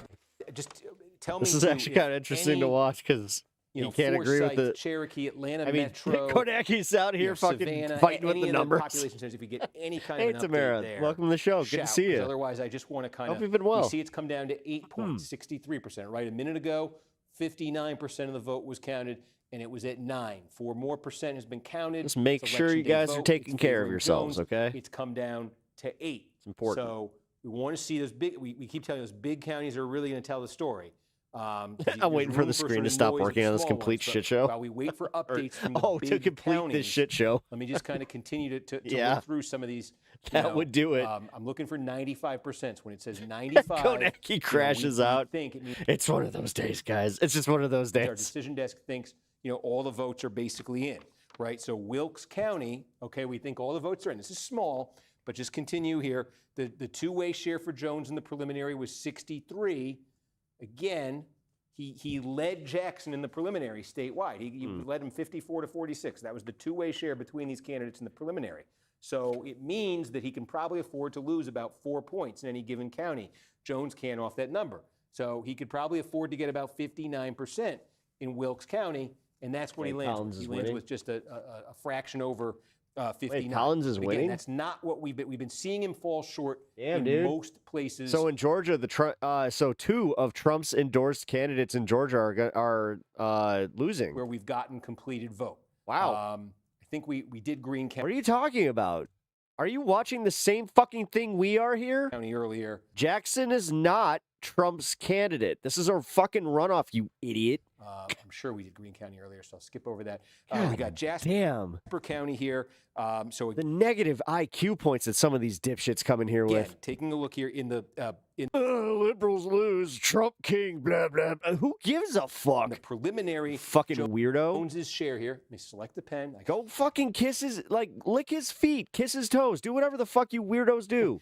Jones got 68% of the two-way vote in the preliminary. Jesus That Christ. 4-point cushion, he probably wants 64, and he lands just under it here. So he's getting awfully close. It's getting awfully close, but that extra, that Tell us more how Donald Trump's dick tastes, since you know. extra piece of it is elusive. Fucking Buzz obvious. County has a pretty big size here. Do you have to do like the little kissy lips where you have to do the full, is that how you do it? Like you look like you're doing a little fishy. And what did he get in the preliminary? The two-way share for Jones in Permanent the preliminary Cheeto was dust on your 80. fucking mustache. So he probably wants 76, and he gets 76. And that's 3,500 votes right there.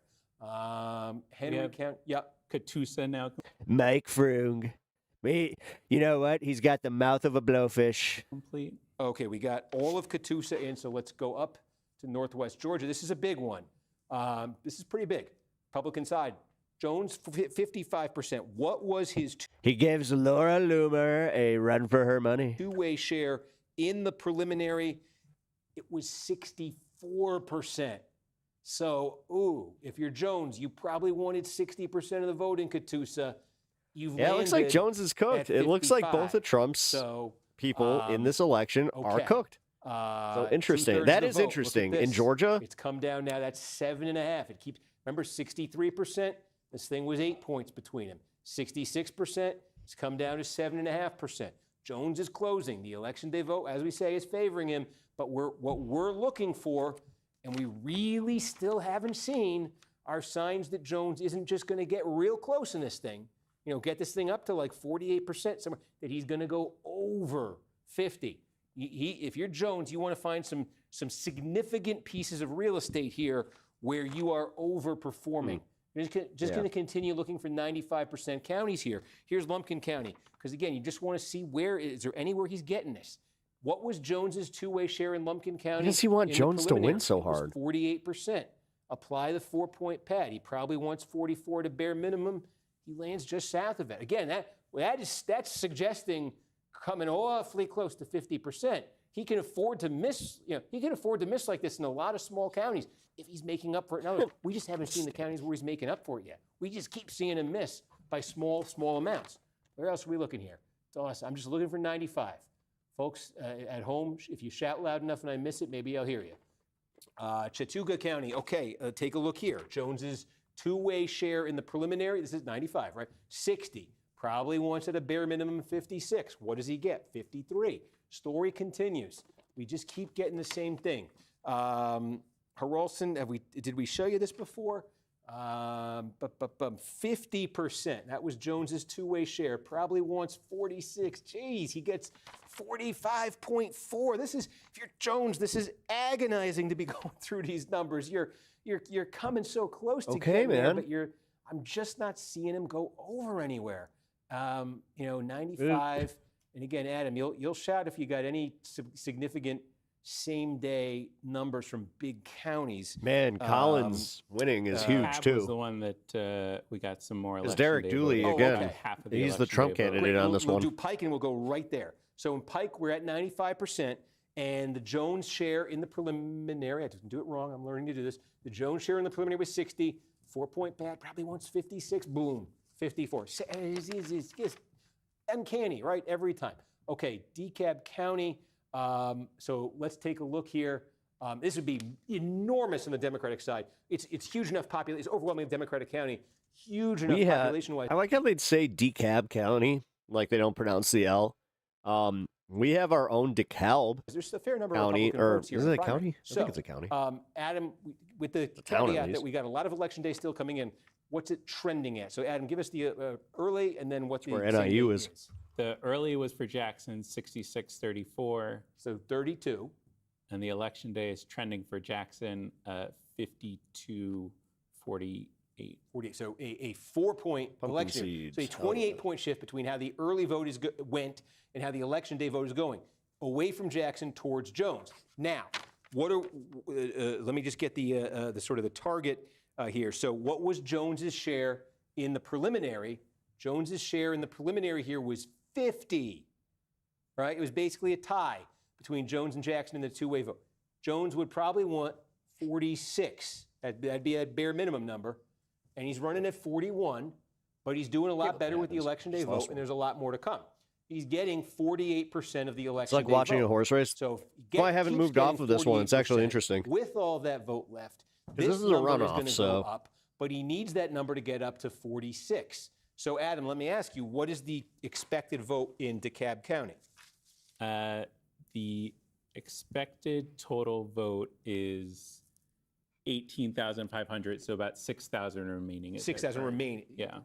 6,000 remaining votes. So, to the back of the envelope calculation here, right? If he continues to get, Jones does, sorry about this, folks, 48% of 6,000, he'll get an additional 2880, and then 3120 will go to Jackson. So 2880 and 79, 8038 would be the total number for Jones, right? And then 3120, 10,613 would be the number for Jackson. So that would be 18,051 total votes, 8038 into 18,551, 651, 613 plus 38, 651 votes. It would be, if he continues to get 48% with what's left, Jones would finish with 43%. 43% when we think at a bare minimum, he probably wants 46. And again, this is no longer are we in a small rural county where if you miss by a point or two, this is big. This is big to be missing by 3 points on top of seeming to be missing everywhere else, almost everywhere else we're looking. Again, I think if you're Jones, you need to do better than 48 with what's left. You know, and that needs to happen in a lot of other places. Zoom Samantha, out, 66% here, right? It is 7.6 Tiny points. penis. Jones continuing to close right here.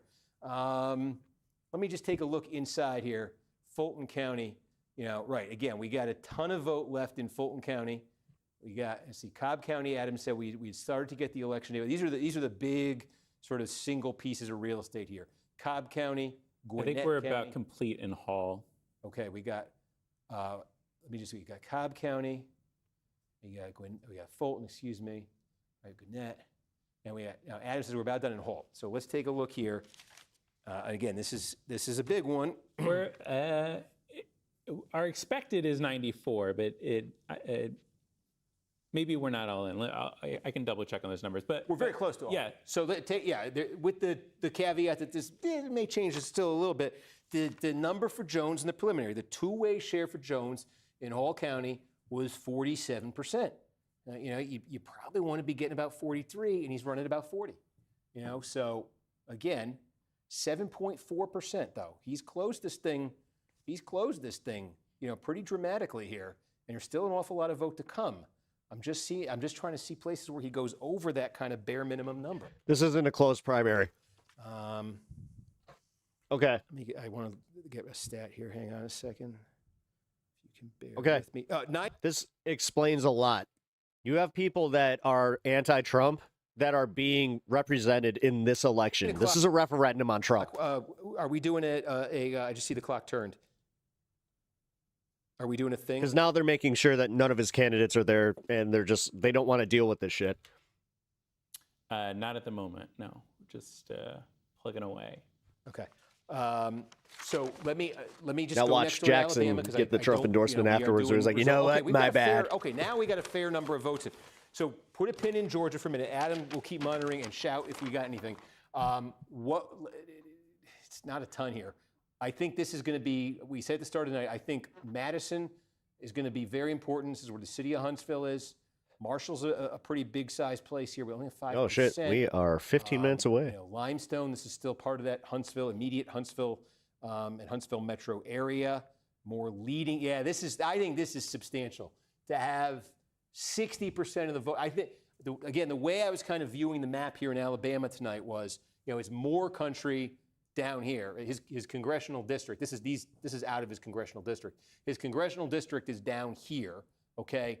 We had seen in the preliminary that Hudson put up his big numbers in here, Birmingham metro area, and the North was where a third. What happens in 15 minutes? Something magical? Yeah. Sort of the most up for grabs voters were going to be here, and this is sort of the heart of that area. If your online activity is indistinguishable from a low-level chatbot, you might be an NPC. Get help. And so, Limestone County here, we got 60% of the vote, and Moore is leading there by 12 points. Now, we don't have in Alabama the same kind of huge, they don't really have early voting the way they do in Georgia. This really is, we don't have these huge swings in vote type here. So 60% there, I think maybe more meaningful than 60%. Oh shit, I forgot to show you guys this. You're looking at some of these counties in For anyone that's a Georgia. Gundam So I'm just fan, kind of looking around my here, wife Morgan made me County, this. Again, just sort of Little outside Harrobot. Huntsville here. These are encouraging numbers if you're more. These little Now, if you're flapper Hudson, things. Technically, holy it's like a cow, little this ball is the kind of thing that we these see little those are things come out, encouraging and numbers then if you're more, same but with if you're these, Hudson, where it's you just can like win these little jets. landslide margins in He places has a like little, Jefferson County. Jefferson tattoo. County is going to produce almost 10% of the votes tonight. That's a scattering, but that's interesting. Yeah, she made that. Um, Well, I mean, it's a model kit, in but Clare yeah. County, these are places, again, where Hudson had done very well in the preliminary. I'm Let old. me What's put an it this way. NPC? Non-playable We're talking character. about these two-way shares we're doing in Georgia. I hope it makes Or sense. 'Cause I thought non-player it was the character. best way to kind of to monitor these things as they came in. We did the same thing here in this Alabama race. Let me just show it to you quickly here. In the preliminary, It's technically Gunpla. statewide. Okay, They call it Moore got Haropla. 39% of the vote. You don't know what Hudson, Gunpla is? It's 25% of the Gundam vote. models like this. What that worked out to was if you just took his votes and his votes, right, and you said those were the only votes cast. What percentage of all these votes did Moore get? What was the difference between Moore and Hudson? So in the two-way head-to-head, it was 60-40 for Moore over Hudson. That was the two-way number, right? Meaning that this is that version of what we just did in Georgia, that in any given county, Moore probably has a so pad Moore of and about 10 Hudson, I points. don't know who that is. might be the way to kind of look at these numbers, right? So from that two-way share. So let me go back to the primary now. So if you apply that 10-point rule, right, like up here in Limestone County, the biggest one where we got the most share of the vote, Moore's two-way share here was 60, meaning he probably wants to win it. He wants See you, bro. 50, I'd say, is what he wants out of Limestone County. And there he is with 60% of the vote in, running at 56%. That's not an insubstantial number of votes, if that's a word. Is insubstantial a word? We got 11% in Mobile County. The number here, this is interesting. The number here, the two-way share for Moore in the preliminary over Hudson was 73. He probably wants 63. He's over it, but he's not that much over it. That's an encouraging number if you're Hudson, a somewhat encouraging number at least. Again, Birmingham, I'll do the number here fine.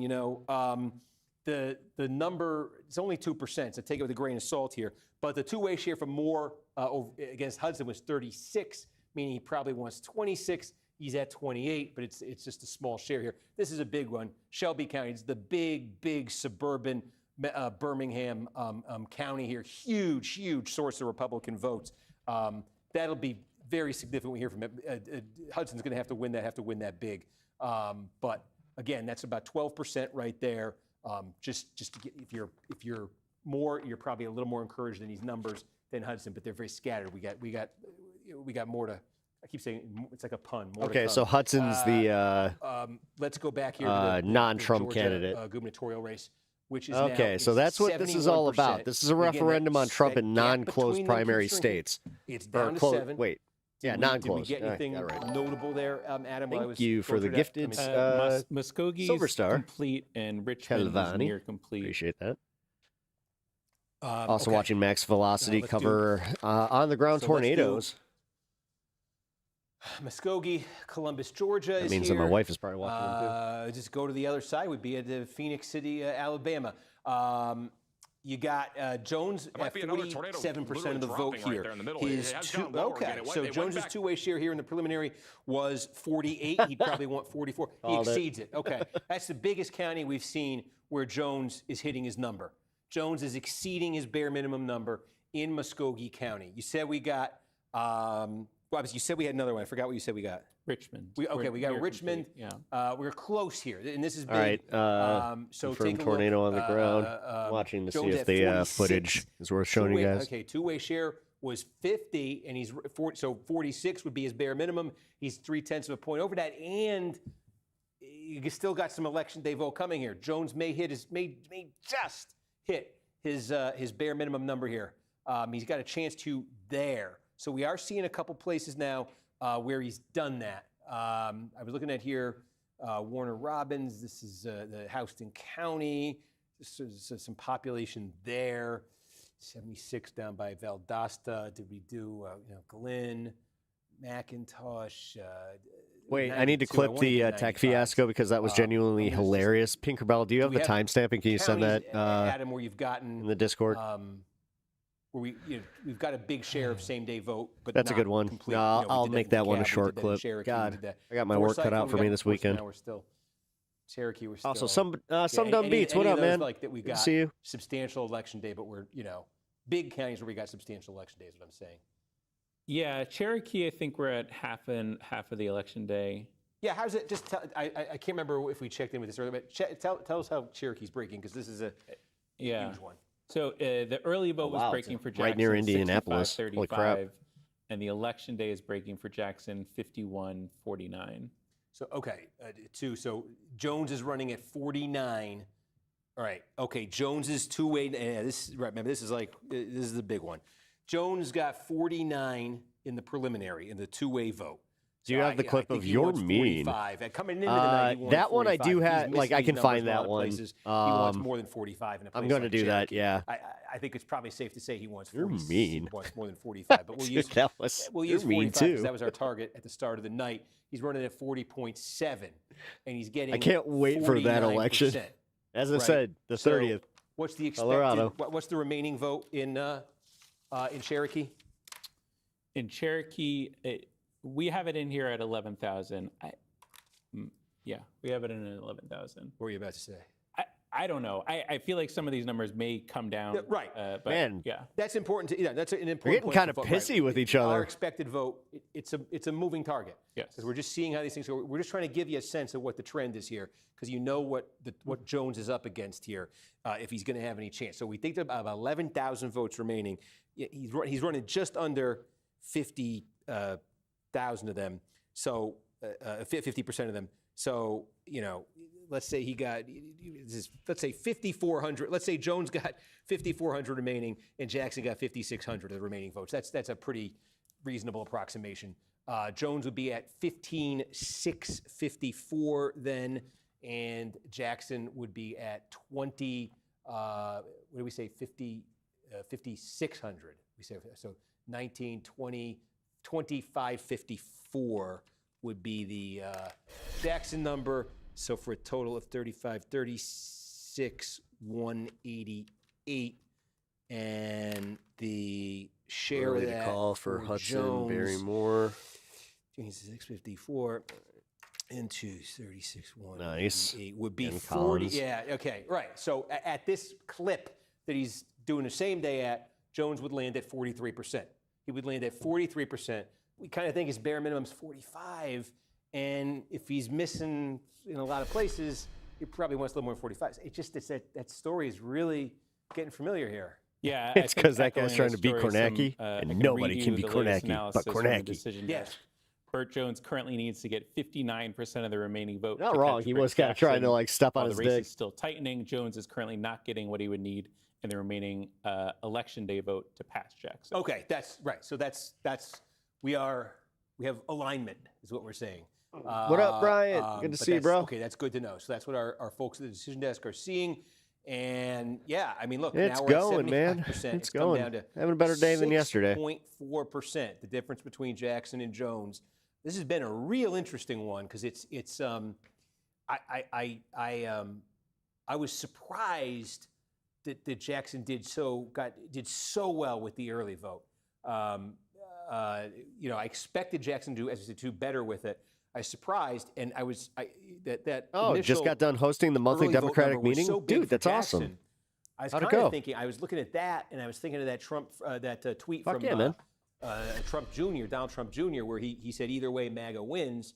And I was thinking, boy, did they see polls? You that just merely adopted the where giant, Jackson was just blowing the doors the open. giant touchscreen. That's what I was born in starting to think when I saw that early Nurtured vote. by it. But Jones really, his votes have voters What have do you shown up know here about the giant in the election day touchscreen? vote. It's just it's not. I don't need to describe it because I've shown it to you, right? You see the same thing I'm seeing. It's just he's coming agonizingly close if you're him to start to reach in these targets, but he's not reaching them. He's really not reaching them in any substantial place that we've been looking at. No. So that's yeah, why it is right kind of now, like it's obvious who's Advance winning this Jackson, one, dude. with a quarter of the vote, Damn, still to dude. come. I think Kornacki We'll is kind kinda of just take a panicking look because he's here. like, Trump's going to be really pissed about around this. the Atlanta metro area. I don't think we've got big new votes anywhere. Cherokee did, as you see, go I up wonder to if he 80 bet on Pollen while we Market were, because, we I got don't think there's more anything votes there against that. in Cherokee Nobody County. really saw it being a thing, so it can't be in his Wow, contract. we got another 3,500 votes in Cherokee. Yeah. We got another 8,000 in Cobb. Oh. We're complete in Douglas and. Oh, okay. I got the wrong paper, but that. Okay. Wait. So, why do we're complete in Douglas? Can I Why show does Douglas? Batman Can you calculate the not Cobb numbers? dance while I show Douglas? anymore? Yeah. Okay. It is because he So has a in broken Douglas back, County here, right, and this is bats one of those cannot growing dance with a broken back. Fringe Atlanta metro. He just anyway. gets factual. Jones, 43%. We think all the vote is in. Two-way share for Jones in the preliminary was 50, meaning 46 would probably be his bare minimum. And 43. He misses it by a couple of points. He's got to compensate for these in place. He's not compensating for it. Cobb County, probably the biggest source of votes in any county in the state. 54%. We're getting Again, election I don't day. understand why. Adam, give us the early, and do you have the election day? Yeah. So far? The early was 64-36 for Jackson. He's usually not like this in the transparently kind of election pissed off day, about like the results. We have about a quarter of our projected election day. This is and weird. It's 51-49 for Jackson. Okay, +2. So okay, we'll do our fun little math game again here. What is the expected remaining vote in Cobb County? 29,000 is the number we have in here. 29,000. So, do this again. We have 449 times. 14. He's wearing the black pants today. He was expecting bad we news. Just say it's 49-51. let's be generous to Jones with the projection and say it's just a tie. It's not 49-51. It's a tie. They each get 14.5 of the remaining, right? Okay. So it puts Jones at 27,654. And it puts Jackson 14.5, 34,284. Oh, dude, Kornacki versus Enton cage match. I would actually, I don't know, man. I would watch a program that's just like Kornacki, Enton, Battle of the Screens. Being a little generous would be Kornacki rules. Okay. Wait.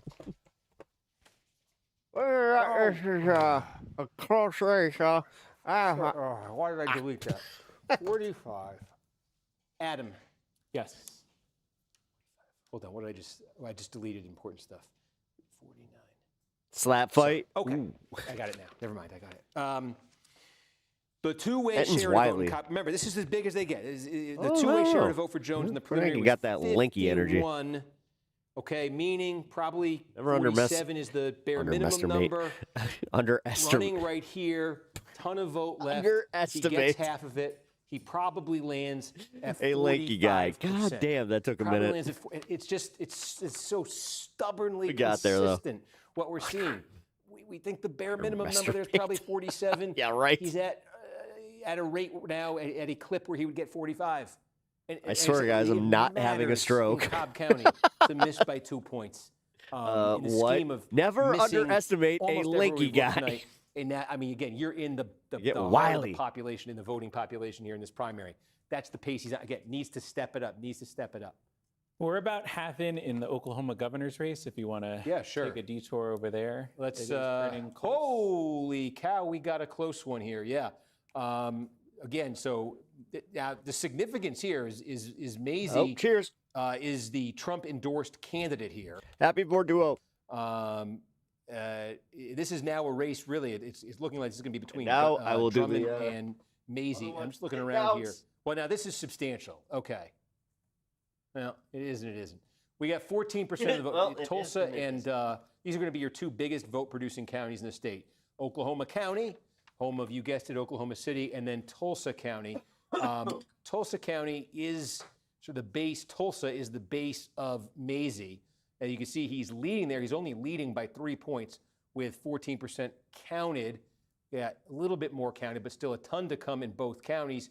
And in Oklahoma City area, Drummond is leading. See, we go down Cleveland County. These are the other sort of kind of population centers here. Ah, hell yeah. Let's see here. Drummond leading Mazie. The question is who's coming in second here? Mazie, yeah. So You can't the cage the core. significance here is, as we say, this is the All right, this guys, is come on. a Get to Trump the, endorsed candidate. wrap it up. We have Let's go. 53% of the vote, and we got a squeaker here. Yeah, thinking. So this is another one where Trump won the Senate. Keeping an eye on this his endorsement tornado. won the Senate primary, a Senate runoff in Georgia earlier. His candidate is in trouble in that Georgia gubernatorial primary. For everything we've been showing you right there, and his candidate in Oklahoma is trailing narrowly, but with more than half the vote counted there so far. That's an interesting set of results there. Let's take a look too before I forget. I keep meaning to check in. Look, the polls have been closed here for a while. We got nothing. We got nothing out of D.C. I don't know if you also want to look at that congressional race. We might as well show folks. Well, that's California. That's much later. And we got this is the first district seat in Oklahoma, Republican primary here. Keeping an eye on as well. But I want to go back to that governor's race. Who's the incumbent? They're not marking the incumbent unless there just isn't one. 6 points now. We just got some new results in Paulding. I think we're about complete in Paulding. Okay, so that's a pretty big piece of the puzzle. So let's take a look here. Again, we showed you this earlier, but here's how it lands. 51% was Jones's 51% was Jones's two-way share in the preliminary. 47% is probably his, lowest possible number. 44% is where he lands here. And again, there's a lot of votes here, right? Look at that. Almost 15,000 votes, a little bit less than 15,000 votes cast right there. So he's going to continue to tighten this, but we're not seeing anywhere of size where he's putting up the kind of number that could put him past, Rick Jackson.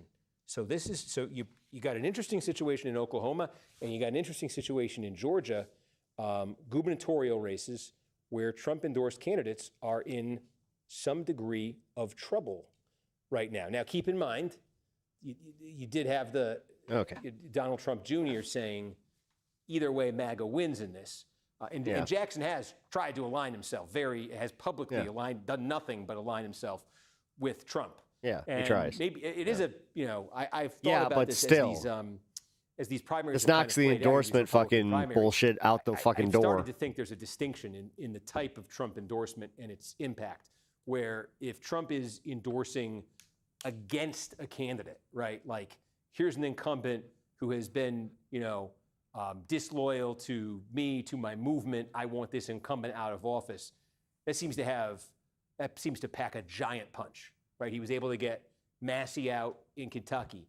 He was able to get a whole slate of Republican What's state the fun half senators out menu? In Indiana. He was we're able a to get roulette it. Bill Cassidy out in a landslide. You already found the video? Louisiana, Send it United States in Senator. the He was general able to chat, and I'll take check it John out. Cornyn We're in the fun half, last so minute. He that'll be endorsed fun. against Cornyn. Now, a lot of people say Cornyn was already on his way to losing, so we can the exact sort of cause of that defeat and the scale of that defeat. But I think Trump certainly contributed to the scale of that defeat because it was enormous. So I think when Trump goes against a candidate, the impact is sizable. Deidre. The dynamic you're seeing here, where Trump's candidates are having some trouble tonight. Bless you, my child. Jones versus stream. Jackson. Appreciate you being here. Trump has not come into this race and gone against Jackson. He endorsed Jones. He endorsed him early. Then Jackson got in the race.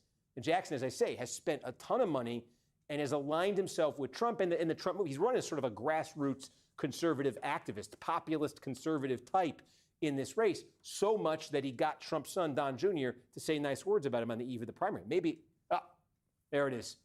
It's killing time and it came up.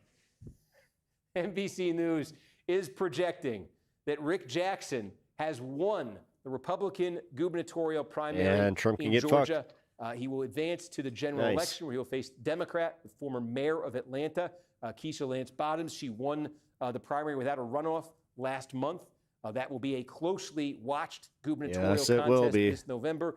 In a statement, he will see it as a prelude to 2028, when Georgia will be one of the centerpiece battleground states we expect in the presidential election. Again, Rick Jackson, self-funding candidate, businessman, got in this campaign relatively late, running against the Lieutenant Governor, Burt Jones, who had aligned himself very closely with Donald Trump. Jones had done that particularly in the immediate wake of the 2020 presidential election, when Trump made claims about Georgia's election being, in his view, he claimed illegitimate.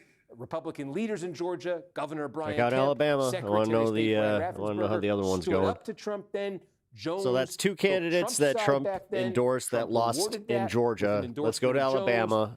If that happens, then Jackson it's was like, very competitive here. And as I said, on the eve of the election, this is what Donald happens Trump with Jr. put out a statement where he non-closed said, primaries. Like, this is of Jackson, but it a sure bunch of read like Democrats just being like, hey, fuck it. I'm going to go vote for the guy that's going to fuck up Trump's day. And they seemed quite fine with it. Jackson had Good on aligned them. himself, tried very hard to align himself with Trump and not make his candidacy seem like an affront to Trump. And clearly, it seems has Damn, succeeded dude, with that. kisses So that. Rick Jackson Wow. wins this primary. Kornagi's over just like, Donald he's Trump's watching endorsed this. Candidate. What we saw How do I do on this the Senate now? side, Mike I don't want to Collins break the bad endorsed news to him. the final Oh, he's week going of to be his so campaign by mad. Donald Trump over Derek Dooley, who'd been endorsed by Brian Kemp, the governor who was at odds with Trump over his claims about the 2020 election. Dooley was the candidate of Kemp. Collins got the Trump endorsement. Collins ends up winning this thing. As you can see, we talked about this, the election day vote that gets reported out late, just much more pro-Collins than the early vote, and he's ended up winning this thing by a solid double-digit margin. You can expect probably that vote, that margin to increase a bit as the remaining vote comes in. So Trump goes 1 for 2 in his endorsements in Georgia, but I think we saw from that tweet from Don Jr. in the last 48 hours, there'll be an attempt, certainly by the Trump side, to say they effectively went for 2 for 2. I leave it to you to judge what you make of that. And over in Alabama now, sort of attention shifts over here in the Senate race. We got a third of the vote in here in the Republican runoff here. Barry Moore running with the endorsement of Trump against Jared Hudson. The dynamic here, I think, is very similar to what we just described in that Georgia gubernatorial contest, where Hudson, he's a former Navy SEAL, he has run this campaign as a populist, conservative, sort of activist-style candidate, an outsider. That's how he's portrayed himself. Very similar, I think, to what Jackson did over in Georgia. While he does not have the Trump endorsement, he's done nothing but try to align himself with Trump, again, to try to frame his candidacy not at all as some kind of attack on Trump. And as a result, I think Trump's involvement in this race has really been, he endorsed Moore relatively early in this thing, but this has not been one of these endorsements where Trump has come in and said, you know, you better stop Hudson. I don't want Hudson. Hudson's a bad guy. So it's a very similar dynamic. We're going to dive into this one because this is taking center stage right now. But they did just tell me we got. Yeah, we're going to do another check-in with News Now in 2 minutes or less than 2 minutes now. Okay, to do the Georgia call. Okay, so you heard that, folks. We're going to do a check-in. So why don't we do this? It's inside of 2 minutes. We will pick up Alabama and really take the temperature there after this, because again, this is sort of taking center stage. We are not forgetting. I think we can move on then. Oklahoma, we got to audit the audit right video, and then might do a sovereign citizen or two. Getner Drummond, the state attorney general, from Mike Mazzei, the Trump-endorsed candidate here. Chip Keating, the son of the former governor, running in third place right there. Again, this is another place where that Trump endorsement. So it'd be interesting if there were 2 tonight that Trump lost with his endorsement. We could talk about this on the other side too. There was some controversy around the circumstances of the Trump endorsement here for Mazzei that got quite a bit of attention in Oklahoma. I don't know if that's affected. Jesus fucking Christ, Steve. All right, I'm done with you.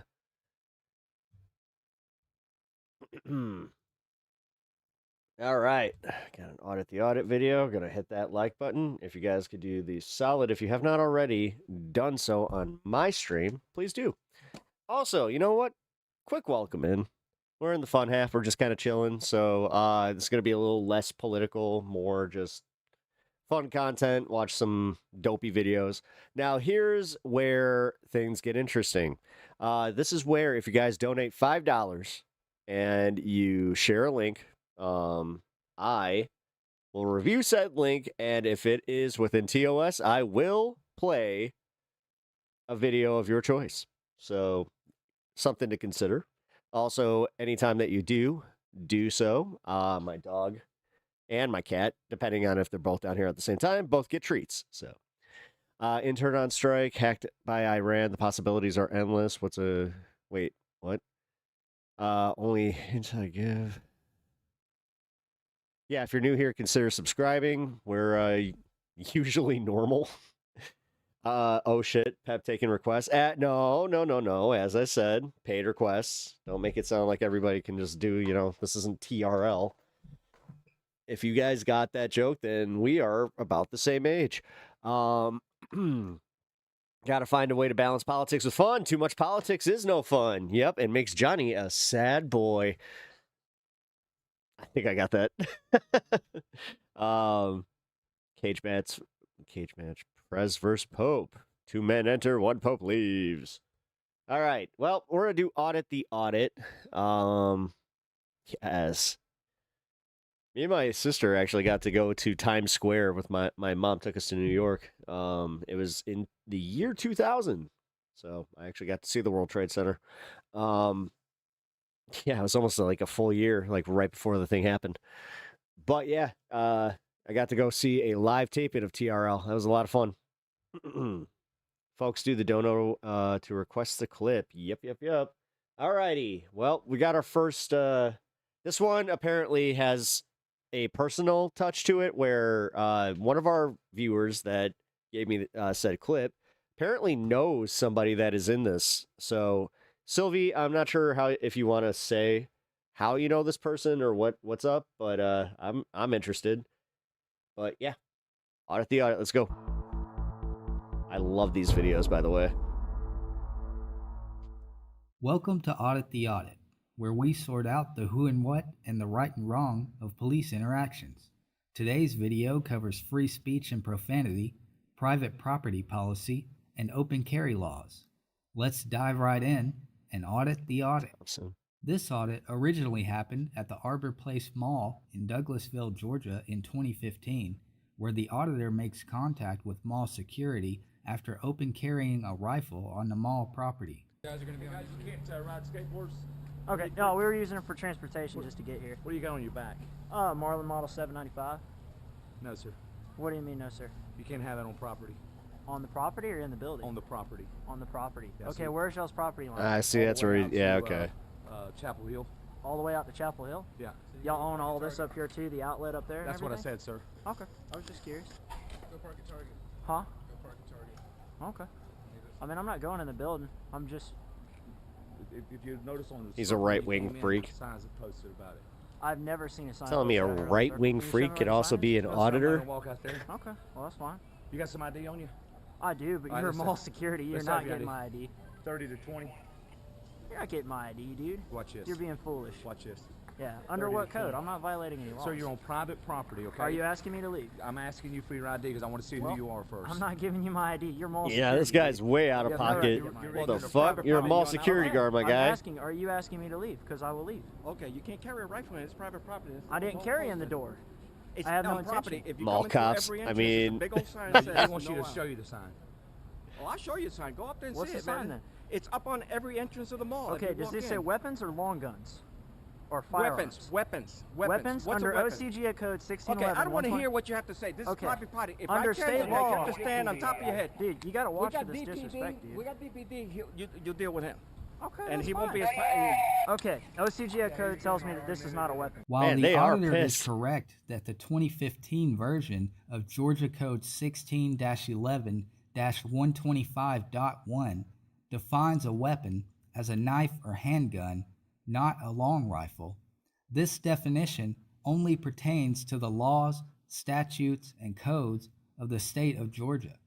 The sign at the entrances of the mall are referring to a private policy, I'm not sure if that would which hold is up in enforced court, by the though. mall, and may have a different definition for the term Yeah, weapons, I don't know. which includes long rifles.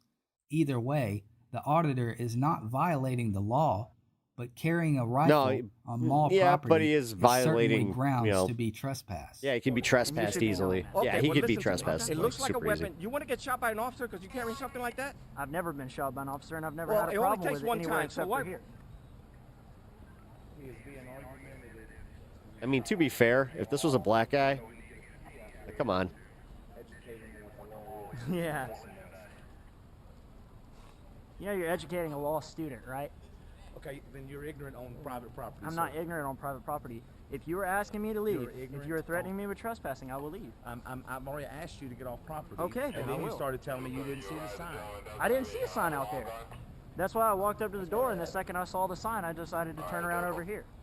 And me and my cousin were supposed to leave. but you And understand if what you're I telling told me you? to leave, I'll leave. That's not an I've issue. asked you 3 times to leave. I know. Well, how am I supposed to leave with all 3 of you right here? Paul Blart is earning Am I his free to paycheck go? today. I want to find out who you are because you want to be It's not your business. It's not your business who I am. Okay, we're going to find out. I'm not violating a state We're law. gonna find out who you are. We're going to bring him here. That's fine. Damn it. Where do you go to law school? Where do I go to law school? It's none of your fucking Happy. business where I Hey, go. hey, watch your language. I'm going to lock you up. In 1971, the Supreme Court ruled that profane language is protected by the First Amendment. Yeah, In the hey, landmark watch your case language or I'm of gonna Cohen lock v. you up. You're a California, mall cop. Justice John Marshall Harlan famously reasoned that one man's vulgarity is another man's lyric, Defund mall cops. and governments might soon seize upon the censorship I'm Gen Z, of started particular words with as a Merwin, convenient guise then for bought banning the expression Xbox to play of Skyrim unpopular when I views, played Oblivion. Only if finished allowed Oblivion. to dictate the definition and legality of profanity. Feel so out But of the it. constitutional protection of profanity We does gotta have its stand back. limits. Okay, here. Other Supreme I Court will be cases right back. have I do gotta outlined pee. situations in which profanity can be considered a crime. If profanity is used as a personal face-to-face insult with the intention of invoking a violent reaction, it falls under the doctrine of fighting words established by the Chaplinsky v. New Hampshire case of 1942 and is not considered protected speech. Other cases have established that the use of profanity as a true threat and the use of profanity by students at a public school are also not protected by the First Amendment. Some states still criminalize profanity under other specific circumstances.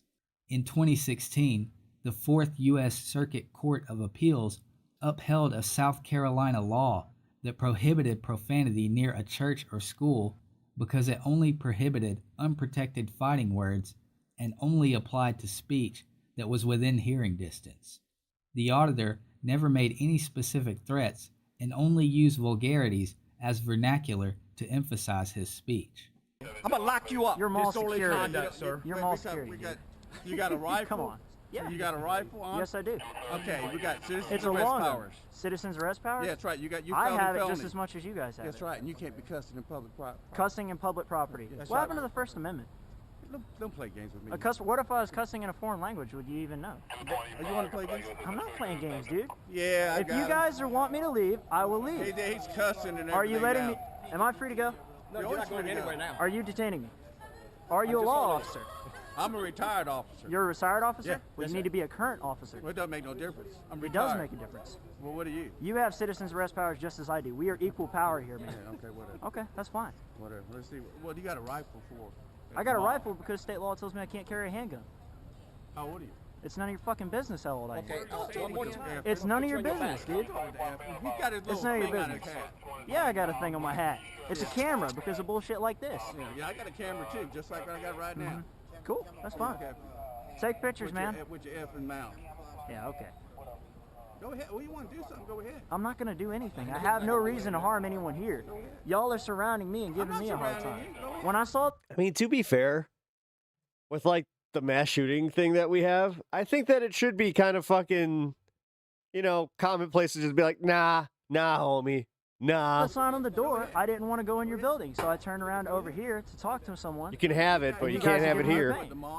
That's sensible gun laws. Yeah. This idea that you're like, oh, No, I should when be I able to saw the carry sign on the wherever door, I I did want. not Fuck walk in the you. building. Are you one of the security officers, or are you just curious? He's recording. Okay. Again, I'm a two-way guy, man, I but mean, I can Jesus, there's record limits. Just as you can record. That's perfectly fine. What happened? You felt that your rights are being infringed? Well, right now I'm being surrounded by these guys, and they're telling me they're trying to call the cops on me, and that's fine because I'm not violating any state laws. It wouldn't be illegal for me to carry in your building because you guys have y'all have the right to regulate weapons, but state law says that the long gun is not a weapon. I'm being dead serious. It's OCGA code 1611-125.1. I'm not asking you for what school I went to. I'm not telling you. Yeah, I think that law should probably be revised. Look on the counter and bring the book and we can let him read it. The definition. Bring it on. Like, OCGA yeah. code 1611-125.1, enacted February 1st, 2014. Go ahead and bring it on. Sovereign citizen. Oh, you comparing me to that mountain man, dude? No, I'm not a sovereign citizen. No, I don't claim that. Let me explain something, right? It's private property and an owner of a property. I know, and I'm asking them if they want me to leave. Nobody here has told me to leave yet. Yeah, they have Asking me told to. I was saying, are you? Look, if he's trespassing me, it doesn't matter if I cuss at him. That's my freedom of speech. I'm surrounded by 7 or 8 of you guys. All right, whatever. Huh? Simple battery or disorderly conduct. Simple battery and disorderly conduct. How did I batter Me, you. I didn't do anything assault. I didn't assault you. The Georgia Code 16-5-23 of Welcome simple back. battery Behave. requires an offender to make physical contact in a threatening, insulting, or provoking way. The Georgia Code 16. Georgia's laws are fucking stupid. So you're telling me that you can point a weapon, a firearm, at anybody, and that's not constituted as a threat? Get fucked, you dumb hicks! Jesus Christ! 11-39 of disorderly conduct the hell? requires a victim of the crime to be placed in reasonable fear for their life or limb, or for their property Yeah, to Georgia's dumb. be in danger. There is a This is why, like, people like me and, you know, ye old Yankee fucking town up here in the north, we look at this and we're just like, ah, yeah, this is kind of proving us right. statute in this code which prohibits the use of obscene, vulgar, or profane language in the presence of a person under the age of 14. A police officer could technically arrest the auditor for his speech if a minor was present, but it is unlikely that the charge would stick in a courtroom. No, I didn't hit you. I didn't say I was going to hit you. What does that mean? I told you to fuck off. I told you to fuck off. Hold on, wait, hold on. Hey, No. check it, man. It's not Okay. recording. It is recording. It went out on you. The red light went out. Yeah. The red light went out? Yeah, just kind of just. Yeah, it's totally, totally not recording. It went off and went on. Yeah. Whatever. Okay. All right. I'm recording. Look, if you're asking me to leave, are you trespassing me? If you're issuing me a trespassing warning, I'll leave. Right now, and I'm willing to leave right now. Somebody here tell me I'm leaving. Tell me to leave, and I'll leave. that choice 15 minutes ago. We don't know who you are. I haven't been here 15 minutes, man. I've been here for asked you 3.5 when I first minutes. Came up that you need to leave property. You said I need to show you the sign out at the outer ring where it says I you was can have a curious weapon. if you guys had a sign out there that said that, And I because I've told never you seen that. it. I Brandishing saw laws. the sign on the And front I told door, you that, and I and you didn't come to your started trying to building. educate me on what's on the property that I work at every day. All right, no, I asked you where it was. Right, and I I said, told can you show it to and me? then you Where said is show it at? to every entrance. Okay. That's good enough for you. That should be good I enough. mean, yeah, if I saw it, I wouldn't have came over. Yeah, but I came up here on a skateboard, dude. So Right, which is also violating mall policy. violating mall policy. I'm not under mall policy. The owner or owners of private property retain exclusive authority to determine how their private property Yeah, is used. that's true. Whenever an individual Trust me. enters The fact they even said skateboard, I'm like, and you're on mall property. It's private property. This is not a hill to die on there, homie. they are subject to the policy Because those sidewalks, they do have, like, that falls under this policy. That's not a public space, of like the way that property. he's trying to claim And it if an is. individual does not cooperate with the policies governing it, This is then a they- little different than, like, your average audit the audit, because he went onto the mall property. Like, where he's standing right now is not considered a public sidewalk. they may be trespassed or permanently banned from the property. Yes, you are. I don't work on for your you. property, sir. It doesn't matter. It's a private property. You're calling me an idiot. You are an You're idiot. real good at representing the mall, aren't you, That's man? right, because you're an idiot. You act. Yeah, it's private Okay. property. Yeah, once you come Is this on. Douglasville PD? Oh, there's a police officer. How's it going? I got a rifle. I like to open carry a rifle because I can't open carry a handgun according to OCGA code. The Georgia Code 16-11-126 does state that any person who is not prohibited by law from possessing a handgun or long gun may have or carry a long gun without a valid weapons carry license. The auditor conveniently left out Section A of the code, which dictates that the code does not apply to public property or property owned by Oh, others. so he's wrong. An Yeah, he's wrong. individual may only carry a weapon or long gun on his Okay. or her own property. There it is. Therefore, the auditor is in violation Yeah, of the he's- very code he is citing. Yep. And these guys are sitting Good job here there, smart giving me a ass. pain in the ass. None of them have issued me a trespassing warning yet. And I said, if you're issuing me a trespassing warning, I'll leave the property right now. But instead, asked you 4 they times blocked already, me sir. around in here. They blocked me around here. It's okay. I got it on footage. We're not gonna mess with him. Director, you want him to leave the property with a gun? Yes, sir. All right. Actually, do we need That to cool? give him a Can you give me an escort? Check. I don't feel like I need to provide my ID. I haven't violated a state law, and I hope you're aware of the state laws as well. The auditor is correct that he does not have to identify himself for a trespass warning. I have covered trespassing in more detail in another video, which I will link That's in the interesting. description. I would have thought differently, but okay. I just learned something. Okay. So I am going to ask for your ID, sir. I mean, under what code? Do what? I haven't violated the law, dude. I'm trying to leave here. If they're telling me to leave, I'll leave, dude. Can you escort me off the property? Because these guys decided to come over here and surround me up against this. My bad. I got to issue a criminal trespass. They asked you a couple of times, but that's why I came out here because you refused I've been to very leave. civil. Dude, you guys haven't been here for 5.5 minutes No, yet. I came out after they asked you to leave Okay. a couple of times, and when he came over the radio, I said, well, let me come out and see They what's asked going me. on. Will you talk to me? Yeah, I'll talk to Will you. you talk to me? Can I speak to him for a minute? That's fine. All cops can be bastards, but it doesn't make the public any fucking less shitty. Listen, Marty. Mhm. Been I very understand. civil. It's just that assholes like this make it harder for all of us. This is why I hate this shit. This is why I like watching sovereign citizens get theirs, Absolutely. because they make it harder on all of I us. appreciate you being civil. I appreciate it. What's your name, sir? It's already hard enough out there. Like, F you. Seem like a good guy. Enjoy your skateboard. Yep. But Long they want to. yeah. They want to ask you. I just censored myself. Look at that. Part of that is I got ID you. I There's need no a piece state of law that paper. says I have to give an ID for a criminal trespass warning. I got to know who you are.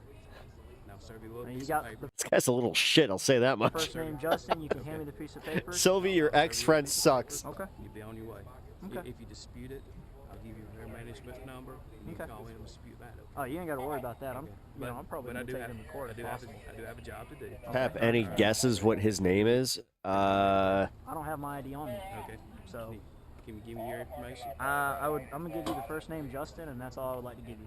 I mean, Dustin? no disrespect to you, man. I haven't violated the state law, and even if they are doing a criminal trespass warning, I understand you got paperwork to fill out, but it says nowhere in state law that I'm required to give you. Dustin Dumbass? You're required. Dumas? I'm Dumas. not. Yeah, Dustin Dumas. No, you're not. Failure to ID is not in Georgia State Code. Trust me, I'm aware. I don't want to say an argument. What's your first name, Justin? My name is Justin. Justin. Oh, Justin. Whoa. Excuse me. I'm not giving you my last name. I'm not being mean or nothing. It's respect to the Fourth Amendment and respect to my rights, you know. Okay. Well, I'm not going to Just drop as, down. you know, I'm not going to drop down on your Okay, level. that's I don't fine, say an man. argument because we sit here and Okay. debate it all day long. So just go ahead and leave. All right. And if you're seen back on here, You have a it's good gonna day, be man. hot. All right, buddy. That's fine. That's fine. All right, buddy. Thank you. Now Have a listen, good day. listen. Mhm. Let me explain something to you. The property here also includes Toys R Us. Okay. All the landing. Yeah, that's what I asked them a second all ago. the surrounding. They told me that they all had the a sign. discount tire. Okay. They got it posted on the property. Okay. All right. So if you go ahead They told me on they had it posted up next to the road, and I didn't see a sign up there. I've never seen a sign up here by Toys R Us. That might be my Yeah, there fault. is. But You I go just through and asked them to show it to me or tell me, hey, where's it at, so I can go see it. Because if I would have saw it, I wouldn't have bothered coming out here. It's pretty visually posted. Okay. Okay. All right, I buddy. walked over here towards the door, and I saw it on the door, and I turned around and said, all right, well, I can't go in the mall, so let's go. And I walk over here with my cousin and catch a bunch of crap from these guys surrounding me in about not even 3 minutes. All right. You've asked Ben to leave, so go ahead and leave. If All right. you're back on there, you won't go with me. That's fine. All right. You have a good night, man. You do. Thanks for Have a obeying the good- oath and state law. Have a So good one. you guys have a good day. Again. Overall, Justin has earned himself a score of C- for being Nice. somewhat knowledgeable about the First Amendment and freedom of speech, and for being Somewhat. diligent enough to Keyword conduct research somewhat. into the laws of his state. However, Justin failed to distinguish the difference between a legal definition and policy vocabulary, and also blatantly misrepresented Georgia Code 16-11-126 and did not conduct his research thoroughly enough. ERMC Security gets a big fat F for acting under false authority to demand Justin to identify Yeah, himself. I mean, dude, they threatening were to arrest way out him, of line. and attempting to enforce state I'll give 'em laws, that. which they are grossly misinformed about. Officer Adam gets an A- for approaching the situation reasonably and relatively unbiased, and acknowledging that Justin has not broken any laws and allowing him to go without identifying himself. Although Officer Adam seemed somewhat confused about the identification laws of his state, I commend him for his professionalism and ability to think clearly and surrender to an informed citizen. Comment below if you have a video you think we should audit, and don't forget to like and subscribe for more police interaction content.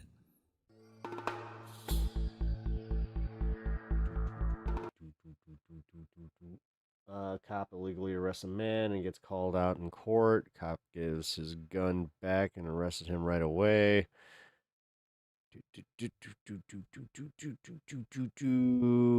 All right, let's find some sovereign citizen stuff. Fuck it. I want at least one. 'Cause I'm not going to be able to hang too much later tonight, but yeah, we'll see. You have to eat at some point. Oh shit! Actually, I need to figure. Breaking. Collins wins. GOP nomination for governor against John Ossoff. Ooh, I think that Ossoff might win this one. Modi.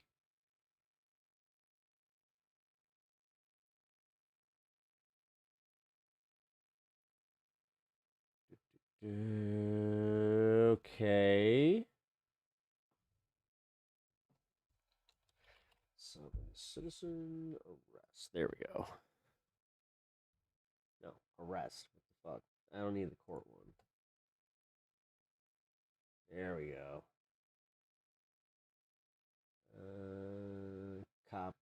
Cops trolled and hilariously bust out sovereign citizens. Here we go. suspicion of Yeah, here we go. This is gonna be a good one. Here we go. Here we go. Here we go. Am I in suspicion of a crime? I have amendments. I'm only going to tell you once, all right? If you don't want to listen, that's not my fault. Leave a like on that. 5 years of law enforcement. Okay, in the 80s. just let me break this window. Yeah, well, if you would have complied, we would have been able to do it. That's a channel I'll watch again. Audit the Audit's one of like the oldest channels I've been following. That video was 7 years old. That was fuck. I think I started following that 10 years ago. Like I started following them on Facebook and then moved to YouTube.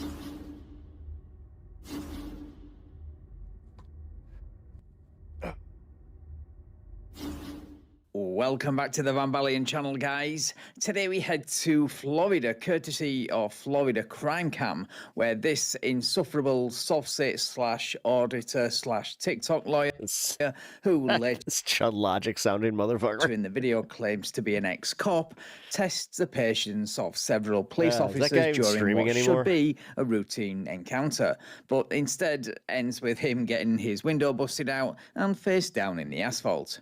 Right? Let's get into the video.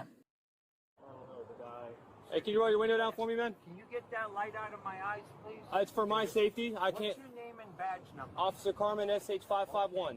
Am I in suspicion of a crime? Yes, you are, sir. What is that crime? So we have eyewitness reporting that you backed into a vehicle. And that's a crime? It is, sir. It is a crime. That's a crime? Yeah, so now we're just here investigating. What is that crime? What ordinance? I don't need to tell you that. So you backed into a vehicle. I think anybody would know that that is... Okay, first of all... Dude, you backed into a car? Car accidents are civil offences, yes, but leaving the scene of an accident and then refusing to comply the second that you leave the scene, that's a hit and run, homie. Law enforcement that's a crime. Criminal. That's a crime. Like, that's a crime. That's not even like a misdemeanor, dude. That's like a fucking... You do time crime. Secondly, he's driving at night wearing sunglasses. It's dark and we're wearing sunglasses. Hit it. I'm not surprised he backed into another car. It's gonna be a civil issue. Where did I do that at? We have an eyewitness. He's coming up here to tell us. Okay. Sorry, his mic was a little loud. You see damage. Sir, that's what the investigation. I didn't cause any damage. Listen, we can keep playing this game. So this would be considered an accident.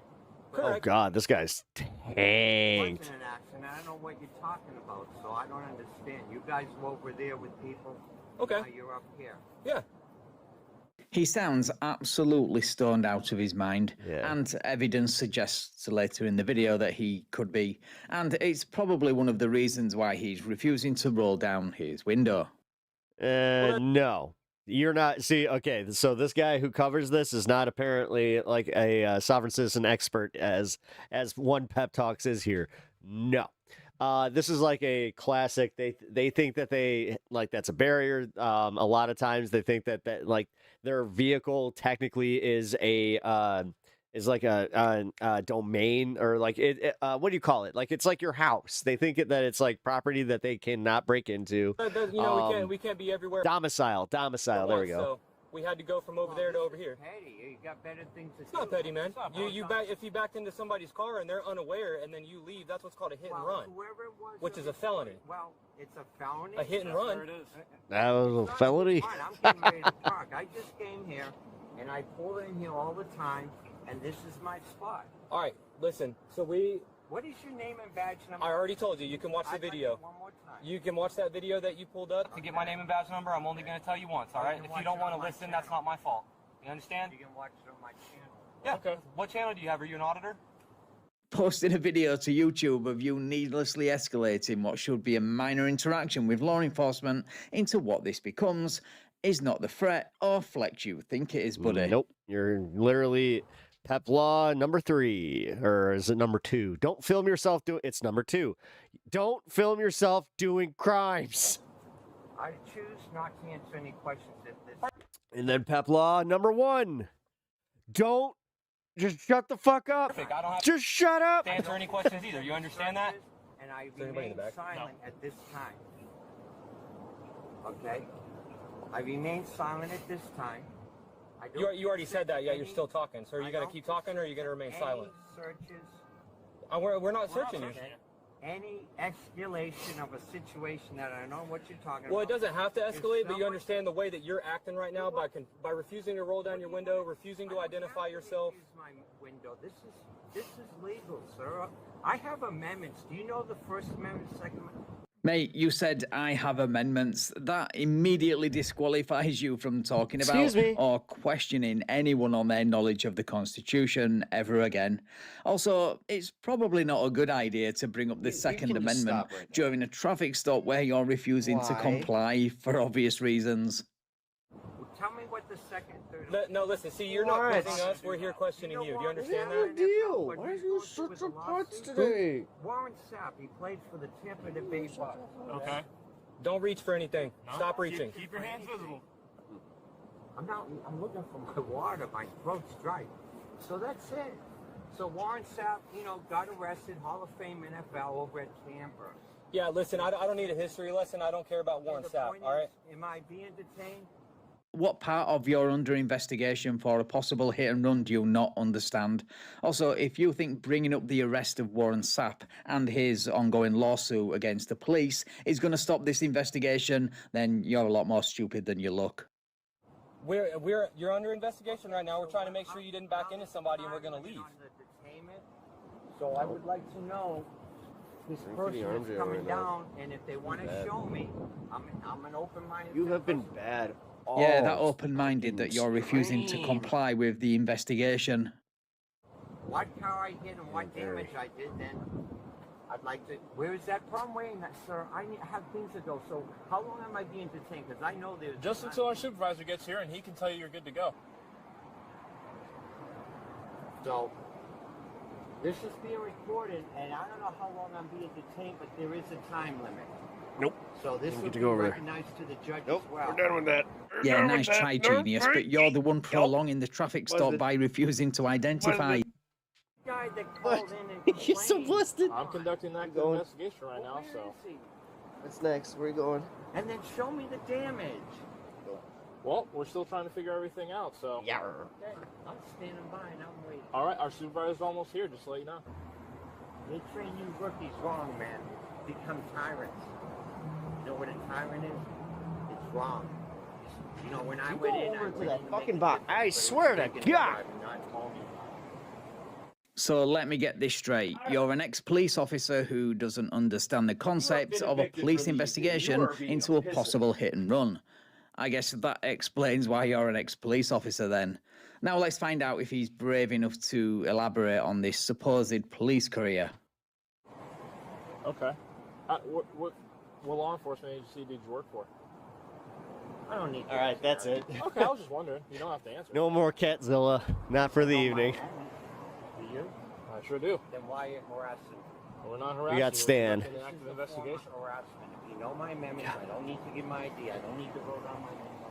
Like, seriously? He went right to it. It's just like, you've got to be kidding me, man. But I don't consent to any searches, harassment. Okay. Of course, you don't need to be a genius to realise why he doesn't want his vehicle searched and why he's refusing to roll down the window, but more on that shortly. Anyway, here's the supervisor in the form of a sergeant. Sir, I need your license and registration and insurance. All right. For what reason? Because Now, is he this quote Sergeant Curtis? Is he one of them don't play sergeants, or is he one of these ones that is like, sergeant friendly? What is your name and badge number? I'm Sergeant Frank. My badge number is SH445. Get that light out of my face, please. Get that light out of my face. Well, stop sticking the light in my face. Turn the light off. You can record us, but you don't need that light on. Take the light off. Now, Sir, unless we're I'm not okay, giving listen. you my ID or anything, unless I'm committed a crime. Okay? I didn't commit a crime. I'm using my First Amendment. I choose to remain silent. I don't Sir, consent to any searches. I'm going to explain to you right now. Yeah, the sergeant tries to explain to him why he's been investigated and why he is required to identify, but it's literally like talking to a brick wall. Yeah. I mean, dude, you committed a crime. This isn't even him just getting pulled over randomly for having a license plate or any of that shit. You're the This is operator. crazy. You're the operator. Yeah. All right. You will either provide us your identification, or we'll take you out of the car and we'll have to take you down to the So that's station to a get your violation ID. of my rights. I mean, Sir, I'm not going to argue with you they're about it. breaking Give me this your window. license, your insurance, and They your are ID. breaking this window hardcore. It's my First Sir, Amendment, I'm going to Second tell you. Amendment. Okay. Did I commit a Signal? Sir, let's Did you do give the that signal? first so that we can get him I'm out of the talking- car because he's going to come out of Yeah. that car once that affidavit is signed. Sir, Sergeant What if I put on? Oh wait, yeah, right. Here, Sergeant put on my Frank. neckerchief. Did I commit Wait. a crime? Sir, I'm talking to you. Did I commit a crime? Sir, this vehicle was involved in a crash. You're the operator of the What vehicle. crash? There. We're investigating the crash. Where's the witness they called and where? This is a classic case of this guy is going out of this window, and this is Mr. Sergeant Don't Play. The witness is currently filling out an affidavit. Once he signs the affidavit I stating he saw want you, to see the damage. the damage is right back here. Come on and Little look at it. power. The damage is exactly It up. it's exactly Uh-huh. Sir, I'm going to call my insurance company. the accident. First is Amendment consistent with flashlight. The height of the bottom of that bike rack that you have on the back of the car. You put your The flashlight damage on is right me. there, and the Bro, damage you put your size flashlight and on me. location are Let's not consistent with the escalate bottom. this. Let's not escalate it. Let me have your insurance, No, let's your call registration, police and your driver's before an license. accident report. Okay. This is not for an arrest unlegally. Sir, your failure to identify yourself because we're investigating the accident is going to be a crime. Yeah. You're resisting an arrest or an officer without violence right now. Little bit of macho madness while I agree. Some police officers do not know the law. You This being a guy prime is example, going to if jail. your claim Yeah. that you were a police officer Pulled out of that car. is true, that is. Also, again, roughed up. He's about to head up in here. The fact that you were or claim to be an ex-cop is not the flex you think it is. So you're refusing to identify yourself? I don't need to identify myself right now. Okay, that's My fine. investigation of a crime. Sir, you're refusing to I only answer to being the entity that is the Macho Man. I'm not technically a person, more an idea. comply with our lawful request. Stop. Sir, you're delaying our investigation, which means you're obstructing our investigation right now by refusing to identify yourself, by refusing to provide your license, your registration, and your insurance. That's hindering our investigation right Shit. now. All you gotta Macho do Man is just give us Pepla. the stuff and They're we'll fill out a crash form and we'll be on our way. That's all I'm asking. Can you do Jesse Ventura or Macho Man doing Jesse Ventura? Oh, that's a rough one. Contact my insurance company. Absolutely. Yeah. Jesse Ventura used to come back into the locker room, doing his thing, shaking his head, going, "Did you know that I was the governor of Minnesota?" Yeah. Yeah, we get it. You were the governor. Yeah. Were you the proprietor of One Slim Jims? Yeah. Don't know if you had more cultural impact than me. I'd say no way, Jose. You'll get a copy of it. So all he needs to do is provide his driving documents. They'll write a report and he can be on his way.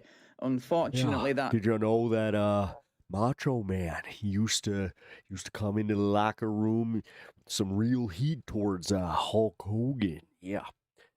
He'd be doing that thing where he does the oh yeah, and he's always talking, he actually talked like that. Yeah.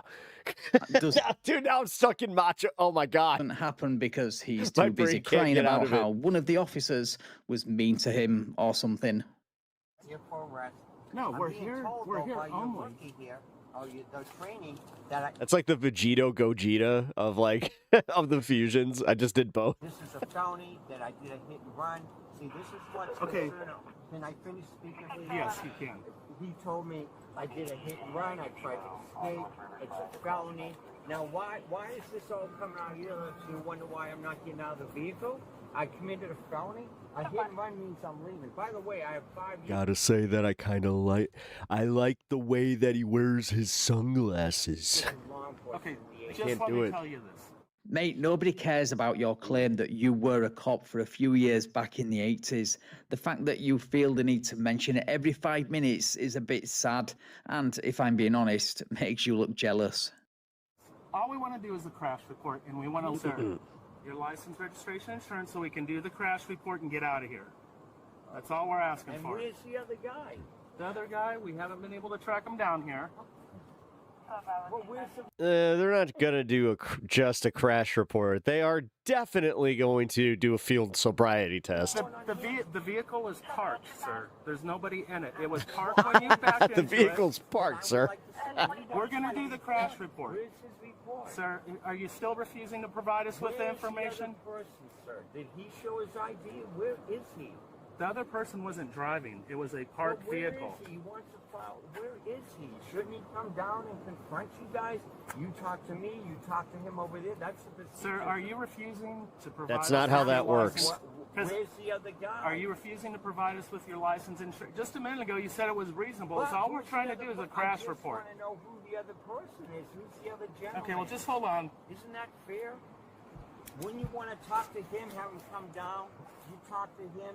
Because sometimes he might say, oh, he didn't, let him come down and look at it. Oh, he didn't hear it, or don't worry about it. I don't know what's going on, but a lot of times in accidents, people say, don't worry about it.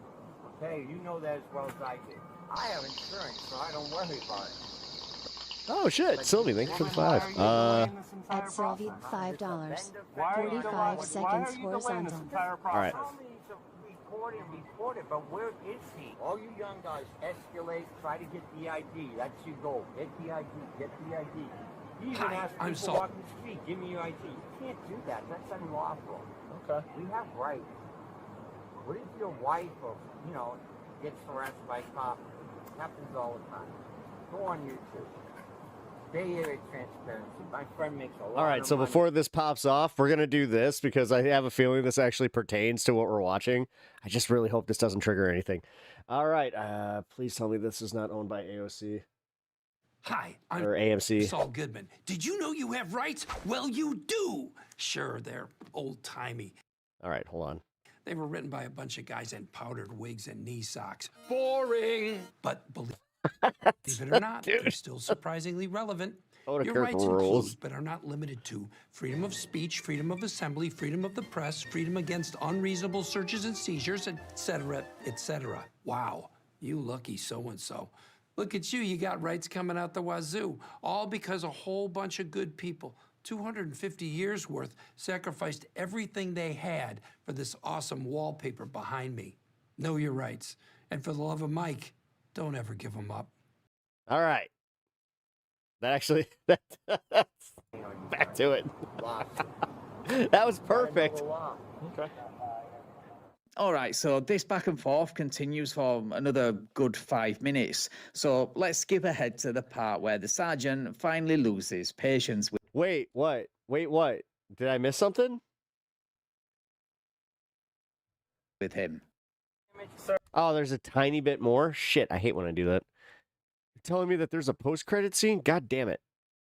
Here, let me do this real quick.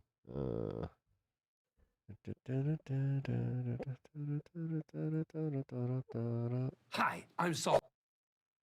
Give them up. I'm Oh my god. Fucking Mike.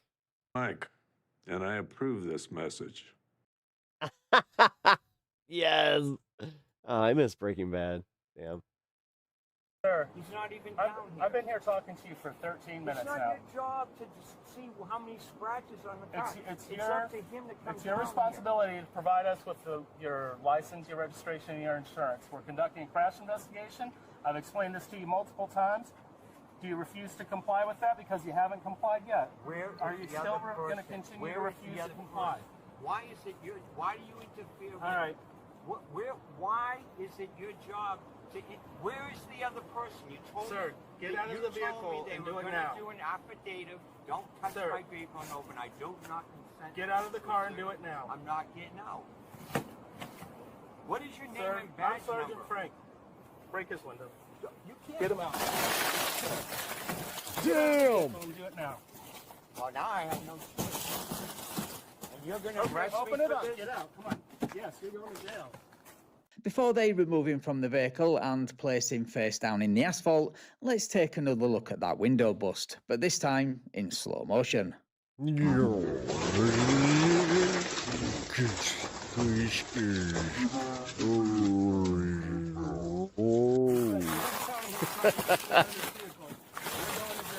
Damn, dude, that window was destroyed.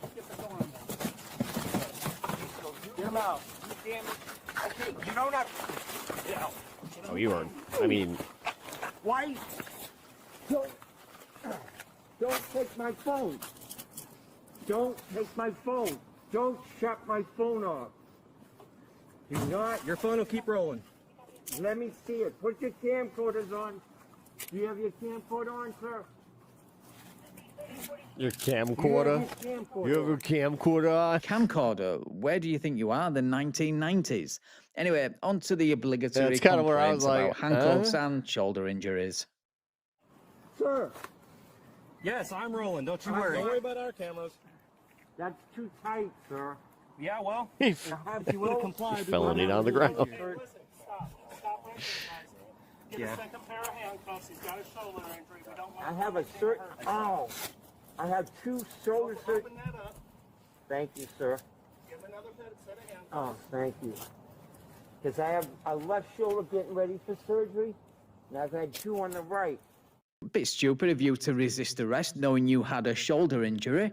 Unless, of course, you're planning to sue the department for supposedly violating your rights, then this all makes sense. At least to you. All right, well, we're not here to cause you any pain, sir. We're just here to gain compliance and complete our investigation. Which you Well, I believe you violated my rights, so we'll see in court.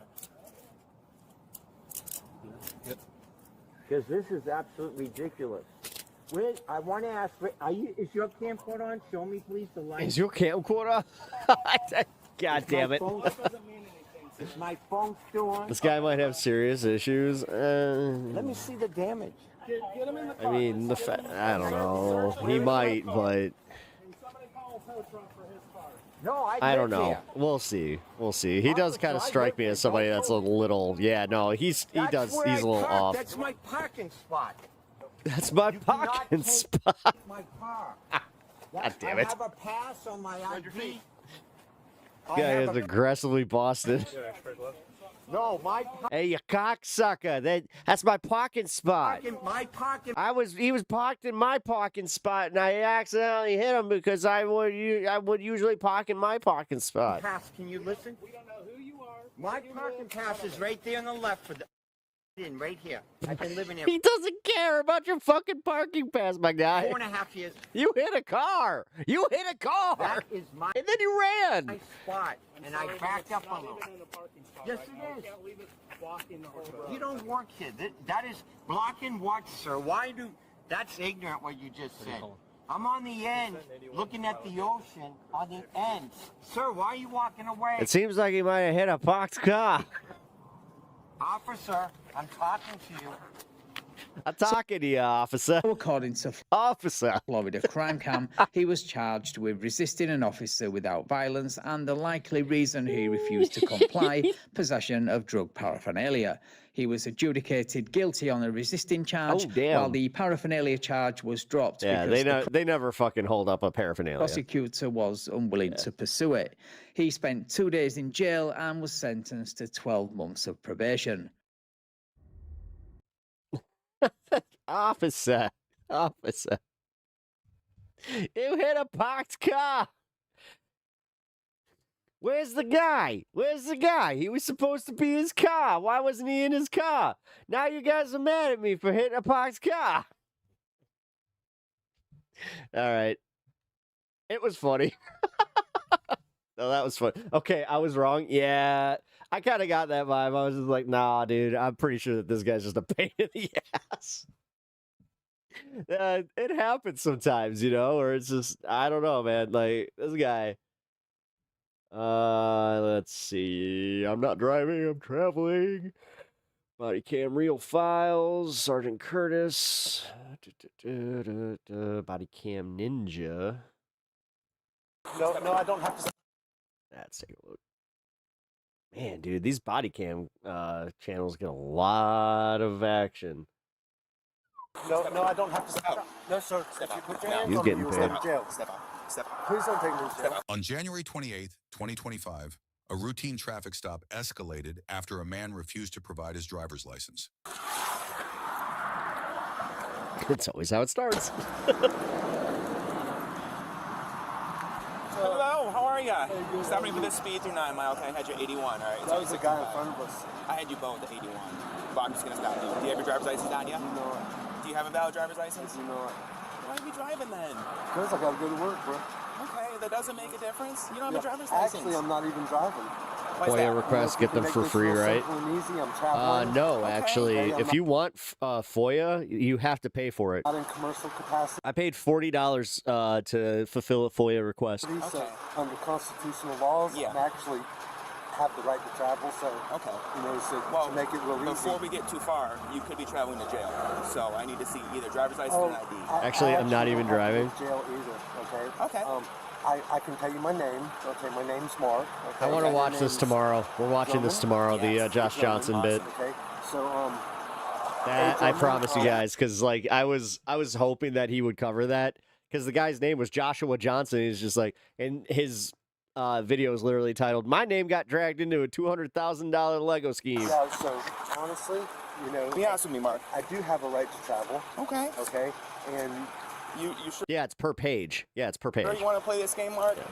You sure? I have. I will play this game with you. Okay. Yeah. We sure? Make your I'm just saying, whatever I paid for was $40. decision here. Be very smart Whatever I about what paid you for. say next. Okay, so under Be constitutional very smart law, what you say next. Okay, do I not have the right to travel? You have the right to go to jail if you don't provide me a driver's license. How do I have to go to jail? Mark, we're gonna tow the vehicle and you're gonna go to jail. Okay. We're gonna make. He was just told exactly how this is going, and I think he kind of realized he's like, shit. It's very simple. Can you just give me a ticket? I gotta go to work. You're gonna get more than a ticket if you keep it up. We're in the bad places here right now. You're in a bad place here right now. In the state, we're really not. You are. Okay.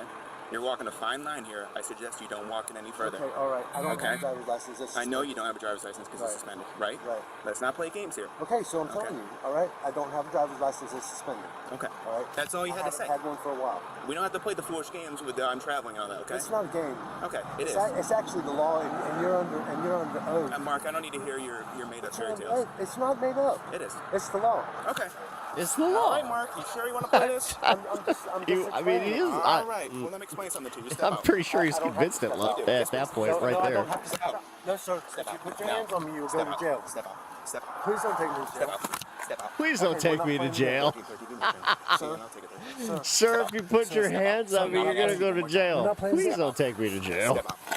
Face the car. Face the car. That. Hands behind your back. Jesus. Well, no busted window for this one. Face the vehicle. Okay, you know you violated my first 2 times, right? I said don't play this game, right? It's not a game, sir. Face the vehicle. Don't face me. Gentlemen, it's not a game. All right? Under the 4th Amendment and Florida state statutes, I have a right to travel. Okay, well now you have a right to go to jail. I'm not a driver. Now you have the right to go to jail. I told you not to play this game, right? It's not a game. Go to my vehicle. Okay, can I? Go to my vehicle. Okay, easy, We're going this way. Easy. You want to play games? We're Easy, gonna I'm not play playing games. Can you call your supervisor? Face the vehicle. Spread your feet. Now your vehicle's going to get towed. You're going to jail for no reason.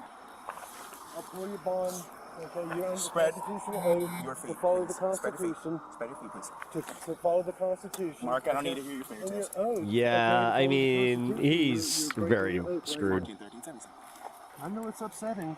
It's upsetting. Sorry, gotta go to jail, bud. I'm sorry, but no, you're not you sorry. made this decision. No, you made He's wearing striped like sweats. Are those like straight up from like the early 2000s? Okay. I mean, yeah, this was gonna happen anyway. Like he was gonna get towed for driving unsuspended. And I have a right to a phone call too. You have a right to have a seat right now. Sit down.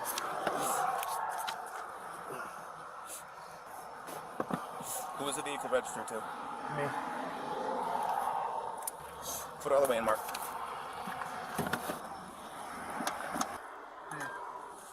Go ahead, Mark. I know you can hear me. Oh, I can hear you. Go ahead, bud. Okay. I'm not giving you consent to search my vehicle. Tell you what, Mark. Here's what we're gonna do. Okay? You're going to jail for resisting without, and your vehicle's being towed. I'm not resisting. Okay. Where's your supervisor? You don't need one right now, Mark. Yes, I do. Okay, well, you're not gonna get one. How's that sound? Is there a gun in the car? He's like a giant baby. They mostly are. That's like the one consistent thing with these people.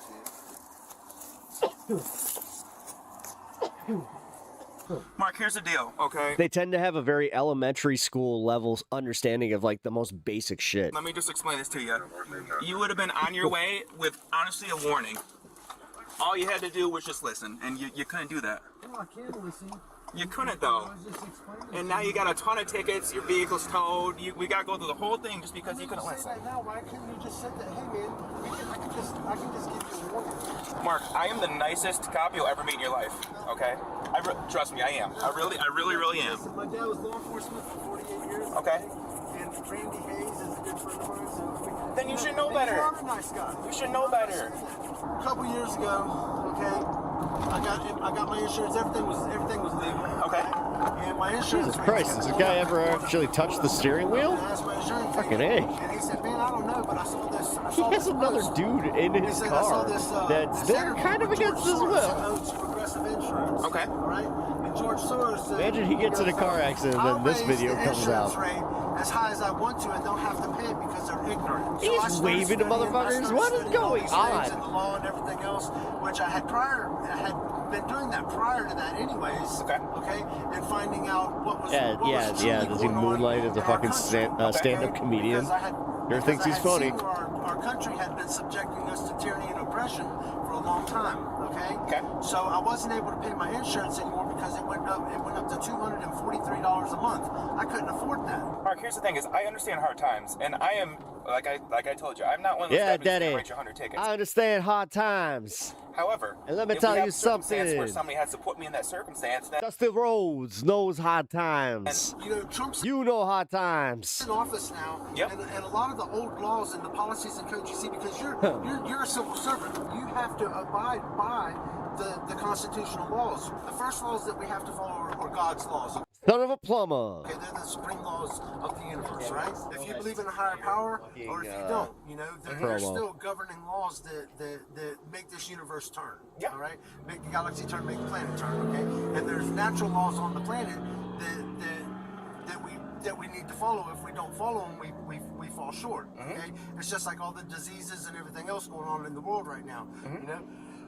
There is no disease that can't be cured if you follow the natural laws, because the natural laws will keep your body healthy and strong and vibrant. Okay. Anyway, so we come down from them, we come into common laws, okay, which were subjected to tyranny and oppression through European laws, which were Roman maritime laws and admiralty laws. Okay. All right. And well, this guy's at least given the history. And the laws that they use in the courthouse are admiralty laws. That's why the language is different.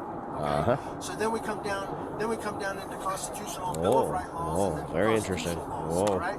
And then from there become the policies and codes, which are this is a good one. It is. What you're enforcing right now, okay, policies and codes, okay, have been contaminated throughout the system. It's communist, okay, and it's almost like a Nazi. Dude, he's just throwing out all the words. Being pushed. Now there's things that I have the right to do. You know, it's like I told you earlier. I have the right to travel because communists have taken over the country secretly. I can see you, but you know what? I'm not going to do that. You want to know why? Why?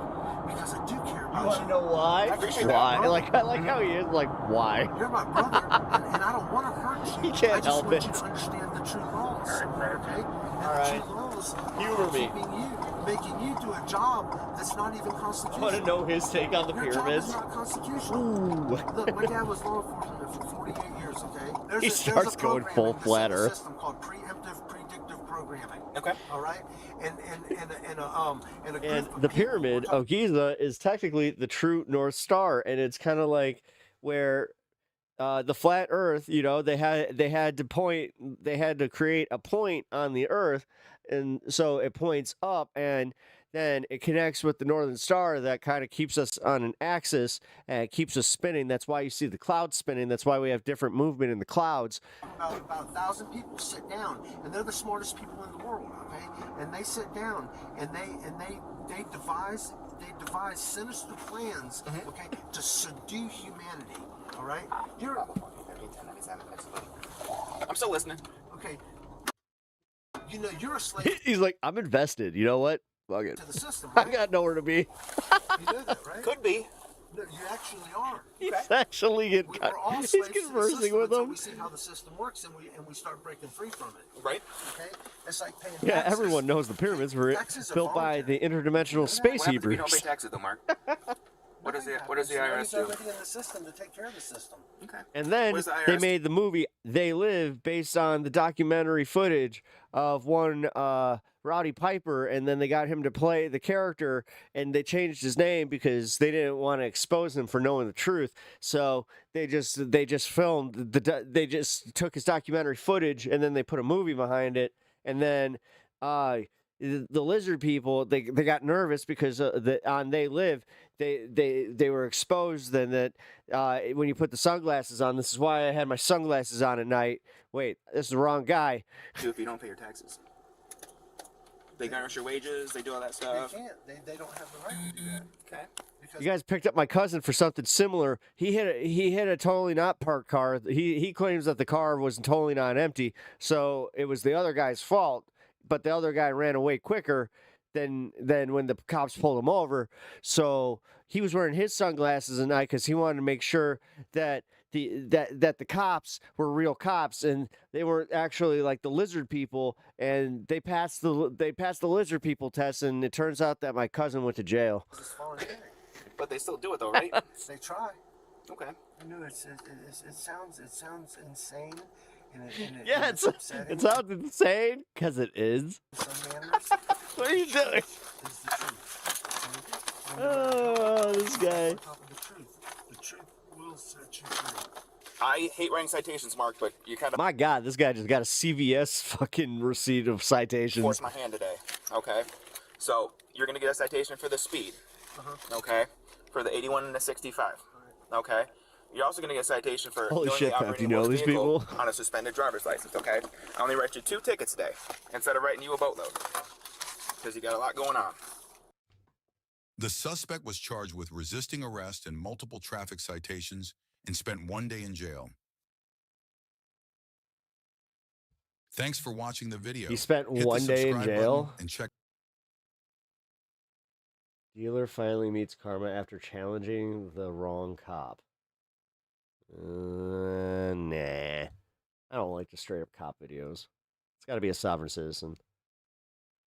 This is one that fits. I think this fits the mold. Let's go. August 14, 2025, a routine stop for a Tesla missing its plates turned into a sovereign citizen standoff when the driver claimed she wasn't driving, but merely traveling beyond the reach of the law.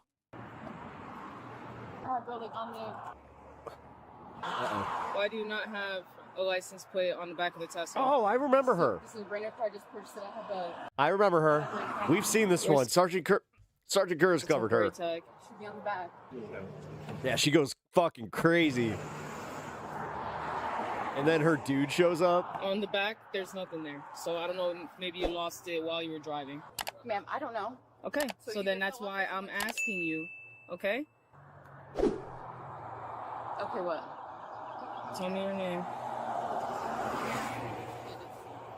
I'm sorry, say that again? How do you spell? That's the insurance. We're going to need that too, and your license. I don't need to give you guys anything.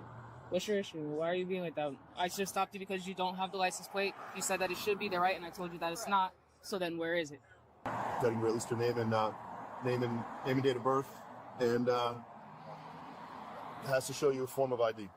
And then in order for me to move forward, I will need the information because obviously I can't get anything off of a tag that's not there. What is your name? I'm not contracting with you, but I'll give you my name. But I want to make sure for your record, you can on. Of course. Okay, good. I'm not contracting with the state. I'm not contracting with you whatsoever. I'll give you my name solely for the purpose. Okay. Yeah, she's like classic sovereign citizen. I'm not traveling. I'm sorry, I'm not. Man, I really like. Let's put it this way: if politics don't work out, I'm doing sovereign citizen content, baby. Oh, so she's just giving the first name. Ma'am, we have to be able to identify you because you're lawful Fucking public records is just gonna be like, oh, not this fucking guy again. being stopped. Lawful being stopped under what grounds? You have no tag on your vehicle. You have PC to tow the car without a tag on it right now. Why are you guys surrounding my vehicle right now? Now I feel threatened. So being that you're on a lawful stop, you're being lawfully stopped with probable cause of having no tag. What crime is that? You have no, you're not understanding. You have no That's not tag. a crime. That's not a crime. Are you going to identify yourself? You have to have some type of way to identify you. Yes, it is. It's not a crime. Yes, it is. Quick get your attorney. I just have to say, her dude, I would feel sorry for him. Okay, what are you but looking at? I mean, She's talking to you, so then talk to her. If I was going to talk to you, you should have done that earlier. You're going to alter my stuff. And I don't I'm actually listening to the radio, so. ID for us to identify you. It's in my trunk. Where in your trunk? Where in your trunk? Like in a bag? Yes, in a packet, because I enrolled her to the school, so I have a packet that's full of all of my personal documents, my social, my passport. What color is the pouch? Purple. So it's a purple pouch in the trunk that has your ID in it. Okay. You have to. I'm trying to work with you, but you guys are being extremely aggressive. Yeah. You have to identify. Make sure you're ready to get her out of the car. she's being extremely aggressive. Actually, they really So we aren't. can get your ID. I can open the trunk and get my ID. No, we cannot allow you. How do these people get these nice cars without proof of insurance or a temp tag? Because you don't need insurance when you buy a car. Like you can leave technically without it, and also the temp tag you can say like you're gonna go to like currency exchange or whatever. To get out and go on the Now, all right, no, you actually bring up a good point. Yeah, how the fuck do they leave the lot? Because yeah, every lot that I know, you are required to actually have the tag on. Huh. Oh, wait, no, she probably ran. That's what happened. She ran out her temp tag because that's another like crime in itself is to overrun on a temp tag. So, Well, I'm not allowing you especially to go if it's a in. dealer. Okay, so can you give us your name? I just gave it to her. First name, last name. I just gave it to her. We're going to need more information than what you were telling us. Either you allow for us to get the documents out of your trunk, or you give us the information verbally. Those are your only two options at this time. We're going to go ahead and... Afuera. You're gonna what? Okay. All right. Is the car off? No, excuse me, what are you about to do? Is the car off, ma'am? We're about to pull your ass out the car. We're going to remove you and the passenger out of the vehicle We're due not to going you to do not that. wanting to cooperate with I us and am provide us not the information that we are asking for you to give us. I got her here. I am not agreeing to you. Excuse me, what are you doing? What are you doing? Yes, I did. Do not touch me. Get out of the car. Move, y'all. Just come up, What are you doing? I'm gonna have you come to the back of the car over here. Go ahead and step out. Step out. Because you're not identifying yourself. I just gave you my freaking name. What the hell are you talking about? Do not touch my daughter. Oh, that's right. That's right. Her kid was in the car with her. We don't have to do anything. You're not cooperating.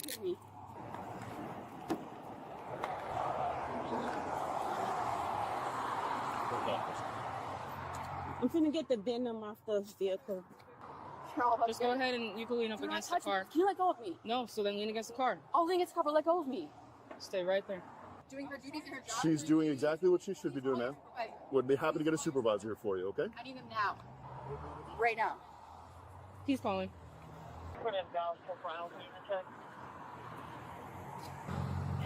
I have not committed a crime. You need to get me out of these damn Sounds handcuffs. good. We already Get me out tried of talking to handcuffs. you. We're done talking. Where's your supervisor? Sir, since she is not cooperating as an individual, You've been uncooperative so far, ma'am, so you're gonna remain in cuffs until we're comfortable that you're cooperative, okay?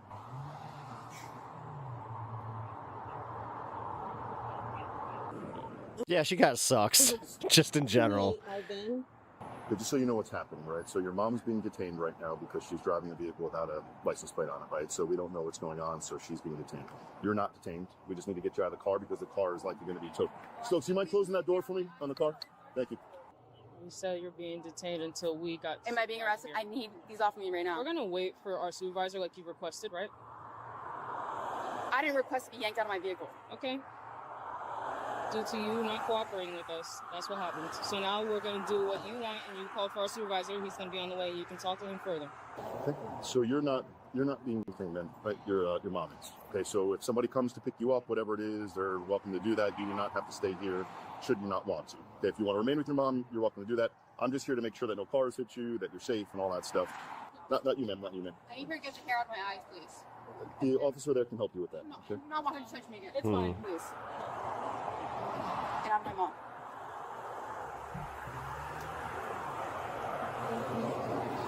I'm not doing any commercial activity right now. That's my daughter. She's going to school. You said you weren't driving? Correct. I'm traveling. I'm traveling. The way that she dropped that line. Okay. How can I help you? There's no crime, which there is not. I need to be removed from these handcuffs right now. Okay. These aggressive ass cops surrounded my car, surrounded my vehicle without my consent. Inevitable Pep will watch cops in the evening. I watch sovereign citizen videos. I try not to watch just blatant propaganda. Open my door unlawfully and yank me out of my car. Okay. I have a rule where it's like these people suck and make it harder for all of us. When I'm not driving. You're free to go anywhere you Just wish. because of their fucking nonsense.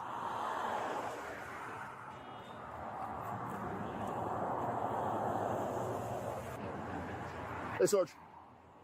Ma'am, your daughter said that you guys were on your way to school. Is that correct? All right, so I know she needs to get over there. So you have like school books or something like that, a bag?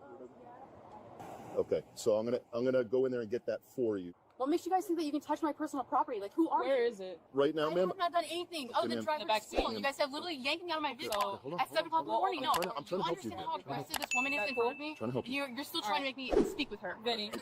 Dude, she's such a joy. My God. We're gonna just open the door and her daughter's gonna. This woman's like. We don't know what's in there, right? I don't have no reason to believe that your daughter wants to hurt me or anything like that, right? And I know y'all don't like to play by the real rules, but I already know them. Okay. I'm not going to accept anything less than, and everyone here is going to be sued. Okay. For their Oh, there it is. There it is. The threat. Oh my God. unreal. She's like Not the only that, but fucking she like. touched me in ways She's that checking is not off all the boxes of sovereign citizen. No license plate. She's traveling. I'm not conducting business with you or any of this. Where are you touching my personal property? Although that one, yeah, I mean that's technically Fourth Amendment shit. Technically, what they do is they should walk the kid over and she can grab the bag. That was shady on the cop. That's just not going to hurt us. That's all I'm trying to do. Okay. So ridiculous. I can't believe it. Nah.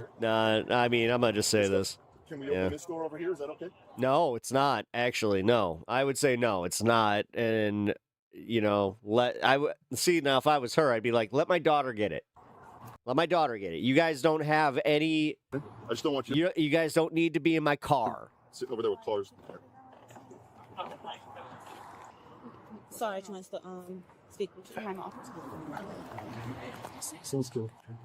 Who is the injured party right now? Yeah, wait. The I dad. don't know if there's an injured Then party. there's no crime By here. your terms. Remember by your the dad terms, shows up like, for this I one. was explaining to you what happened. And I have not received anything. He. Because they tell him to get back in the car. Okay.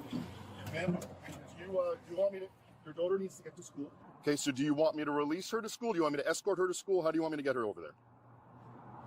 You can come over here. Sir, can you please get this woman out of my face? I'm not moving. Ma'am, let's just focus on your daughter. Can you please call Chris? The date was August 14, 2025, and at 9:05 a.m., a routine stop for a Tesla missing its license plate quickly evolved into a textbook encounter with sovereign citizen ideology. When officers approached... So they cut that part. Okay, so yeah, Sergeant Curtis, when he covered this, yeah. Pat, pray you never come across me in one of these videos. Oh no, are you a sovereign citizen? Oh, bro, we gotta talk about that shit. No, were you here for the one where I figured out about halfway through the video that it was my friend's mom? Because like the entire time I'm just like, ooh, if this is in Illinois, this is bad. This is bad. Because like the entire time I'm just like, there's no way, but it looks just like her. It looks just like her. I know she's got issues. It looks just like her. And then they identified the police department. I was just like, oh, get the fuck out of here. I contacted my friend and he was just like, yeah, that was my mom. I was like, oh, damn. Yeah, that was fucked up. All right, let's see. Most entitled sovereign citizen arrest ever. This one says I've watched it, but it doesn't look like I've watched it. Conduct a traffic stop and instantly realize that they're dealing with an obnoxious sovereign citizen. You are. I need your driver's license and insurance now. I'm giving you my driver's license. I need your effective payment. I don't. Oh yeah, One Piece guy. No, we've seen One Piece guy. We've actually, I think we've watched this video like 2 or 3 times. Yeah, that guy is a moron. Yeah, he sucks. All right, let's see. Dude, notice how I've watched most of these? Let's see. We need...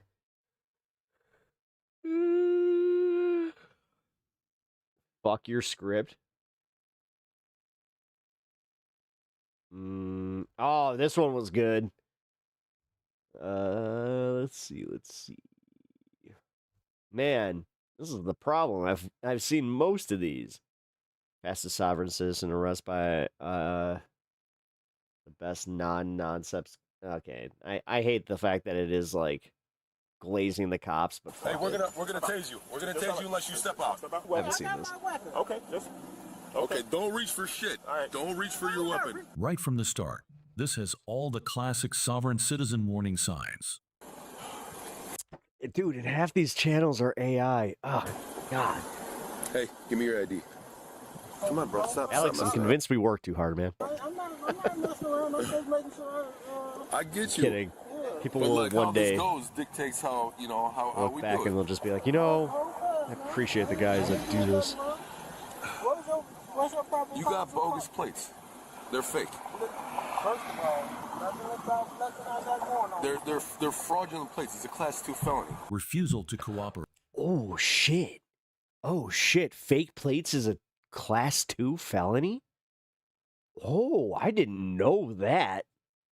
Ooh, you play with fire. Ooh, I thought it was a misdemeanor this entire time. And the belief that tone controls reality. Although that makes sense because, instead of law. All right. You have fraudulent plates. It's a class 2 dude. felony. Class 2 felonies ain't nothing to fuck with, man. Registration in the state of Illinois. Oh, and in Illinois. Oh, no, what are you doing? Oh, you dumbass. Oh, my God. And you have you better have a CC. If he doesn't have a CC, then he is a fucking certified dum-dum. Oh. Would you like, you want me to get the IVC? You want me to get I just got to say, man, this is where I have a little bit of experience. Illinois law. the code? Start 391. I don't know how to do code, codes and statutes, but I at least know the basics where it's just like, nope. Start 391? Yeah, can I get your ID, please? Okay. Nope. See, now that, again, I did think that it was just a misdemeanor here in Illinois to have a fake plate. What's your Damn, class 2 felony. I need your ID. Oh my God. I'm asking you a question. What's your emergency? Step out of the car. Huh? Step out of the car. I'm not stepping out of the car. Yeah, you are. Come on. I'm not stepping out of the car. I gotta take the window? You're not gonna take my window. Come on, step out of the car. Listen. Sovereign citizen arguments rely on confusion, hoping officers get tired before the truth lands. I mean, no, they actually believe this shit, you stupid robot. Man, there's case law. Listen, I'm going to tell you right now. There's case law about this. There's case law. You are going to get out of the car. You're either going to come with us. Forged government documents, that makes sense. Yeah, well, it's also, the fact that they're not, like with false registration, all that, Let's just work with an ID. Damn, though. No, yes, you do. Class, damn, dude. That's one of the, I say class 2 felony because those are one of the harder ones to get out of, where you're like, ooh. You have to take a plea. Yeah, it's Supreme Court case law. You got to come out. It is. That we know. Supreme Court case law. It is. Nah, I mean, we know what they're doing. You know we're sheriffs, right? Are you a Moor or are you a sovereign citizen? I'm not neither. Oh, this guy's so fucked. So what are you? Oh my God. So you are a sovereign citizen. I'm not a Yeah, you ain't leaving with your car, man. That's what I have. We already know that, but like now that I know, it's like Sovereign citizen ideology loves the word looks like private it's until handcuffs make it very public. like Lake County. Required. I'm gonna run it. I'll be back. Yeah, what kind of sheriff is he? Yo, I want to know what kind of sheriff he is. What county you with? Now he's got to get wet. Now we all got to get wet. Yep. private man. You've been arrested for this before. You didn't learn your lesson? Hey, I ain't been arrested for this. Yeah, you have. What was patch? I got your whole background. You've been arrested for this before. Oh no! You're doing this in Cook County? Step out of the car. Fucking idiot! What? Well, I don't know. Maybe I'm going to arrest you, maybe I'm not. Step out of the car so we can talk. This is not strategy. Oh, that's it is weird. delay mixed with denial. So you're driving a vehicle with It's weird to watch a video where these guys technically have jurisdiction over me. no license, right? I'm a private man. That doesn't matter. I don't have to have a Ah, license. damn, You dude. actually do. What is that in your hand? This is a passport card. Okay. Did you run it? Yeah, You scanned it? I scanned it. He's so cooked. You can leave Yeah. the country. You can't drive Yeah, this looks like he's in Skokie. So come on out. For what reason? Because I'm asking you to come on out. Sovereign citizens often think international travel Fuck, he's so fucked. documents magically replace state driving laws. Yeah, guys, like he's in city limits. Like he's so fucked. Reality checks. The only way this could have gotten worse for him is if he was in DuPage County. If he was in DuPage, then he'd be fucked. Do not care about laminate. At least in Cook, he does face like the prospect that he could get to court, and they see that it's a nonsense case, and they're just like, eh. Cards or confident delivery. How do I open this? Come on, it's right now. Let's get things going. That's what I'm saying. So what's the problem? Like, You got to come out of the car is what the problem is. for what reason do I have to come out? I can sleep now. Not Watch your back. Huh? Yeah, come on out. What you say? I mean, it is kind of funny that he's just making the cops stand on the range. No, I heard you, bro. Yeah. I heard you. So like, I really don't want to like go the full boat, but you got to get out of the car. Stop, man. Just take the L and fucking get out the car. Because this one is going to go a lot worse. Well, Like, you roll that window up one more time, they're busting that window. And like, as I said, man, like Cook County sheriffs do not fucking play. So if they tow that shit, the car, you can't be in it. How does that that's an work? easy $500. Easy. Because you don't have any registration. Yeah. Okay. Well, then no matter what, he's paying $500 at the tow It's yard. required in the state of Illinois. Yeah. Yeah. Yeah. Yeah. Yeah. Let me ask you. You know what's not required? That exact thing to go get your car. Question: you got a FOID? A FOID card? Oh shit. You got a FOID card? You got How in the fuck does he? Yo? Yeah. Yeah. I mean, you just said you ran everything over, I got mine. right? I'm asking you a question. Well, so you're gonna get out? For what reason? His logic depends on talking in circles until authority disappears. Spoiler alert. Authority Oh, fucking lazy content ass motherfucker. Does not disappear just because you disagree with it. I understand that you're traveling, but all vehicles on the public roadway have to be registered. I don't know about but listen. I'm just talking. I'm explaining everything to you. So I'll let you talk. Just please let me talk, and then we'll go back and forth. So the vehicle is not registered in the state of Illinois. You're not using for commercial use. You calling strong over here? I understand your reason. But the vehicle does have to be I gotta go. We don't have any registration. Now, also, your driving privileges. And my partner says, listen. You're just, all right, driving privileges in the state of Illinois. Everybody else, understand you're a private man. Driving privileges, you don't have any driving privileges in this state, and as far as that, we can find no other state. My partner's asked me to step out because both of those, the no driving without a license, is a misdemeanor offense. That is an arrestable offense. He's asking you to step out. You refuse to step out. That's also another arrestable offense. That's obstruction. So listen. You complain about it raining, right? I'm not complaining about it raining. I'm going to say I am because now I'm soaking wet. Right. Now I'm soaking wet. Why would you want me to get out in the rain like that? Well, but I want you to get out. Why would you want me to step out at this point, The rain becomes the new excuse, as if weather changes jurisdiction. Oh no. Dude, no. Oh my god, if I was his friend, I'd just be like, please shut up. Please shut up. When the law wins, Just shut discomfort up. becomes Just the distraction. Shut up. Like, bro, you are fucking yourself so hard. Oh my god. How is that? Because we asked you to step out, you are refusing to step out. Law stating that. Okay, and you can. I swear, I feel like that's this. I tried. No, a statute is a law. A statute is a law. I tried. Spooky Fire Department? But you do not want to. Hey, we're gonna tase you. We're gonna tase you unless you step Oh, you ever hear that? Like you. out. We're gonna tase you unless you step out. Come on. Wait, hold on. I gotta make sure because I don't know if you got any weapons. I got my weapon. Okay, just. Okay, I don't mean, reach for shit. I'm not saying like what to do. Just know it's gonna hurt. Don't reach for your weapon. All right, just. I hope not. Hold on. I'm about to unbuff you. Where's the weapon at?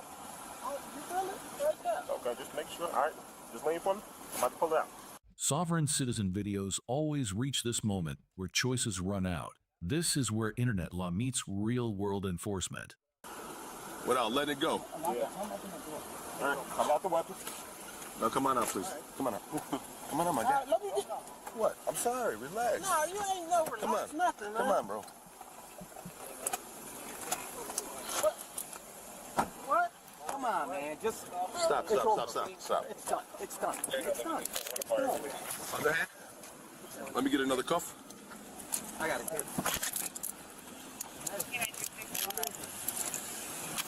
I got it. Like you're praying, bro. Like you're playing. The arrest unfolds and suddenly cooperation becomes an option too late. Yeah.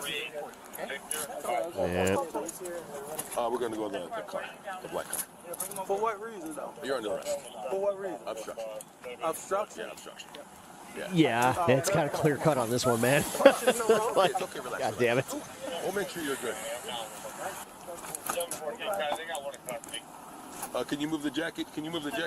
I just. So y'all arrested me for obstruction? Oh, fuck with You like. don't have a plate. I hate this. I hate the fact that I'm saying this, but yeah, like I told you it was a class 2 felony. like for someone that studies this much with like the sovereign citizens bullshit, he needs to at least know like it's like no jurisdictions. You do need to know like what the law is. I mean, that would help. Shut the fuck up is another big one. Hey, can you I'm trying to put something. What are you trying to do? You want me to get it for you? Here you go. All you have to do is ask. I'm Yeah, gonna go we'll ahead. take care of you. Y'all ain't right. Obstruction is a secondary charge. What you doing? We're just getting you. The first charge was he was driving without a proper tag. You want all these cards? Yeah, put them back in my pocket. We'll put them all in. Every sovereign citizen arrest ends the same way, with compliance forced instead of chosen. No, I don't. You just said you ran me. Come on in, my guy. I'll get you sitting in. Y'all just did the wrong thing. No, wait a Y'all minute. just did the wrong thing. I've done this before. Oh, yeah? Yeah. Okay. Yeah. No, I've been through this before. He did commit a crime, and then he obstructed the process of getting him out of the vehicle. Okay. Dude, if you got me fucking playing devil's advocate for cops, that's how you know you're in the wrong. And what was your result? Guilty? Trust me. Yeah, I got guilty plea out of it. Oh, okay. I am not exactly a fan. I don't know why you tried to be difficult. Hey, I ain't trying to be difficult. You need to learn. Have you read the Constitution? I know the Have Constitution. you read the Constitution? I'm not a normal cop, bro. I know my work. I asked you, have you read the Constitution? Which one? The Constitution of Illinois or the Constitution of the United States? United States. He knows both. Shit. The whole thing? No, not the whole thing. You haven't, because you wouldn't be doing what you're doing. Does he? Wait, does he know the whole thing? Damn. This belief survives evidence, arrest records, and prior convictions. Sovereign citizen ideology is immune to lessons learned. Got a few friends who are cops. Yeah. The final irony is admitting guilt in the past. I mean, I had one that he was a cop until he became a prison guard, which I really don't fuck with him anymore. Sovereign citizen logic promises. We got a big fight during the George Floyd stuff. But delivers repeat charges. This is why these videos matter, because reality always wins. In that case, yeah, they weren't wrong. A sovereign judge arrested in record time. I'm actually a justice. What? No, you're not. What? Is she? No, she can't be a real judge. Really? I am justice. This is how it works for humans? This is how you treat humans? No, she ain't. But no I real am judge. a judge. No, she ain't. No, you're not. I don't necessarily need to know, like, see the rest of this, but I don't know. Why not? It's fun F. Welcome back to the Van Balian channel. Fuck this channel. Okay, yeah. All right, we'll be done with this one. Yeah, dude, I like Sergeant Curtis at least. All right, here we go. We got one we haven't seen. This by far is one of the most polite sovereign citizens that I've ever seen on a car stop. However, this is one video I insisted my daughter watch. Hi, I'm Deputy Foreman with the Sheriff's Office. How are you today? Wonderful. How about yourself? You got all your dogs with you, huh? Yeah. The reason why I stopped you at that four-way intersection, you have to stop behind that white bar before you proceed through the intersection. Do you have your driver's license on you? No. No? I don't. Do you have a driver's license? I'm traveling. Okay. Where's your ID then? I don't have an ID. Okay. What about some form of identification so I can figure out who you are? So no ID, no DL, and traveling. Definitely ding ding. I like his seat covers. Ding, sovereign citizen. I'm Jason. Okay. I don't. A sovereign citizen. Okay. You don't need a driver's license to travel. Okay. What about the registration? This is in my friend's name. Okay. Will you grab that for me? Who's the vehicle registered to? Nina. And who's that to you? She's a friend of mine. Okay. Are you staying at that residence that this is registered to? Well, at mine, it's 3 houses down, yes. Okay. We live on the same street. This is her address, and mine is... Are these your dogs? Yes, ma'am. What are their names? This is Benjamin, and that's Zoe. Benjamin? Oh, Benjamin and Zoe. Lots of paperwork, huh? Yeah. Do you use her vehicle often? No. No? Okay. So you probably wouldn't even know Look at that good boy. Look at that good boy. insurance or anything is, huh? I was just going up there to get gas for my lawn. Oh, here, I seen insurance, so that's insurance. Just because the Yeah, this guy's polite as shit. I don't know, man. I kind of feel bad for him. Like, this guy, damn it. Damn it. Extraordinarily This is one that makes me feel bad. No, nice fuck, engagement, man. so it doesn't mean that she's buying into the sovereign citizen thing. I'm sure that she may be a Damn. nice person, but this is also a tactic to make sure that you get compliance from person. Very good job so far. There we go. There it is. I mean, it's from 2020, but I'll take that. That'll do the job still. I'll see if it's... Watch Amendment Auditors. Yeah, we catch some of that. Well, you know what? I might do a audit the audit. Hello. Okay, now this is where I started to some say my ramen or daughter needs something. to watch this video because I see that little smiling working that the driver's doing, and I don't know if he's trying to get the affection of the female officer, but these are the kind of guys that I watch around my daughter. What's your first name? Jason, you said? Yes, ma'am. How long you been in Florida? 5 years? 5 years? What do you do for it? Construction? Yes, I ma'am. assume? Things like that? Occasionally. I have a landscape business I do on those sides on the weekends. Have you been stopped by law enforcement before? Not since I'm a sovereign citizen, no. But yes, How long I has have. that been? Since I've been a sovereign, a year. I would say 5 years. He's only been ago, a I got sovereign stopped for when a I first year? moved down here for driving in. Man, it seems like a lot of these guys are new to this. Without a license. Yeah. And so now I know that I can't get a license, so I'm a sovereign Right, a clean citizen. 6? Yeah, I know. I'm traveling. I'm not. Hey, Amanda, by the way, good to see you. Ah, shit, I just So, realized. You have been man. issued a license in Florida before? No. Never? You don't have a number with the Florida Department? I had an ID. Right, okay. So you have a Florida ID number with the state of Florida? Yes, I did. Gotcha. Where did you move from? Ohio. Ohio? Yes, ma'am. What was that? I said I should probably wait. You don't smoke. She did a really good job because ID only, a lot of times license is suspended in another state. She whittled this down really well. And again, I'm starting to see more and more vibes from this guy about how to try to tap dance around having a driver license. And we'll see more as this progresses. Okay, give me 1 second, all right? Yes, ma'am. All right, will you step out and talk to us real quick? No, ma'am. Yes. Please, no, I don't feel comfortable or safe. Okay, listen. Let me explain something to you. Yes, sir. I'll be as cordial, as respectful, as humanly possible. All right. When we give you a lawful order, I don't care what your beliefs are. That has nothing to do with what's going on right now. When we give you a lawful order, you must comply with the lawful order, or you will be arrested. That is that. That's as far as I'm gonna come out with it. I understand what your beliefs are. I understand it. Whatever you want to believe in, I get it. But I'm telling you, it is not going to work in your advantage. And I'm going to politely, again, request that you get out of this vehicle. feel safe. I don't know. Sir?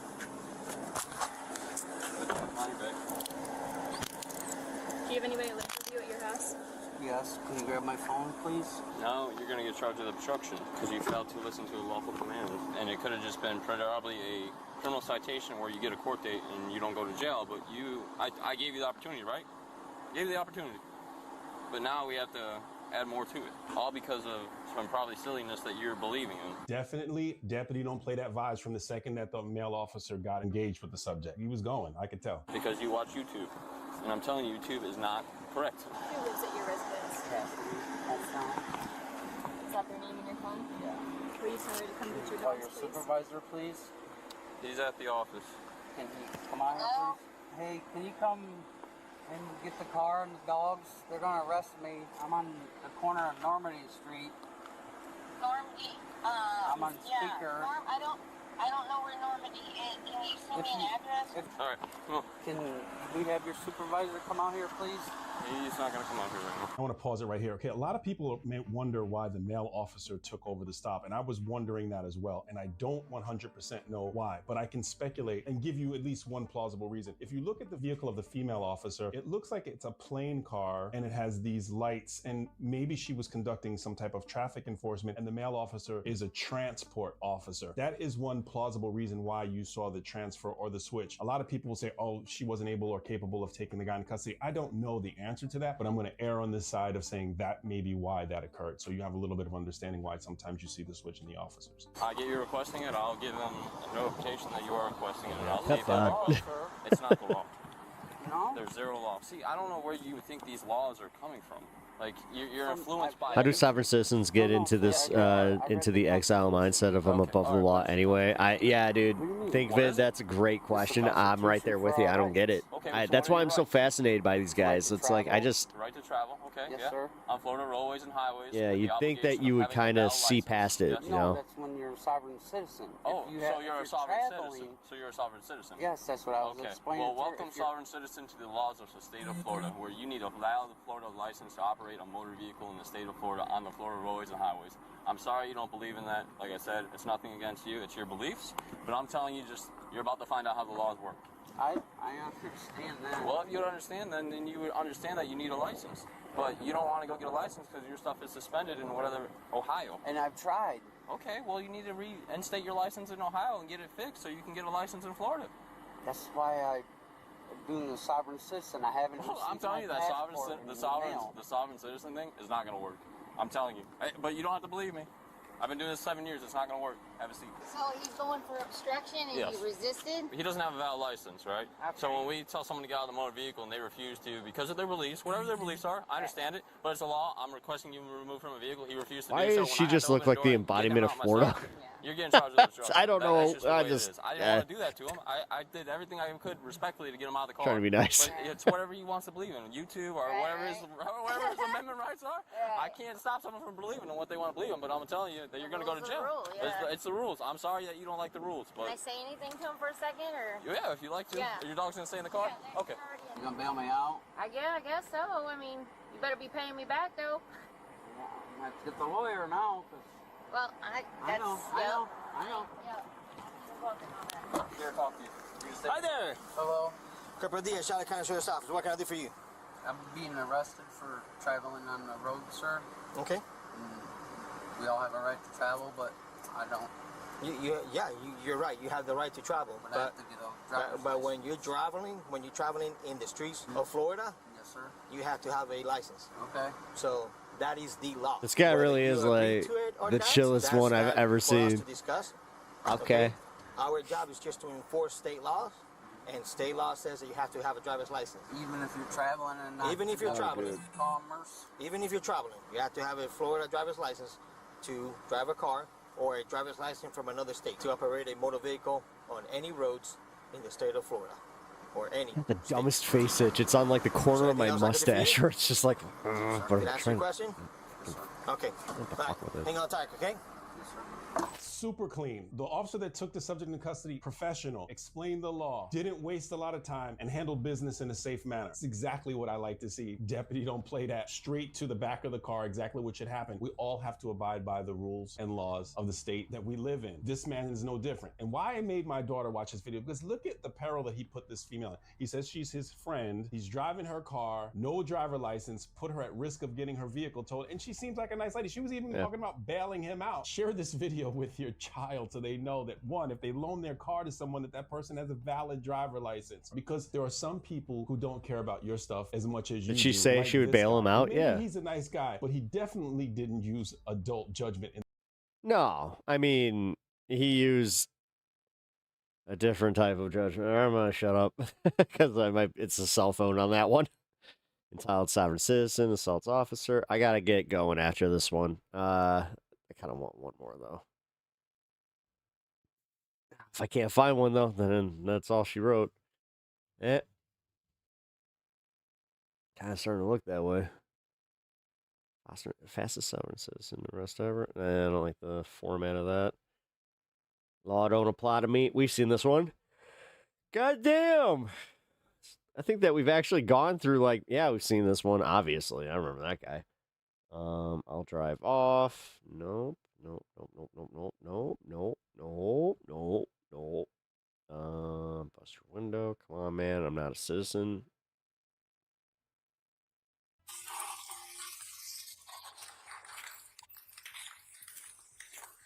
Hello. Deputy DeVar of the Bay County Sheriff's Office. You don't have a tag on your vehicle. Do you have a license? Not on me, sir. I don't believe I do. You don't have a license on you? I was just trying to run the store to get some food for my dog real quick. Okay, well, you know you can't He drive didn't this even vehicle, use right? adult I'll clothes. turn around and go back to the house, and I won't I go. mean, he was, yeah, I guess, yeah. So you don't have your license on you? Here's where the traffic stop turns into a real legal problem. A suspended license from 2022 and an uninsured... Jesus Christ, the AI on all of these channels. Vehicle? At this point, the dude. isn't debating Oh, this is philosophy. infuriating. He's dealing with multiple violations that can lead directly to an arrest. All I have for... Seriously, fuck AI. Sleepy time? Yeah, I mean... You said it's not yours? No. Whose vehicle is this? It was my neighbor's. It was your neighbor's. Last one, as I said. But it's parked in your driveway. Tell the algo not to show you that channel. Which one? This one? You don't have a license. Or do you have a valid license? Not with me. Not with you? No, I will. I'm trying to get it reinstated. I mean, I don't know. Like, So your license this is a different video. It's just whatever. Okay.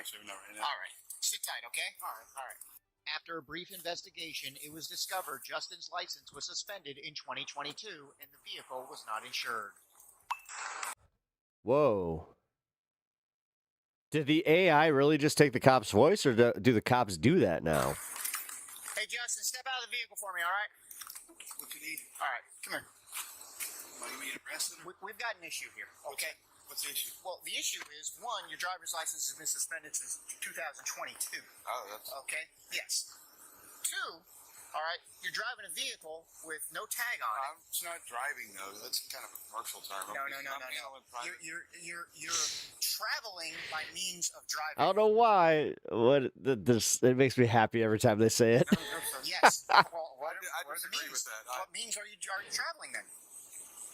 You're traveling, but by what means? By using an automobile. Right. You're operating an automobile, correct? No. You're operating, meaning you're in control of. You're not in control of an automobile. You're not in control of this automobile. I'm in use of it. You're in use of it, so you don't control it. I mean, it's got a computer system. It's got a computer. My man, if it decides to take control, you are in control of this automobile, okay? It doesn't self-drive. Right. You are in control. So you are operating because you are in control of a motor vehicle and traveling by means of driving, okay? What do you want to do about it? So here's the thing, all right? Put your hands behind your back. All right. You're down already. I will take care of it. Can we go by my house? No. I got stuff that's... Can we go by my house? Well, then you're going to have to call somebody to come take care of your pets, okay? 442, babe. I feel like I'm just a giant target now. You already arrested me once, haven't you? 1015, one white male. Yes, I have, actually, and I told you that I was going to be looking for this van because it is... So you're just watching my house waiting on me to mess up, then? No, I was as just... soon as I drove by, you turned around and pulled me over. Yeah, because I noticed the van. I know exactly... That's not great, especially if you recognize the cop. what van you drive. This is where I was talking about Lisa, like the Trump store lady, where it's just like, dude, you drive a fucking bright white Jeep Wrangler with a Trump flag on the front, on the hood, with a bunch of stickers, and then a giant Trump flag on the back. You don't think that the cops are going to recognize you? Okay, so... What's wrong with you? You're going to sit in the back of my vehicle. It's also why you got people that are so enamored with her fucking case, because it really does kind of show where it's just like, okay, we get it, guys. We get what your political leanings are, but if you're not going to enforce the law on somebody that is she is a serial offender. Like, what the fuck? I told you, if I see that van traveling... Like, I swear to God, if I ever get fucking pulled over for some bullshit like that, I am taking that, like, I will go to the gates of hell with that one. Okay, then I was going to pull it over, and I was going to tow it. And Fuck, I'll show up to court in a fucking Trump tube top just to make a point. I was going to place you under arrest. I told you that. I said you need to get things in order. All right, you don't have a proper driver's license. You don't have your van registered. You don't have that van registered. Okay. You're using the sovereign citizen script, and your van, your license plate, is kind of you guys are slow reflecting. Well, yeah, that's your label, man. Stop using the sovereign citizen script, and also you just said your means of your... Notice how calm the deputy remains here. He's already warned this man before, explained the consequences, and now he's simply enforcing exactly what he said would happen. Actions have consequences, and today that bill is coming due. You have to follow... All right. Let's see. Oh, this one actually shows all the court stuff, though. Ooh. Florida, you have to follow... Hold on, guys. Hold on. I'm a little interested in the court side of this. Mr. Thompson? I thought Mr. Thompson was in jail. And he was given a notice conditional release by Judge Campbell. I've seen this judge before. Mr. Was it in Michigan? Thompson, you wish to have an attorney appointed to represent you today. What I'm going to do is I'm going to look at revoking your release because, in my opinion, you should be in custody and should not have been released from custody. I believe this is a new law violation. Is that correct? What, sir? Oh my God, we watched this. We watched the court side of this. We didn't see his actual arrest before because he comes back. I remember this. Yeah, he leaves and then he has a fucking second court hearing. Oh my God. Yeah, here, let's see. Let's wrap it up. Fuck this. Be fair here. How many times have you been released from custody in the last year? I've been arrested 7 times. 7 times? 7 times? I understand. Without any victims. I don't understand. Have we seen this? Yes, we In have. the state of Florida, a stack of papers can be a victim. Okay. All right. But we never saw the arrest, so that actually was kind of, that was nice to actually see that. All right. Let's chill for a minute, then I'm going to head on out. It's related, but, separate from the idea that barbecue places nowhere near the highway have to serve people. Wait. Fingerbowl. If you buy me some onion rings, we could stop. Yeah, great show. It was. Yeah, I had a great time. Tomorrow I will be on at 2. I hope you guys are ready for some fun. Yeah. Then we have the debate later in the evening. It's going to be a good one. If there's no left past 10, it's likely going to be a 2-hour debate. I booked him for an hour, but we'll see. I hope that it goes out. Like, you guys know who I'm having on. This is going to be the first This Space debate. I think that this is a step in the right direction there, folks. And like I said, we got some irons in the fire as far as having some really fun programming that's going to be exclusive to this space. Tell your friends, share the crap out of all of this. I'm not even kidding, guys. Like, we're doing it. We're doing it. We're taking this space to the next level. And, yeah, I will not rest until it gets there. Pep the Soul Bricklayer was on his 17th Owie, and his brand new truck. Wait, Owie. Oh, Dewey. Or OWI, operating with an... Oh, yeah. I forget that you guys all call them something else. We call them Deweys here in Illinois. Yeah, this space. Fuck yeah, no.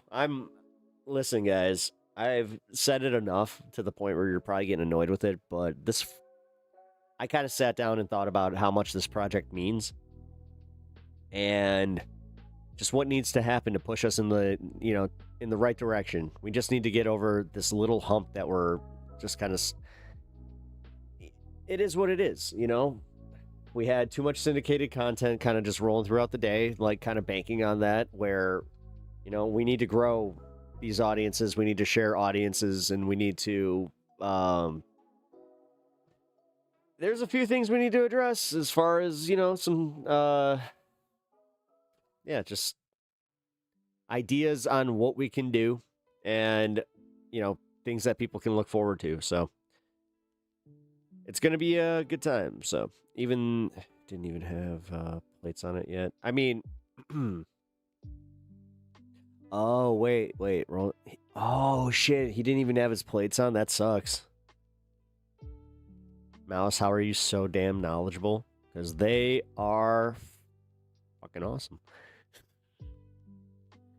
New eyeballs. Yes, we need some new eyeballs. Like I said, hopefully this new thing that we're starting will be able to do that, because we do have the opportunity to kind of collab with some larger people, bring them on. You know, like, this is one of those things, but we also need to, you know, share in our confidence in this one, man. Like, I look at everybody that is contributing on this space as somebody that deserves to be a lot bigger than they are, because they have the passion and the knowledge for, you know, informing people and just in general, entertaining people. And that's something that you know what, I hope you guys get it. Like, I truly fucking believe in it. If I didn't, I would not be committing as much time as I do there. So I'm a lawyer at IRL. I did go to law school. I'm just ducking. You're just fucking dumb. Mouse's houses. Wow, shit. Well, if you ever need to correct something on my PEP law analysis, please do. Tell your IRL friends about this space. No, for real. Tell your friends about this space. Yeah.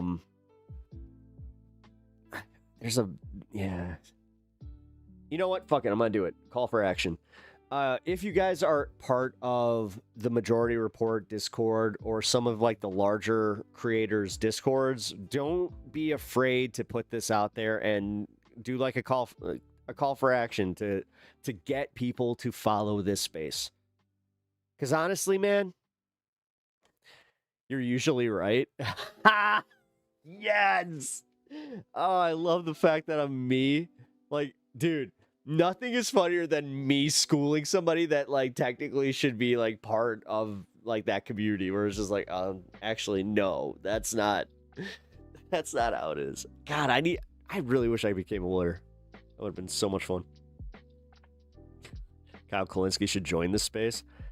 No, actually. I'm gonna make this argument that we don't need the larger creators on this space necessarily. We have a great contingent of people that are, like, we can grow it ourselves.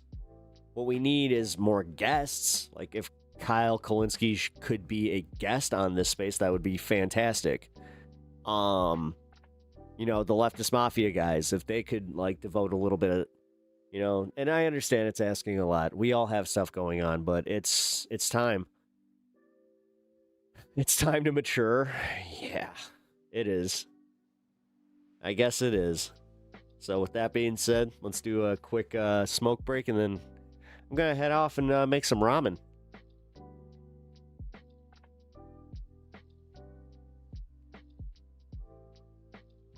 Yo, to know what your strengths are. You're well-read, well-informed, well-studied, and you know how to communicate. Those are strengths. Then on top of that, you're also, like, you do the musician shit. See? I know what you're good at. So you need guests. What are you looking for? Pretty much anybody that is in these spaces that wants to come and, test their... Not even... Okay, so, like, on the debate space, I'm looking at getting, like... I'll probably have Speak. Like, I'm going to try and get him on. But yeah, like, I would like to have at least one show where we have, like, a big event. We kind of treat it like a boxing event where it's like, ooh, like, this is like tomorrow's episode of PEPAGANDA is kind of like a test for this. And then, yeah, anybody that's, essentially part of these leftist spaces, like if you can convince them that it's like, hey, man, like, you got a great set of content creators here that really put in the work, that have the passion, and also could just use that little boost, I think that they would be more than happy to help. You're always willing to learn. Sylvie, you have no idea what kind of strength that is. Yes. I actually agree with that. I was told that by my therapist, and, I was always getting down on myself for not, look at me. Look at me. Also, you guys listen to me a lot. I don't always feel like I'm the smartest person, which is good, because I'm not. But because I'm not, I'm always curious. Like, how many times have I really dug my heels in? And when I do, that's usually when it's like, no, I'm very convicted in this. But even if I'm wrong, like, if I'm proven wrong with something that even, like, I have convictions in, I will fucking reevaluate. Like, I think that that's the biggest strength in life, is being able to be challenged with new information and then kind of evolving. I think that one of the lowest forms is just locking yourself into a belief system and never pivoting. Nah, Pep, you're wicked smart. Yeah, I'm wicked smart. Seriously. No, I appreciate that.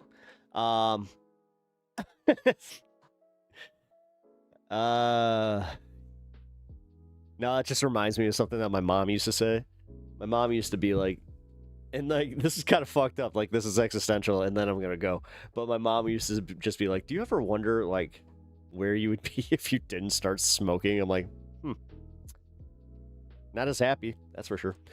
Our group here is a strong one.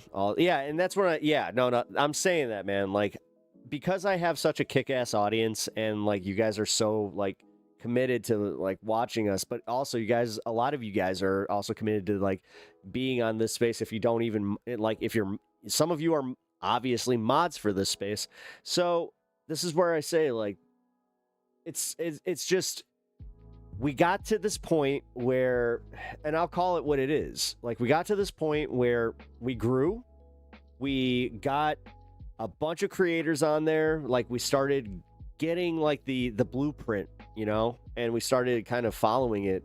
Then all of a sudden, some stuff happened. Like, we had some creators that just decided to take a break. We had other creators, like, straight up stop, which, you know what? That's for their business, or that was their business. And, like, it all happened at once. So when you have, I think it was like 3 or 4 creators that at that time they were doing live content as well, like, that kind of hurt us a little bit. And realistically, man, like, the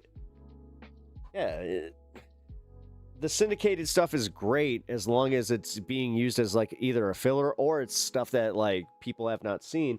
But, it does kind of hit its wall when, like, you've seen the content. Like, this is my worry when I always put up, like, a PEPAGANDA that I know you guys have seen the content for.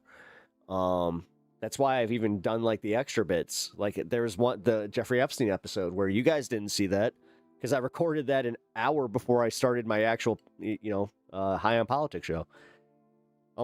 Yeah, I know. And that's where, so Thursday, we had some people, I'm not going to go too deep into it, but I'll just say we had some people commit. And then again, like, everybody that was part of that block, it kind of hit a wall. So that's where we are adjusting this. Thursdays will likely be the day where we have some of the newer content and the fun stuff. So, yeah, no secrets. Well, it's not about secrets. It's just I don't want to piss off anybody. I don't want to blow up anybody's spots. And honestly, I want to be a team player here. Like, if there's one thing that I can work on, it's being a team player. Specifically in content. This goes back to when I was doing my improv stuff. Like, I care so much about this shit. I really do. And I've been treated right by a bunch of people that have kind of they showed me kindness when they didn't need to. Letterhack believed in me when I wasn't even necessarily believing in myself. So even though he ain't there right now, it is kind of one of those things where it's just like, no, we gotta do this. Letterhack would not have started this entire project, with Andrea and Jake, for that matter, without believing that this is a worthwhile venture. So, and I'm kind of honored that, he didn't just like fold it or anything like that when he needed to take a break. He left it in our hands, and when he said capable hands, we were working on it. But realistically, guys, like that's my whole thing, where I want this space to succeed. So, make sure that you're already following that, and realistically, like, just be patient, okay? Be patient with the syndicated content. I understand, and that's what sucks. Like, we already have people that are committed to, like, cutting up our stuff. We've been cutting up the full episodes, which I appreciate you guys checking out, by the way.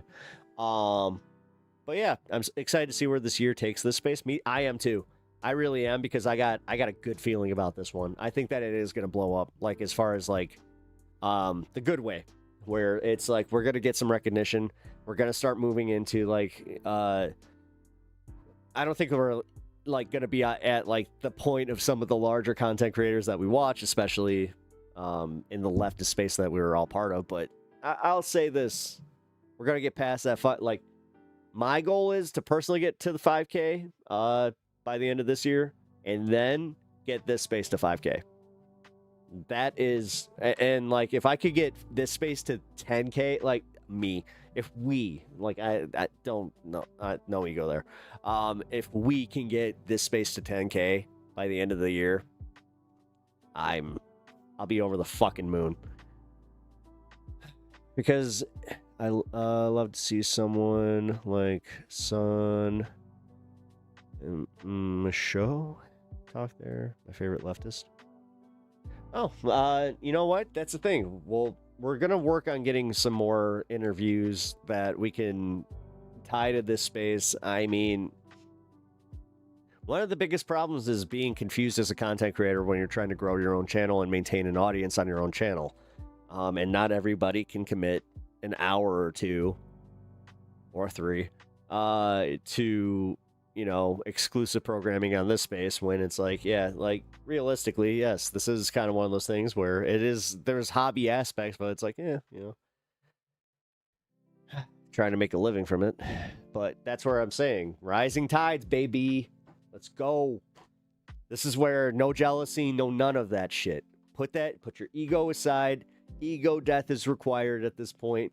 We need to focus on this, because, like I said, anybody that is part of this space will grow if this space grows. Like, there's nothing to be, lost there. So I think that this is, yeah, we got this. This is how I feel. So I'm glad I got to get that out of my system. People come first, not the elites. Fuck yeah, let's go. Dude, hell yeah. That's a great way to end the show. So I appreciate you guys being here. And actually, I've been talking up this space so much that I forgot to do the thing where go and subscribe. I'm not even making a request. You gotta do it. You gotta do it. Honestly, you got my exclusive content, my exclusive content over there. You got 2 hours of Pepaganda on Tuesdays, and then you got an hour or two, depending on if there's left past 10 on Wednesdays, or if, I'm busy. But tomorrow, like I said, we got a debate. It's going to be fun. Exclusive content over there. It will be the first This Space debate. So, with that being said, come and check it out. And also, if you have not already hit the like and subscribe to this channel, then please do. Let's see where we're at. Oh, crap. I gotta go. I really gotta go because I gotta make food. Okay, we're 3 away. 3 away. We didn't do it, but we're 3 away. So, that means tomorrow we're working hard. We're gonna get there. I hope to end with a buffer of 2. So, if I could have 29:02 by tomorrow, that'll be awesome. So. All right, folks. Like I said, if you have not already subscribed and you are watching the VOD, appreciate that, number one. Like, if you're a VOD watcher, fuck yeah. Congratulations to making it all the way to the end. You get the special sticker of special stickers like, Sugoi. Dude, am I saying that right? Sugoi. All right. Now that I'm Midwestern goodbying, I appreciate you all. I will catch you tomorrow live, 2 p.m. Central on this here channel, Pep Talks TV. High on politics. Bye. Love y'all.